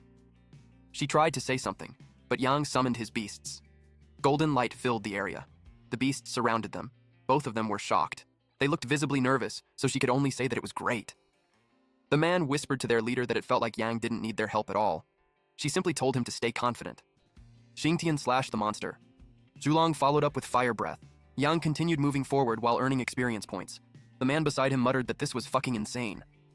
The woman finally understood why a level 20 would attempt a mythical transition. For the first time, she felt hope that Longuo would rise. Yang noticed that all of his beasts had reached level 20. He was pleased. Suddenly, a creature sneaked up behind him. The woman recognized it immediately. It was a shadow poison lizard. She quickly sent her beast, Ching Ching, forward. The snake coiled its body in front of Yang, acting as a shield. It was badly injured and collapsed to the ground. Yang was surprised that there had been an ambush. He used Soul Tear. The attack struck the shadow poison lizard directly. Yang killed it in 1 hit and earned military merit. The man couldn't believe that the monster had been one shot. The woman explained that the shadow poison lizard had extreme stats. Its strength and agility were maxed out, but its constitution was extremely low. It was the kind of monster where you either one-shot it or get one-shot by it. She gently patted her beast. She looked saddened. The man sympathized with her, knowing that Qing Jing probably wouldn't last an hour. But Yang said he had a way. She replied that it was useless because healing medicine didn't work on the lizard's poison. Yang said it wasn't medicine. He ordered the golden toad to use blessing. The golden toad opened its mouth and vibrations spread outward. The woman's beast began to glow. She asked what was happening. Yang explained that the golden toad was an auspicious beast with healing abilities. It had just reached level 20, so the lizard's poison meant nothing to it. The man finally realized that Yang was truly overpowered. Yang felt slightly flattered. The woman introduced herself as Li Fei. Yang introduced himself in return. The man then introduced himself as Wang Gang, and from that moment on he called Yang his brother. After the introductions, Yang led them forward. They arrived at an eerie part of the forest. Li Fei told them that this was the right place. This was supposed to be the poisonous lizard's lair, so Yang searched the area for any movement. Gang warned him to be careful. The Lizard King was extremely cunning and could be hiding in any corner. They suddenly sensed something approaching. A savage lizard-like monster burst out of the mist, roaring as it charged forward with its claws spread wide. Its body was lean and muscular, covered in scars, and it looked completely feral. Yang checked its details. It was a poison scale Lizard King, a great lord monster at level 30. Its strength was 70,000, agility 50,000, spirit 40,000, and constitution 120,000. It had a passive skill called Poison Scales, and active skills like Rampage and Poison Sting. One of its traits was Tough Skin, which reduced incoming damage by 70%. Its wild charge allowed it to slam into enemies, knocking them back and dealing 300% constitution damage. Yang ordered Taowu to use Bleed, while Fei released Poison Gas.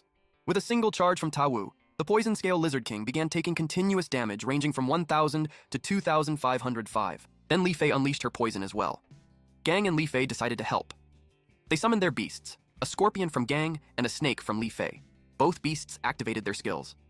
The attacks came from all sides, stacking poison and damage onto the Poison Scale Lizard King. In the end, they managed to kill it. Gang let out a breath of relief, glad that they were able to handle the fight. Yang was disappointed that it didn't drop the lizard heart he needed. He wondered if it was because he wasn't fast enough. Gang told him that probably wasn't the reason. He said he had never seen anyone faster than Yang. Yang felt uncomfortable with the praise, so he told him not to flatter him next time. Li Fei burst out laughing. Gang then pointed out that it dropped a Star Ascension Stone, which was still a good gain. Li Fei agreed and asked Yang which beast he planned to upgrade. Since coming to the other world, Yang had encountered all kinds of monsters with physical or elemental immunity. It had been a real pain in the ass. After thinking it over, he decided to upgrade Julong, since it had both magic and physical attack skills. He handed Julong the stone. Julong began to glow brightly. Yang was pleased with the result.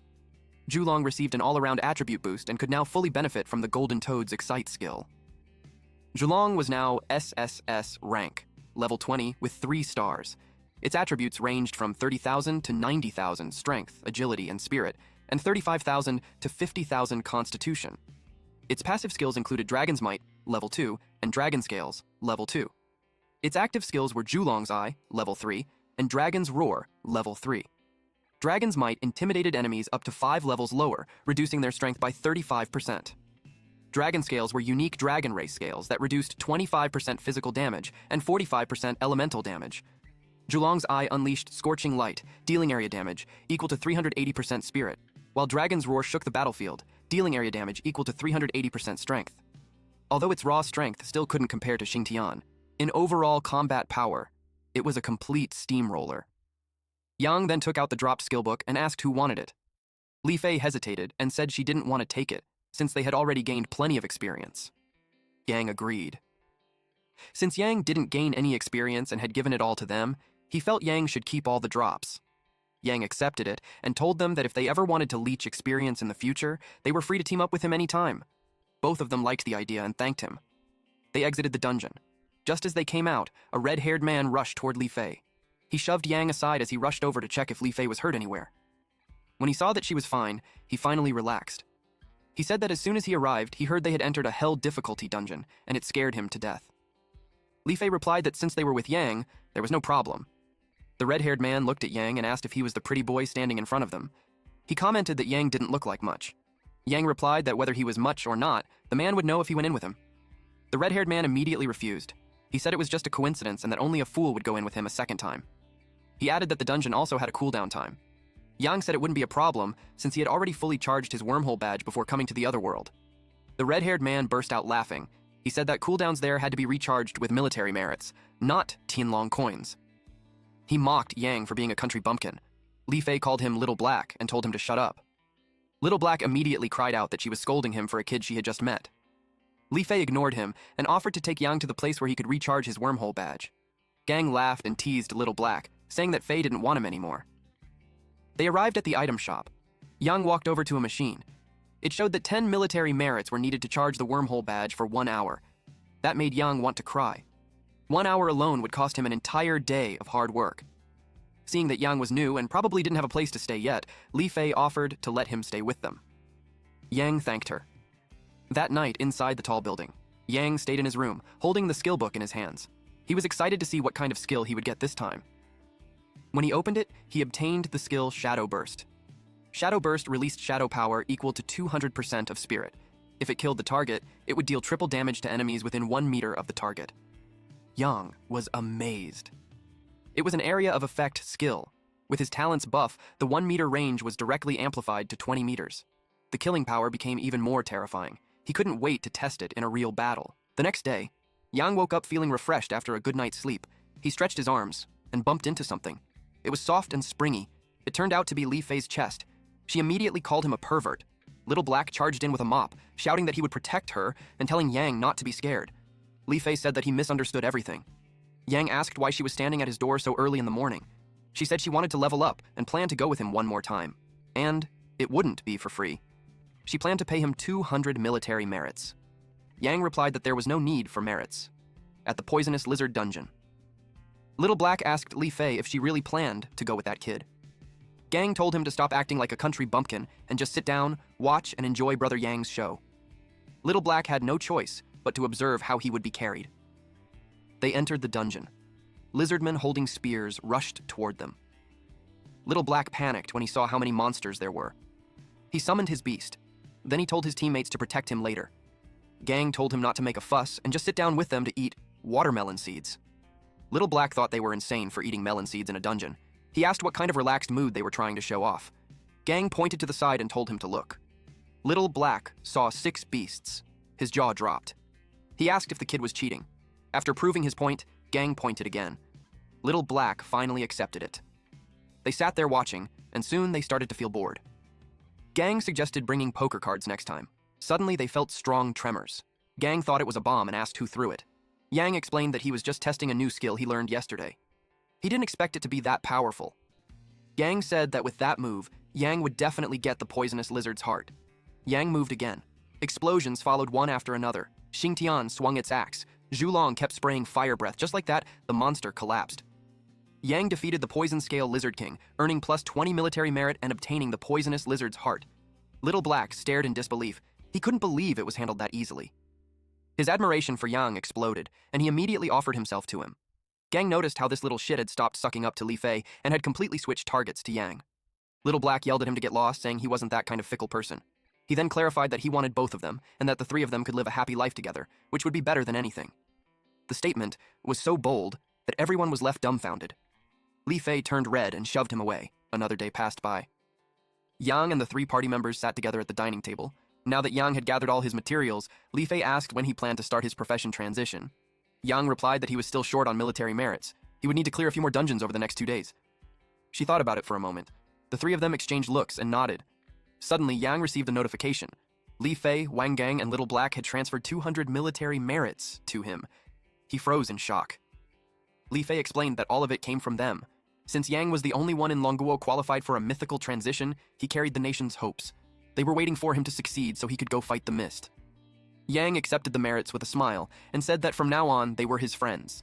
Little Black cut him off mid-sentence, saying he didn't want any of that mushy crap. After Yang completed the transition, he would still need to clear a transition dungeon, and that one was no joke. Yang nodded. He understood.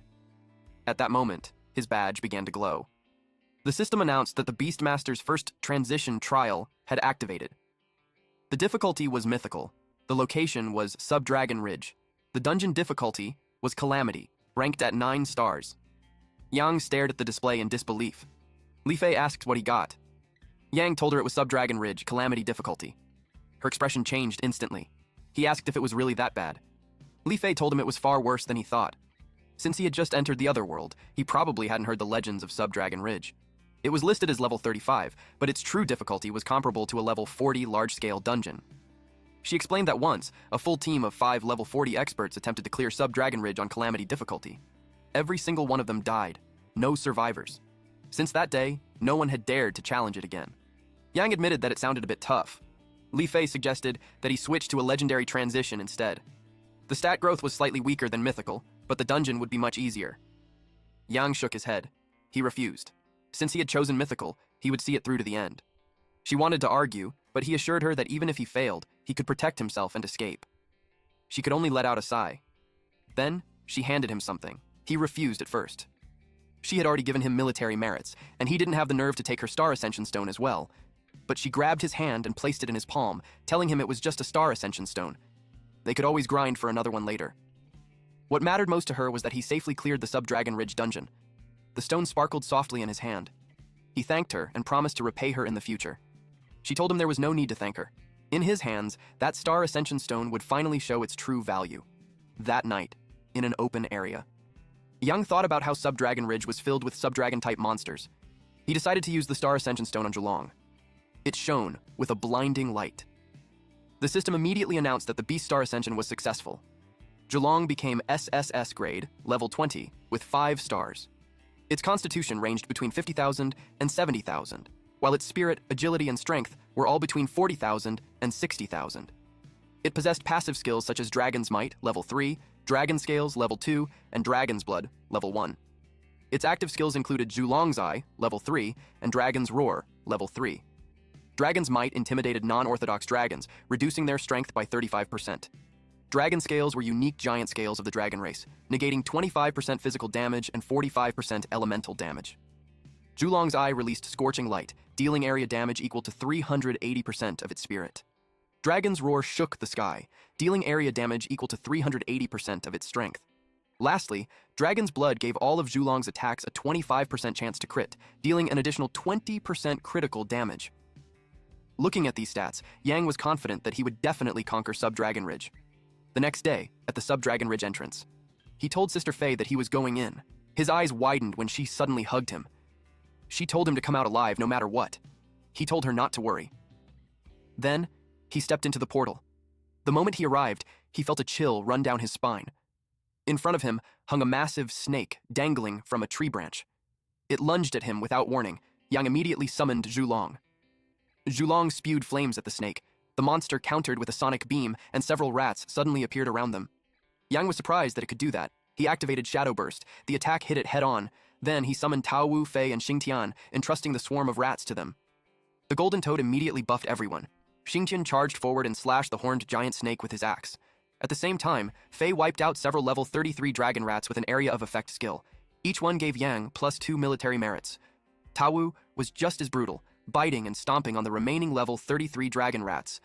Yang continued to harvest +2 military merits over and over. He had only just entered, and the battle was already this intense. Now, he truly understood. Sub-Dragon Ridge was no joke. He continued deeper and soon reached a vast plain littered with scattered skulls. He sensed faint sound waves in the air. His eyes widened when he saw a T-Rex. It charged straight at him. The dragon turtle stepped forward to block it, but it was instantly sent flying by a sweep of the T-Rex's tail. Yang quickly used his detection skill. This monster was a silver-fanged Tyrannosaurus, a sub-dragon chieftain. It was level 37 with 120,000 strength, 70,000 agility, 60,000 spirit, and 200,000 constitution. It possessed the passive skill Tyrant's Might, and the active skills Brutal Bite and Slaughtering Hunt. Yang activated Soul Tear. The attack landed cleanly. He immediately ordered Zhulong and Xingdian to go all out. The dragon turtle, Xingdian, and Zhulong surrounded the T-Rex. Xingtian smashed its head with his axe. Zhulong followed up by breathing fire straight into it. At the same time, the dragon turtle targeted its tail, but the T-Rex suddenly bit down on it. Yang's heart skipped a beat. Panic set in. The dragon turtle was his main tank. It couldn't die. He urgently ordered the golden toad to use blessing and heal the dragon turtle. The golden toad opened its mouth, releasing a burst of golden light. The bite wounds quickly healed. Zhulong then charged forward while the dragon turtle raised a protective barrier. Xingtian seized the opening and slashed down. The system announced that Yang had slain a level 37 Silver-Fang Tyrannosaurus. He gained +100 military merits and obtained a Silver-Fang Tyrannosaurus tooth and a Beast Star Ascension Stone. It had been a close call, and Yang let out a breath of relief. He now had another Star Ascension Stone. He chose to use it on the Dragon Turtle. It had earned it. The Dragon Turtle glowed brightly. The system announced that the Beast Star Ascension was successful. Yang stared in shock as its constitution jumped straight to 50,000. With the Golden Toad's enhancement skill, it could reach as high as 150,000. The Dragon Turtle was now SS grade, level 20, with 3 stars, boasting 15,000 strength agility and spirit, and 50,000 constitution. Yang felt a wave of joy wash over him. Now he no longer had to worry about being one-shot. Yang continued deeper into the ridge. The land around him was completely desolate. He felt confused when he couldn't sense the boss anywhere. Suddenly, a massive dragon head with long horns rose from the other side of the cliff. Yang noticed it instantly. It was enormous. A huge white dragon stepped forward. Its blue horns gleamed, and it let out a thunderous roar with its jaws wide open. Yang's heart sank when he realized it was a king-level monster. Now he finally understood why 5 level 40 teams had been wiped out. This creature was the White Armored Earth Dragon, a sub-dragon king at level 40. It possessed 200,000 strength, 150,000 agility, 100,000 spirit, and a terrifying 400,000 constitution. Its passive skill was White Dragon Scales, while its active skills were Dragon's Might and Dragon's Breath. It had taken him this far to reach it. For Yang, it was do or die. He ordered Zhulong to activate Dragon's Might suppression. A violent blast erupted, sending a massive golden shockwave expanding outward in a perfect ring. The white dragon charged straight through the explosion. Lightning crackled across its body as it roared, raising its claw to deliver a devastating strike. The dragon turtle took the hit head-on, its body trembled violently. Yang rushed to its side and ordered it to cancel taunt. He couldn't let it tank the attack directly. Then, he commanded his other beasts to take turns drawing aggro and pulling the dragon's attention. His beasts spread out and surrounded the white dragon. 1 hour later, Zhulong moved in from the side while Shintian held the front. Yang was already exhausted. The enemy's health pool was absurdly thick, and he couldn't grind it down easily. Zhulong suddenly roared. Yang paused, then smiled. He realized Zhulong had leveled up and quickly checked its stats. Zhulong's passive skill Dragon's Might had reached level 4. Dragon Scales remained at level 2, and Dragon's Fury awakened at level 1. Dragon's Might now intimidated non-orthodox dragons, reducing their strength by 50%. Yang was relieved. The upgrade came at the perfect damn time. Zhulong roared again. The white-armored earth dragon flinched. Shintian seized the opening and struck from behind. Moments later, the system announced that Yang had slain the level 40 white-armored earth dragon. He earned plus 200 military merits, obtained a primary skill upgrade scroll, and white-armored earth dragon boots. The mythical profession. Transition trial was officially completed. Yang collapsed onto the ground, sitting hard on his butt. Relief flooded him. For a moment there, he really thought he was going to die. After resting for a few minutes, he got back up and collected the loot. White-armored earth dragon boots, perfect grade. They granted plus 2,000 attributes, plus 20% crit rate, plus 50% damage, 50% spirit amplification, and plus 40% movement speed.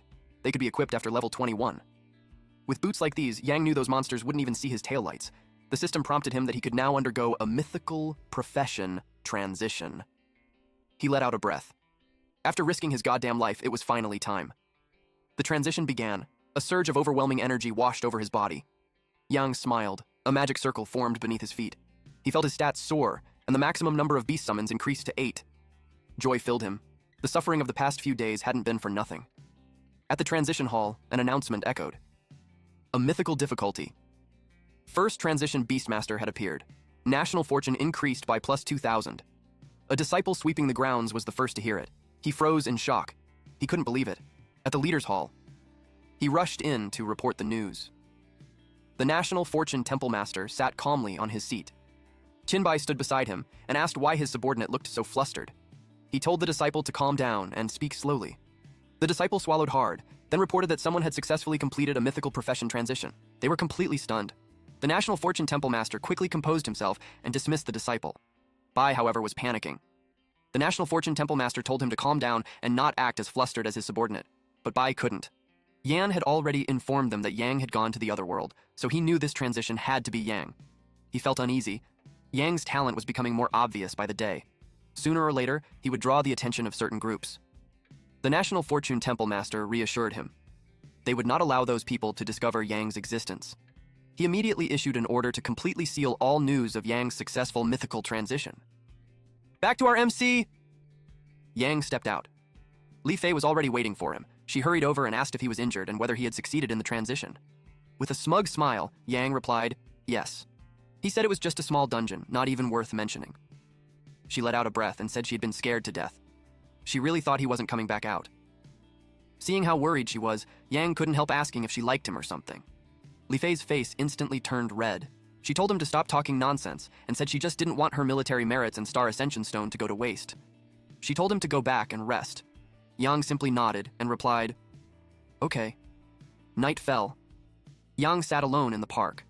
Now that he had reached level 20, he felt curious and a little excited about what kind of skill he would awaken next. With a calm look on his face, blue energy surged around him and gathered in front of his hand as if he was preparing a counter just as strong. Then the blue energy burst out from his chest, spreading in bright streaks of light. The system congratulated him for obtaining a new, passive skill, Mind's Eye. When the Beastmaster and summoned beasts attack an enemy, there is a 20% chance to see through the opponent's weakness.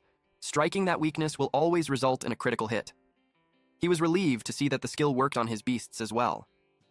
In the future, when facing unfamiliar monsters, there was a real chance of ending the fight in a single blow. He summoned a new beast. He raised his hand toward the sky, and a magic circle lit up the entire area. From within, it appeared an SSS-rank beast, the Ninetailed Fox. The Ninetailed Fox was SSS grade at level 1 with 1 star. It had 600 strength, 5,000 agility, 1,500 constitution, and 2,000 spirit. Its passive skill was Spirit Fox Guardian at level 1, while its active skills were Soul Link level 1 and Illusion Form level 1. Spirit Fox Guardian protected its companions in battle, granting 3 Spirit Fox shields along with a defense boost and 20% damage reduction, refreshing every 10 minutes. Soul Link connected the Ninetailed Fox to all companions, increasing their armor piercing and combat ability by 15%. Yang loved it instantly. It had shields, buffs, and could even turn invisible. The Ninetailed Fox had pure white fur with bright pink flames flowing along its tails and legs. Its body suddenly glowed. It then transformed into a small, adorable white fox with pink paws, pink inner ears, and a pink tip on its tail. There was even a pink heart on its forehead. He couldn't help but wonder if it would grow into Sudaji one day. The fox cuddled against him, and a smile crept onto his face. Suddenly, the sky lit up. A massive beam of golden lightning crashed down from above, ripping through the air like divine punishment. He simply stood there and watched it fall, completely calm, as if he already knew this wasn't over yet. In the next instant, the world turned red as a towering pillar of energy shot into the sky. Lightning coiled around a shadowy figure within it. The system congratulated him for obtaining a transcendent SSS-rank beast, the Vermilion Bird. The Vermilion Bird was transcendent grade SSS at level 1 with 1 star. It had 1,000 strength, 1,000 agility, 2,000 constitution, and 3,000 spirit. Its passive skills were Vermilion Bird's power level 1 and rebirth from flames level 1. As one of the 4 divine beasts, Vermilion Bird's power silently reduced enemy defense by 20%. Rebirth from flames allowed the Vermilion Bird to regenerate and fire, continuously restoring its health and increasing its spirit by 30%. Its skill, Vermilion Bird's breath, unleashed scorching heavenly fire, instantly igniting the target and dealing 350% fire damage based on spirit, followed by 30% continuous burn damage.